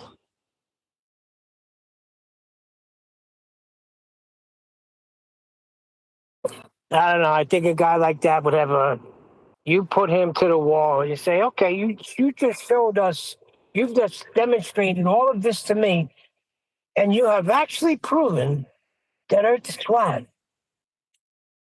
I think he'd have to concede. We don't need I keep saying, we don't need the guy's concession. What I need is him. Just listen. I'm just saying, okay, hypothetically. I got you. We don't need a concession from him when he's there smugly telling us how flat he measured Earth. We just need to say, you see how this guy's measuring Earth? It's flat. While he smugly says, I've got this tool that I've made. I didn't want to spend the expensive ruler money, so I made one myself while I measured Earth flat. While he's saying those things, I don't need him to come on and go, oh yeah, that means I understand now that Earth's not a ball. I don't need that from him. I understand what you're saying now. He's already telling us that. That's all. Right, and he's not in the position to defend globe or ball anything, and people like that, that's why it's good that we're reviewing their videos where they aren't put in the position of having to defend the globe. Yeah. We all know. We were just speaking a little bit out of. But we all know that, and now we're using these videos. We're just using that material because that's actually what they're doing. But I think we were just sort of going into it a little bit too deep, and we don't need to go there. I get what Nathan's talking about, though. We don't have to ask him that question when he's smugly telling us how he measures Earth flat. I don't need to ask him that anymore. Actually, that would be stupid to ask him that question. Yeah. He'll turn around and say, "You paying attention?" Yeah, and Neil, I mean, I might even. No, but one thing, Rose, I might just come out on his video and saying, you've broken all my dreams because after watching your video, I realised that I don't live on a globe anymore. You should say that comment. That's a good one. No, you shouldn't. No. You don't need to ruin his day, right? He's happy, right? He's telling you how he measured Earth flat, and he's delighted that he understands it and can convey it in a reasonably concise way to an audience. Out on location with his big lumps of concrete that aren't just lumps of concrete, right? He's smug. Now, I'm not decrying that guy for being smug, right? I'm smug. I know Earth's measured flat, and I'm quite smug about that fact when I tell people it. Yeah? But for the fact that I've got complete wankers around me that will completely decry that fact by saying, well, actually, just because we've measured it flat and require it to be flat, and axiomatically the principles applied to the measurement are flat, doesn't mean Earth's flat. Just because I've got to deal with that shit doesn't mean that I should put that kind of same shit onto somebody else who's just having a good day measuring Earth flat. I'll use his information. It's like, well, you were smug about sniffing your own farts telling us how flat you measured it, but you're not so smug now that I've pointed out that means we're not on a bleeding ball. Well, tough luck. Next time, don't be so smug about you measuring Earth flat without, going through the cognitive pain of realising that means you're not on a ball? What, just because you didn't suffer that cognitive pain? I don't want to force that cognitive pain upon them. But for the fact that I'm telling people to go and let them know at Nathan Oakley 1980 sent me, but that's for the reasons of videography. I want him to promote my video, not because I want him to feel the pain that I've felt for 10 years. Far from it. I wish him every luck. I don't want him to go through anything like that. Normality should be just as we've measured it. And he's measured it flat. Yep. He's not worried about it, is he? Yeah. Why should he be? Well, because the government religion says it's a ball? That's not my fault. I shouldn't force that on him.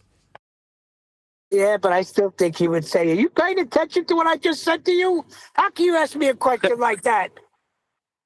No, I mean, we're all joking aside. You want him to reiterate it. Listen, I wouldn't do that anyway. We're just all having a bit of a banter, aren't we, at the moment? The video was great. The videos that we've done in that respect, the survey and the flight, the elevation angles, this one was a good one today. I wouldn't, I'm just saying that. I wouldn't go down that road. It's good just to see how Earth measurements and mapping is being dealt with in reality. And that's what we went through today. I'm not going to get on the guy's case about it. And guys, having it you can have him prove your point without having to worry about converting him to a flat. Hold on, D Rose is talking. Actually, thank you. Oh, I'm sorry, my Vaxi bad. was first, actually. But there we go. Shit. Vaxi was first, but there we go. Vaxi got to the end. Okay, Vaxi then. No, he wasn't. No, all I was saying was you can get them to prove your point, and you don't have to worry about converting them to become a flat earther. And plus, his response would probably be like, I got a little screenshot of what AI said. Not AI the person, AI the Gemini. It says, yes, the Earth is measured flat within a local context. Every single measurement in celestial navigation, the elevation angle, the azimuth, the creation of a local horizontal plane is a measurement that operates on the principle of local flatness. But that's not the true story, the full story, blah, blah, blah, Earth's globe. Like, I don't see how that guy would do anything differently. But it doesn't matter. He's proving your point. Well, that's a contradiction because there are no flat surfaces on a sphere. No, but I know AI, I don't know what he's talking about. But so I don't care how he says it vocally. AI is going to be encouraged to offer that contradiction. Go ahead, D. I was just going to simply say, hasn't the question been applied, posed to pilots all over Eric DeBay's videos and everybody else's videos when they get off the flight and they go in the cockpit and they ask the pilot, so how does it look? Does it look flat? And I mean, the question doesn't have to be asked anymore. Just like Nathan said, let the professional speak his mind in his boastful way, whatever, and then he can basically lay it out on the line right there and leave it at that. You don't have to have him reiterate anything. You don't have to question anything that he makes a point about. Just let him talk, and he's giving you the answer without you even asking. Because we already asked that question. We've had numerous pilots say, quite flat to me, nothing but flat. I mean, no curve at all. And he still didn't get to the thick heads of even some of the normies, let alone the numpty globe proponents. So just, like Nathan said, let the pilot just talk. Let the professionals talk and lay it out. Yeah, then let the... Go ahead. No, you go, Neil. I was going to say, yeah, let the anti-flat earthers debate with them. I was just going to say, when had any interactions with any pilots over the years? I didn't hear that. So come again? Yeah, I didn't hear that neither. I said, have you gentlemen had any interactions with pilots over the years? Just this last year, I was taking a trip from Minnesota to Florida, and I had a moment where I got to sit next to a pilot on the way home.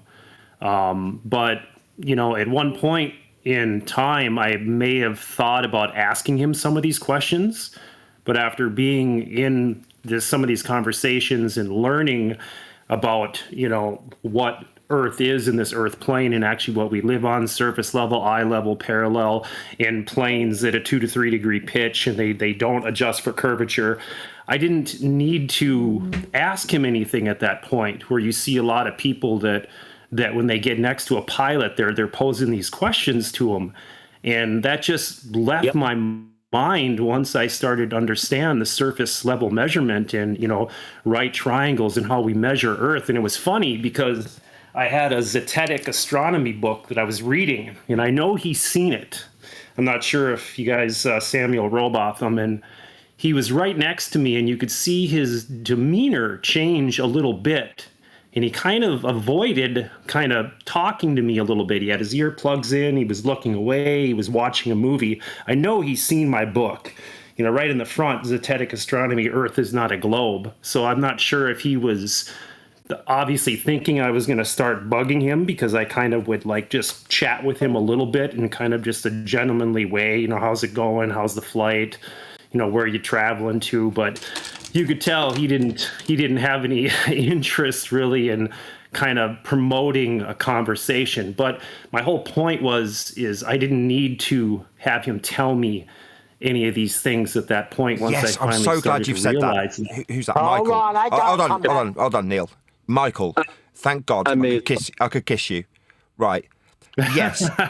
When you reach a point that you've just described, you're describing where you it sounds like a stupid guru when I make statements like this. You've ascended beyond the point where you suddenly need the affirmation of an authority figure like a pilot. You know for sure and without a doubt Earth's flat.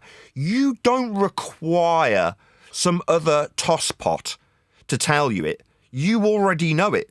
Now, you're interested in reading Rowbotham's book because you're interested in reading books, but not because you need him to affirm what you already know. And the same goes for the pilot. Now, when you reach the point that you don't need to ask next man if you're right, like the affirming glance, that's right? You know what I'm saying's right? That's you being... that's you lacking in self-confidence. You don't know it's right, so you're seeking the affirmation of the person you're telling it to. So you understand that that's right, so you'll agree with me, right? I don't need that anymore. You don't need that anymore. I don't give two fucks if you agree with me or not. That's my attitude now. I don't care whether or not you think it's debatable. It isn't. I know that for a stone cold fact, which is why I'm going to be dangerous moving forward. Why my censorship levels are off the absolute scale. Because I don't give a shit if you agree with me anymore. It's a fact. Go and look at the bleeding measurements. That's your attitude too, Michael. And the fact that you are mirroring my attitude in that regard so I can summarise it in the third person with your words is beautiful. Like I say, I could kiss you. No, you're a freaking hard, Nathan. You stole everything. So exactly what I was going to say. The people that ask are the people that don't know. Well, I was also gonna jump in before Nathan really interrupted. Listen, there was two things I was going to say when he said if we've talked to any pilots. The first thing was, and I'm being honest when I say this, I've never liked that. Ask a pilot situation, as if a pilot knows it. I mean, I've been like that for years. Like, what's a pilot got? Oh, let's get the pilot's confirmation of whether we live on a sphere. Secondly, if I was going to say, if you said if we spoke to any pilots on this, well, we don't need to speak to a pilot. All we need to do is we've got the pitch data, and we just push the pitch data A4 piece of paper with a graph and information under anybody's nose, and say, there you go. That's all the information you need. Yeah, the people that man, he was all over it. But yeah, because you don't need his affirmation, like Nathan said. It's the people that aren't sure. They don't know and for sure without a doubt that Earth is flat, so they got to ask a pilot. Yeah, that was my whole point. That's why I was asking like that. That's what I was trying to get across, is I just didn't need to ask him anymore. That's why I brought that question up, just to tell you guys about that little interaction I had. Perfect. And I've tried to communicate that with the audience in a different way, right? The way I've put it up until now, and this will hopefully sound familiar to you, Michael, specifically, is get on with your day. I'm trying to say the same thing. Once you know for sure and without a doubt it's flat, you don't need to seek the affirmation. You don't need to convert next man. You just get on with your day. You can just ignore it. Basically move on. You don't need my channel. Now, if on the other hand you want to be a debating ninja, that's to say you want to be a flat earth evangelist, then yeah, you need to have understood what we've covered for the last 10 straight years. You need to understand it upside down, inside out, back to front. Yeah, you do. Because if you're going to enter into debates with people, but in a way that's kind of self-defeating, because that tells me that you don't know. The fact that you want to debate it still. Correct. There is no debate. You want to be able to know and be confident that you know and how you know it, so that when someone does peg you as one of those flat earthers, then you can tell them, no, I just know that's how it's measured, and then walk away and leave them with having to decide whether to track you down and try to debate you or whatever. You walk away when you know the truth, when someone challenges you. You can debate the truth if they challenge you. But don't go up to them and say, do you know the earth is flat? That's like walking up to somebody and saying, do you know Jesus? It's going to always be not a great conversation. That's what happened to me with that freaking guy I was working with. Go on then, elaborate.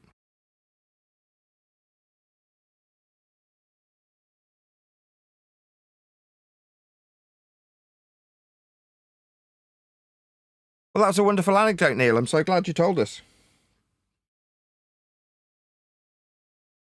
Is this thing on? I don't know. I lost this for a minute. Are you back?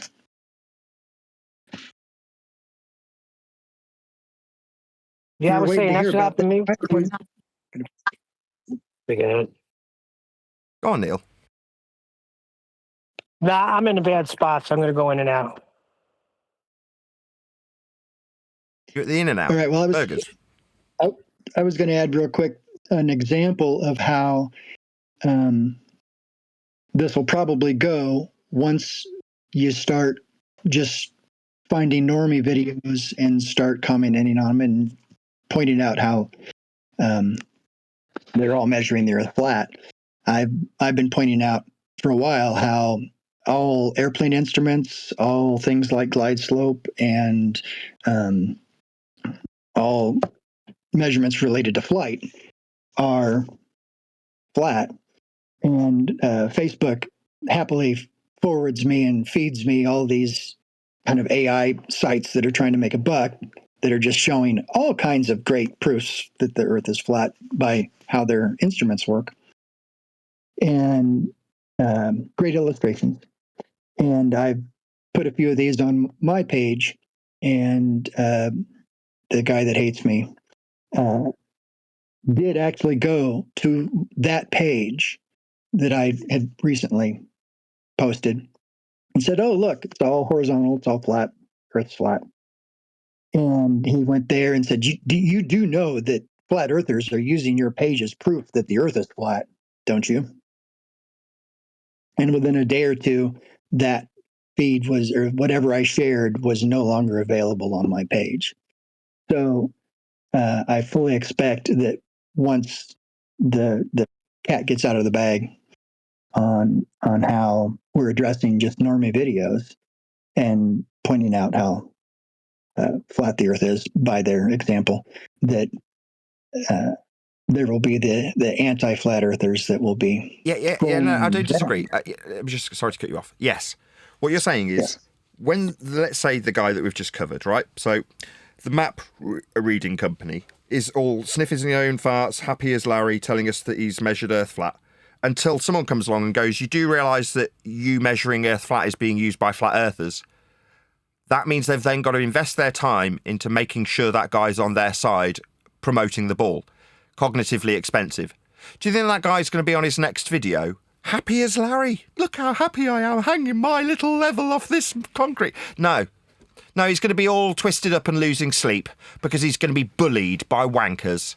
The wankers telling him, you can't allow these flat earthers to use your flat earth measurements to say Earth's flat when you measure it flat. You need to do something about this. Do you think he's going to be on the next video all delighted and happy and smug? No, he won't. No, he'll be on cognitive dissonance then, won't he? Being told that he needs to compensate for how flat he's measured Earth and apologise for how flat he's measured Earth and apologise for how globe-shaped he didn't measure Earth. Do you think that's going to leave him happy? Now, how many people do you think will invest the cognitive energy in that endeavour? Do you think everybody will invest cognitively in that? I don't think so. But they've got to, anti-flat Earth brethren that go and poison these sources, they've got to rely on that person being willing to invest the cognitive energy into apologising for how bullshit they didn't measure Earth.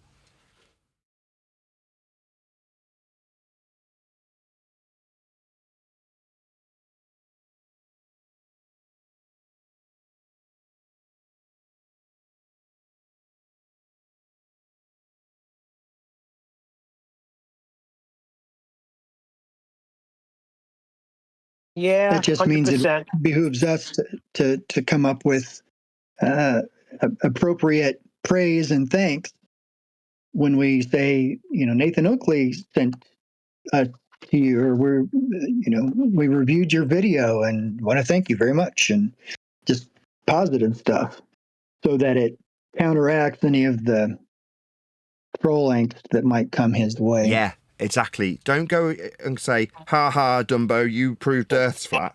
You go, thanks, we really appreciate your video. We just want to, I used to describe it, sharing the YouTube algorithmic love with you.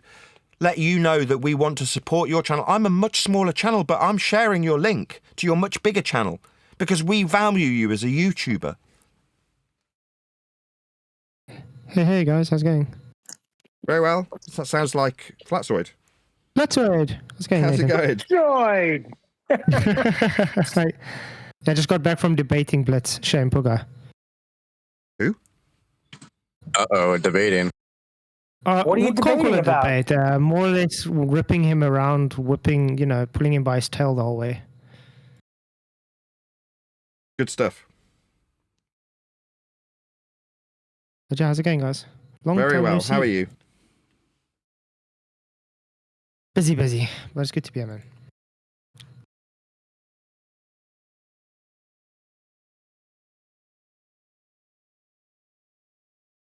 What were you debating about? That was my question. It was supposed to be about God versus nature, prove God to him, and it ended up having some science discussion and thermodynamic laws, and but the guy doesn't know his toe from his right foot, so very embarrassing for him. Oh, good. And he ran when I brought up the scientific method, by the way. Sorry, because last time we had a moan at you because you were getting it slightly wrong. No, he doesn't think observation's part of science. Well, observation of natural phenomena is definitely the first step in the scientific method. But observation on its own isn't part of science, it's just looking at stuff. Yeah. No, but he didn't even want to go through the scientific method. And when I cited the first law of thermodynamics to him, he literally told me I was wrong and then brought up his own equation that he drew on paper, which literally made my point of this first law of thermodynamics. Sounds like nothing's changed. Nah, and then it's just a few insults, calling me a flat earther and a flurf and I'm dumb, the normal stuff. Wait a second. I asked you what you debated on. You told me you debated on science, on God. Where the heck did this flat earth come from? Because I'm a flat earther.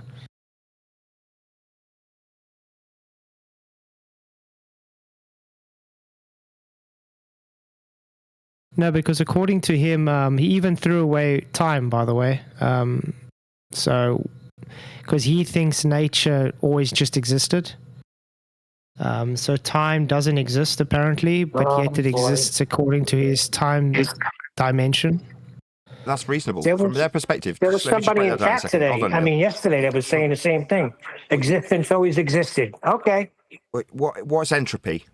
What's another name for entropy? The arrow of time. Decay. The arrow of time. Decay.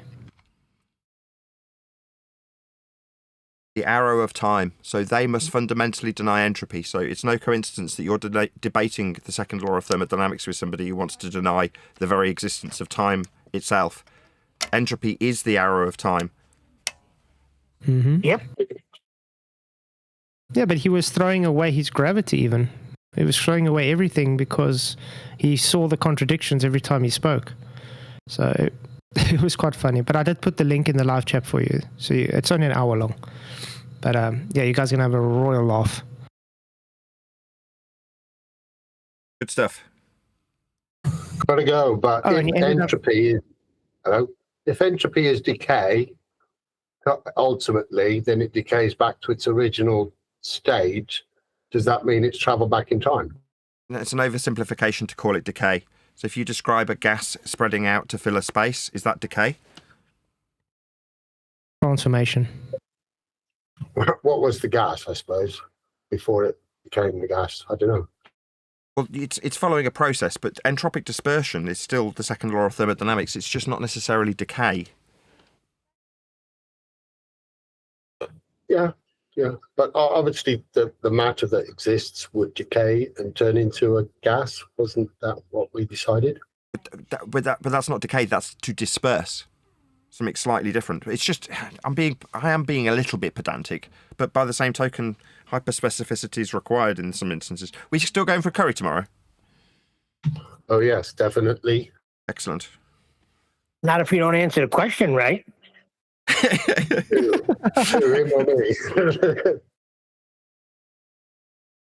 Hypothetical question.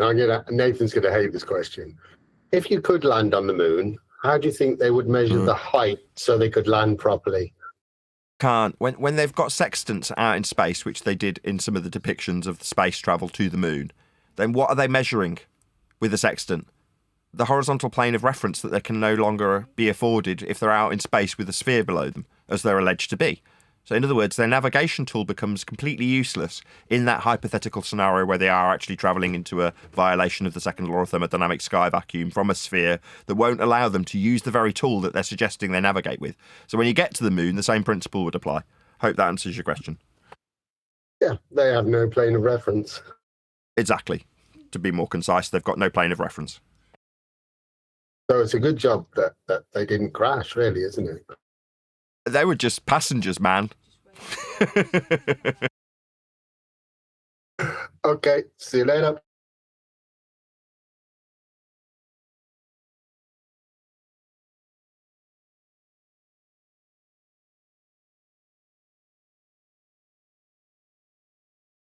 Couldn't they just measure the angle between two different stars?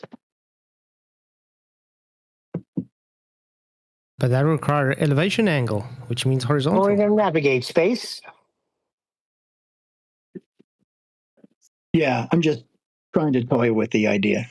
I do find it very ironic that they bring up like Alberuni and not understanding that Alberuni requires trigonometry functions over a horizontal plane. We use him now as our proof of flat Earth. He proves Earth is measured flat. Thank you, Alberuni. Doesn't just saying the word trig automatically delete any curve? Yes. It isn't just straight lines? Absolutely. Whoa, you're saying the dreaded triangle word. Don't say that.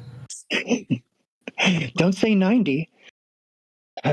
It's crazy when we realized that we could debunk the globe and prove flat Earth with just a little bitty triangle, like Huey used to say when he was part of the team.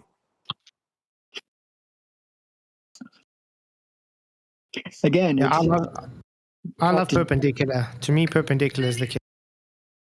Yeah, precisely. And that's a geometric term that's true, right? That's an axiom. Perpendicular and horizontal, vertical and horizontal angles, 90-degree angle. Those are all true axiomatic geometric principles that everybody knows is true and everybody uses them as if true. Just like natural laws, we all use the natural law of thermodynamics in everyday purposes. We all use them as if true because they are true. Once you try to redefine level to curve or pressure to vacuum or whatever, once you try to bastardize what is true, then you can't function in the world. Absolute truth has to exist, and that does exist in axioms, natural laws, definitions of words that are true, and things like that. You flat earthers always have his axioms. How dare you use logic, man? Oh, logic. You can't have logic even without God, without truth. People say that something is true or is subjective. Is water wet? Well, yes. Well, no. Well, then none of that's true. You can't have logic without the existence of absolute truth. You know, you had Brian with that time when he was going on about you can't say that the word of God is true just because it's from the Bible. You had him there, but you let him go. He got mad at me, didn't he? You had him with the knowledge because, come on now. All you got to do is ask, is that true? If you say truth is not absolute, then all you got to do is say, is that statement true? And they can't answer it because they've just denied truth. And it goes for Globers, it goes for atheists, it goes for anyone who denies that God exists and that God is the truth and that God's word is true. And you presuppositionally must agree and must know that truth is truth and it is absolute and it comes from God. And if you don't, all you're doing is denying that it is. All Glovers are doing is denying the horizontal, and they turn it into something that's not true, like a tangent plane or like a local horizontal or stuff like that. Would you guys agree when it comes to infinite regress that it's actually a very illogical argument? Wasn't it the cosmological or the ontological argument, basically, that you can't have... Everything always just existed forever. So no matter how far you go, they always just go back and back and back to make a past before the beginning. They do that, or you saying you do? Atheists. Well, that's ridiculous. Because remember, they don't believe God created. It's a first so law of... they believe nature just existed forever. It's a first law of thermodynamics violation, though, isn't it? Yeah, correct. Yeah, but what I'm asking, do you agree that infinite regress is just an idiotic, non-logical argument? Right. No, all they're doing is denying that God exists. It's actually just freaking that simple. Did you have a debate with a guy on your show about that, Flatoid? Because somebody came here and wanted us to pull you up on something like that. I don't know if it was the same thing, but I'm thinking it was. Well, like I said, that was the discussion I had now with Blitz. And he couldn't understand how his argument was illogical. Well, I think he did. He's just couldn't take getting his ass handed to him constantly every time he opened his mouth. So he kept on getting like, no, time doesn't exist. No, wait, time does have a starting point. No, wait, it doesn't have a starting point. You know, like at the end of the day, he got so triggered with me. He played me calling Elizabeth a village bicycle nonsense misrepresentation and just kicked me off without me even being able to defend myself. So, yeah. What'd you say? The Blitz guy? Dr. Blitz? Yeah, the Dr. Blitz, the one you've been reviewing. We reviewed his video yesterday. He's an idiot. Yeah, because I contacted him before this and I was like, because I watched that one you're reviewing. And I was like, yeah, this guy, he couldn't really get his answers out correct. I understood what he was trying to argue, but the way he was presenting the arguments weren't really, we have to be fair, it wasn't really up to scratch. So I actually messaged Dr. Blitz and like, you know what, I understand what he was trying to say, you know, I'll actually go and correct. He couldn't put it all together. He couldn't put it all together, but when I listened back, Nathan is correct. He had him. He had the guy right at the curve calculator. He had him at eye level. He was denying everything, but he just couldn't put it all together concisely like it's done by one of us or you guys over there. Imagine being able to distill all of the quote unquote arguments that we've been learning.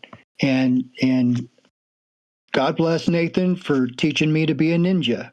I enjoy being the ninja, but imagine being able to take all the quote unquote arguments and just distill them down to a smiley faced, happy little, that's the way the earth's measured. Vertical. Cheers, guys. I'm going to go. Enjoy the rest of the chat, guys. Blessings. Yeah, Nice to see you. This is true. Where you leave? You out of here? Flatsoy just left? Yeah, I think he said he had to leave, right? Oh, I think he just said he had to go and just bailed. That happens. But just being able, just being able to take things down to what is absolutely true is kind of my shtick, so that people don't have to be the ninjas, and you don't have to deal with the anti-FE turds and all the angst and all that stuff, and you can just be happy spreading the truth. And if you're asked, and if it's easy to just present, yeah, this is true. That's how we measure it. And you don't have to deal with the debate. Yeah, but that burns them up even more, Surf Daddy. Yeah. When you just say that, that's like burns them up. Yeah. Well, that's what I would enjoy with people like Blitz, is being able to just say, "Oh, is that true?" And just keep making him have to do make them do all the freaking arguments. They're the ones, they're going to do it anyway. They're going to argue for why the ball isn't measurable, or why we don't see the ball, or why they're all going to make the arguments anti-flat earth. Well, flat earth, explain this, explain that, explain this. When all you got to say is, well, how do you measure it? And, we're using Game an angle. over. They'll eventually come up with those 30 words. They'll use one of those words, and then you just take that word and go, what does that mean? And, that's an angle. Okay, well, you'll need 2 straight lines for that. And No, wait. Time out. I got to stop you there. Nathan didn't get to that part of the video yet. When you do get to that part of the video, he draws an elevation angle off a curve. It's hysterical. Well, of course they do, because they've got a tangent plane, imaginary tangent plane. That's why they argue that all those lines, that horizontal you call the flat Earth, that's imaginary. That's an imaginary line.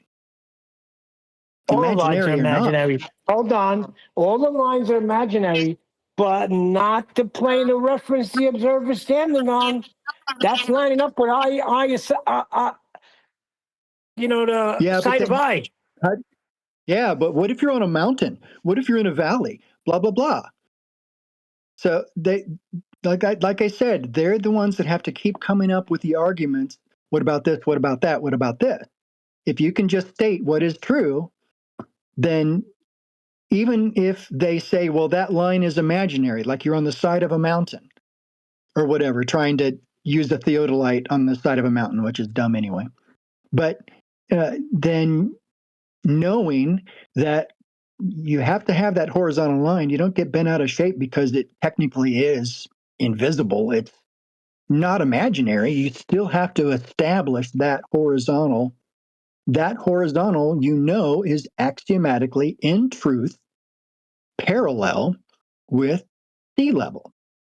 And that because it is axiomatically true that, according to Euclid and according to math laws and Euclidic geometry, all horizontals are parallel. They have to be.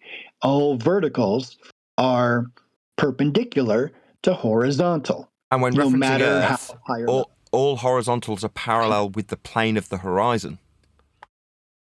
Yeah, sorry, didn't add that. Yep. But I just said. Well, that's what's so dumb about the reciprocal zenith angles again, because in a lot of the references, they just mention that the plumb line is vertical to gravity or whatever, to gravity. They're not mentioning the surface. They're just saying it's it's perpendicular to gravity, or gravity's pulling it down. There was one reference that said it is always perpendicular to horizontal to the horizon. And that's where they show the little bit of truth. But they throw in the gravity part, and it throws you off. Because you think gravity, you think Earth. That's where you need the debating ninja. When they say perpendicular to the plane of gravity, all right, so gravity also needs a flat Earth then. Down is perpendicular to horizontal as a vector. Oh, dear. So gravity in that context also requires a flat Earth. So their flat Earth is in the center, though, of the Earth? No, because you down vector, they're saying it's down, right? Oh, God. Right. Just another one of those words that they use and try and sneak in a gravity that simultaneously can give them a down, which they won't have on a ball, because it's a vector perpendicular to a plane of reference. But then because they've used the word gravity, that means that it's not perpendicular to anything. It's with respect to a curve in the centre of Earth because it's used a magic word, gravity. But they're still using it to get their down perpendicular to the plane of gravity. Well, yeah, because that's what it must be. They must have a plane with respect to their gravity for the perpendicularity that they're trying to utilise gravity for in that particular context. So gravity becomes a magic word that fails because their vector would be perpendicular to a plane of reference for that particular gravity when it's used as a magic word in that particular context. Correct. Yeah. You just heard from Duly Nathan noted. Oakley, the Ninja Warrior.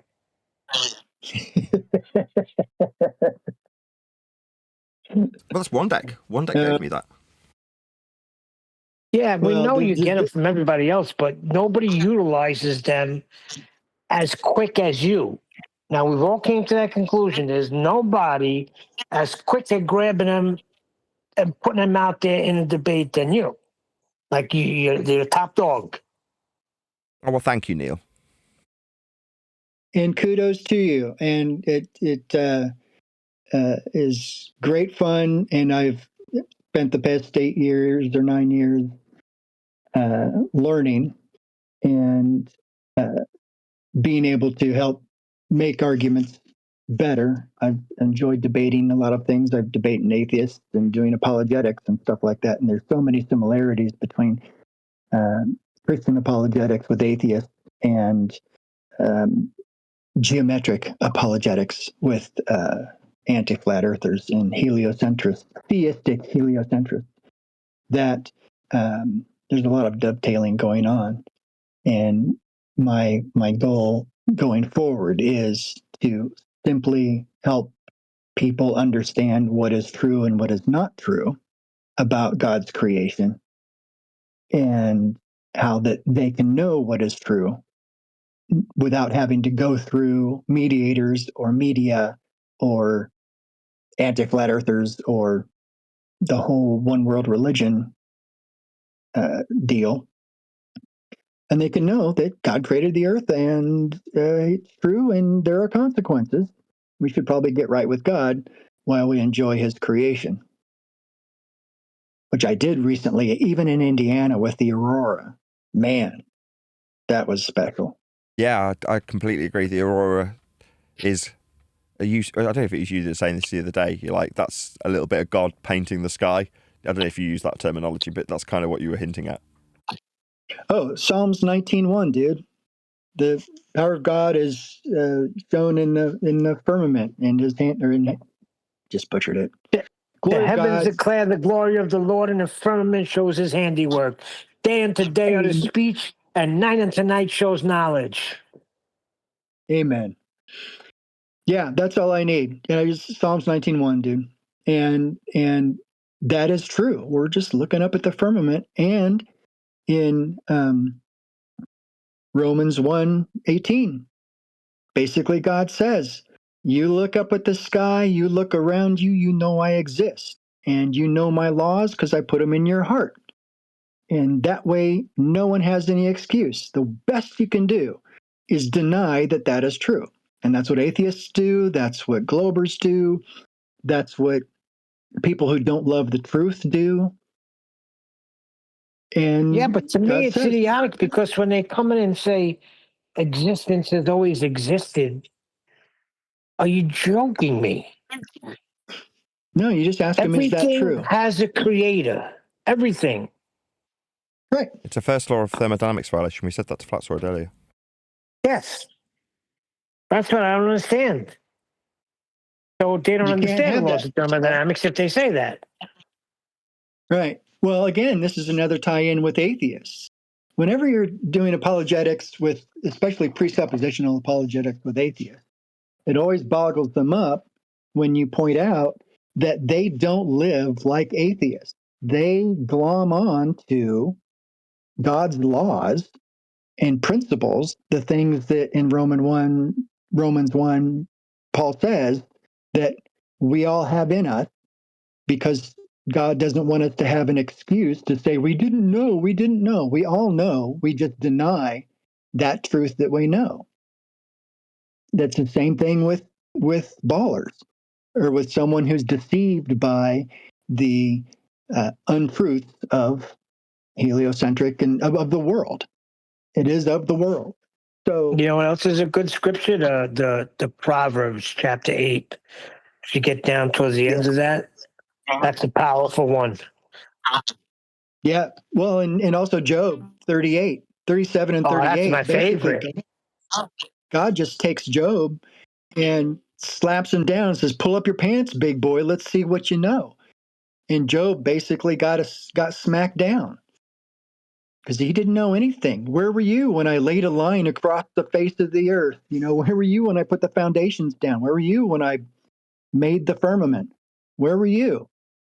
You weren't anywhere. That tears down anybody, every evolutionist, every atheist, every scientist who makes any kind of claims. That Hey, alone Nathan's gonna like tears this down. one.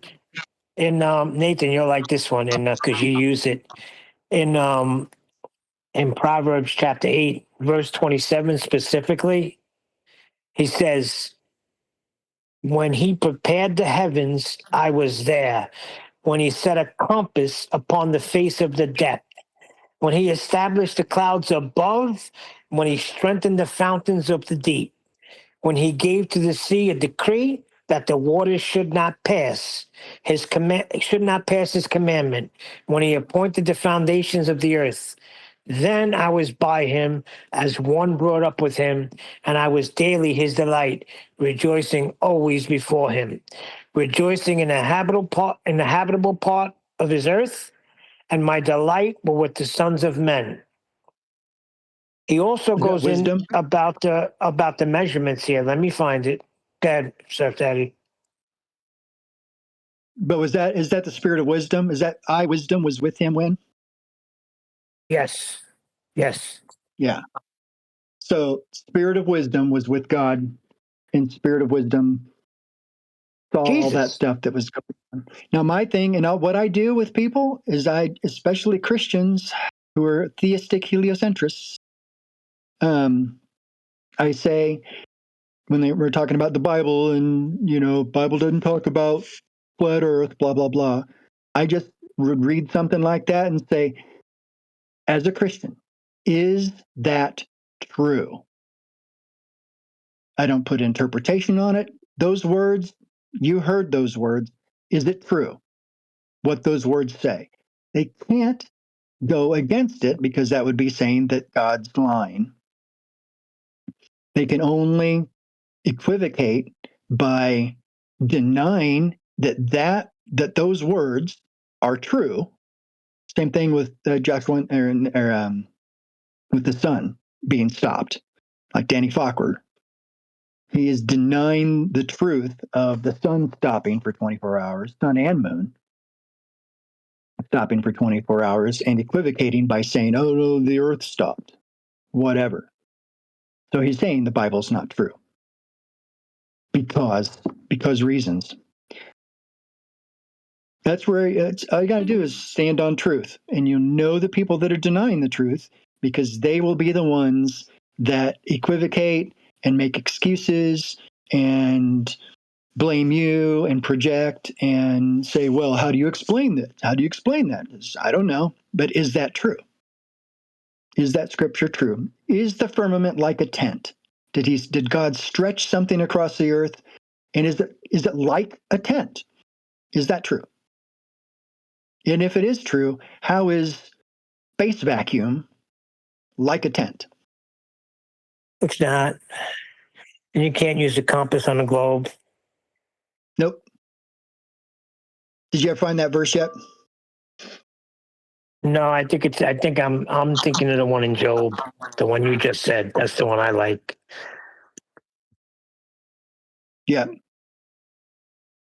Yeah, all of Job is a big smackdown. and I didn't notice it for years and years and years, but I just fairly, like in the past year or two, found that if you read it right, Scripture, God has a sense of humor, because he's smacking Job down and telling him off in a nice way. I mean, he did say that the devil could do everything but kill him, right? But he's taking him to task for claiming to know something he does not know and cannot know. And that knowledge can only come from God, who created everything. Right. So right there, he's saying it will not be known. Yeah. And and he was like, surely you were there because you're a very, very old man, aren't you? No, Job. I'm colloquializing it, but basically he said, oh, yeah, you were there, right? Because you're really old, right? Yeah, I like the way he starts it. He goes, okay, now pull up your pants, tighten your belt, because I'm going to speak to you like a man. All right? Yep. And then he goes on to, where were you basically when I created everything? Yep. Every time Jason Lyle or who's the other guy, Hugh Ross or Faulkner or anybody else talks about Big Bang or anything evolution, anything in the past, even when they're arguing for creation, they're still arguing deep time and all this stuff. They're still arguing like Job, like he knows what happened a billion years ago or even 6,000 years ago or whatever. Anytime someone makes a claim like that, and that's another, you know what? That's another thing, Nathan and team. That's another thing that I'm grateful for is the beating of the drum about don't make claims that you can't prove. And there's nothing wrong with saying I don't know. That yeah. Especially when you don't know. If you can't speak truth, then don't speak it. Let your yea be yea and your nay be nay. Nay, I don't know what the sun is. Yay, I know that God says that it's a great light and the moon's a lesser light. Yay, I can look at the sun and moon and they're about the same size. They appear about the same size to me. That I know, that I know. And I know that from Scripture and my own observational experience. And I can say that is true. But what they are, how they work, no, don't know anything. So thanks for that again. Again, it's a confidence thing. If you're trying to pretend that you're capable of contradicting a worldview at its base premise, that's Earth being spherical, then there's an automatic assumption by your opponent that you are the all-knowing guru and you're going to have an answer for everything. Whereas if you, in and of yourself, don't care what your opponent thinks of you, you know balls to bones Earth is flat based on the measurements of Earth, then when someone puts something to you that you don't know, you just say, I don't know. They go, well, surely you are the arbiter of all knowledge now you've said Earth's flat. No, shockingly, I'm not. Well, surely you know how they measured this particular part of this particular map with this particular projection. No, I'm not a cartographer. I just looked at the scale and saw how flat it was and how that's applicable. No, blah, blah, blah, blah, rumpus. Yeah, because realistically, they're the ones in fear. They're the ones that are deeply concerned about not knowing. And they've reached a point where they're confident that they know. Oh, we know Earth's a ball flying around the sun in a sky vacuum. We know that. And we can be confident in that. What's that? You're saying I'm wrong? Well, then you better have an answer for absolutely every single question I've got, or that makes me right again. That's their what's the word? Their way of being. Their mentality, that's the word. Their mentality is, if you can't answer every single question that I now have because you've shown me to be demonstrably incorrect, then I can go back to being correct if you can't answer me. That's when it's kind of fun to go back to them when they say, well, how does this work?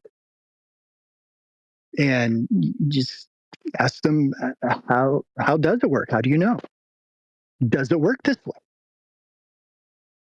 I don't know. Do you? How does Jesus work on a flat Earth? I don't mind defending things I've made claims about. So if I've said something specifically and someone says, well, how does this work? You make claims about it. Well, yeah, okay, I do make claims about it. And the reason I make a claim about it is because X, Y, and Z. When they come up to me and say, how does this work? I go, I don't know. Well, you need to. You're saying Earth's flat. No, I don't need to do anything. Go and paint my house. You need to, because you've said Earth's a ball, to paint my house. Free of charge. What, you don't want to? No, well, I don't want to answer your questions. What, but you feel like I'm obliged to, like I owe you explanations for anything. Sod off. I don't owe you a damn thing. You who's going to call me a retard feel that I owe you something, do you? Maybe a punch in the mouth.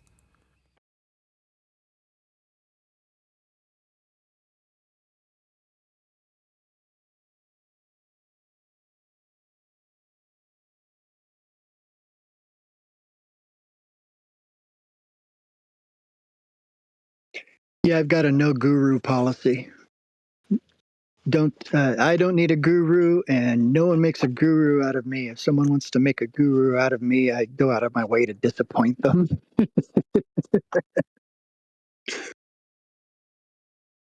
Yeah, there's a lot of flat earth evangelists that fancy themselves as gurus.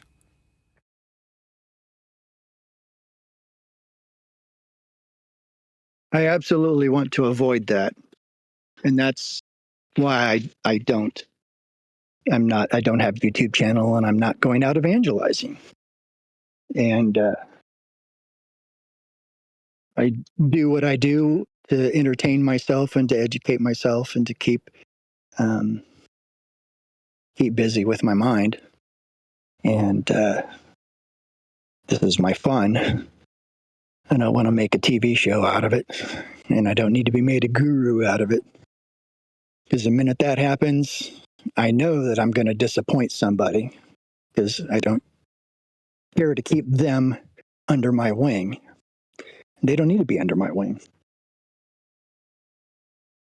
So sadly, you're not going to be my guru either. My only problem is that I occasionally use terms like sawed off, and that means totally something different here in Indiana. It means get I lost. sawed off that tree limb. Not sword. S-O-D. No, I know sawed. It's sawed off. It's sawed off, which is a bit of takeoff on sodomy, ain't it? Correct. Yes. Well, here in Hoosier land of Indiana, then if I tell somebody to saw it off, they'd go, "What do you want me to saw off there?" I sawed off that tree limb, and I sawed off that 2x4, and I sawed off Uncle Jerry's foot when it got gangrene. Oh, Lord. Right, any last words? Because I'm going to round out. See you tomorrow.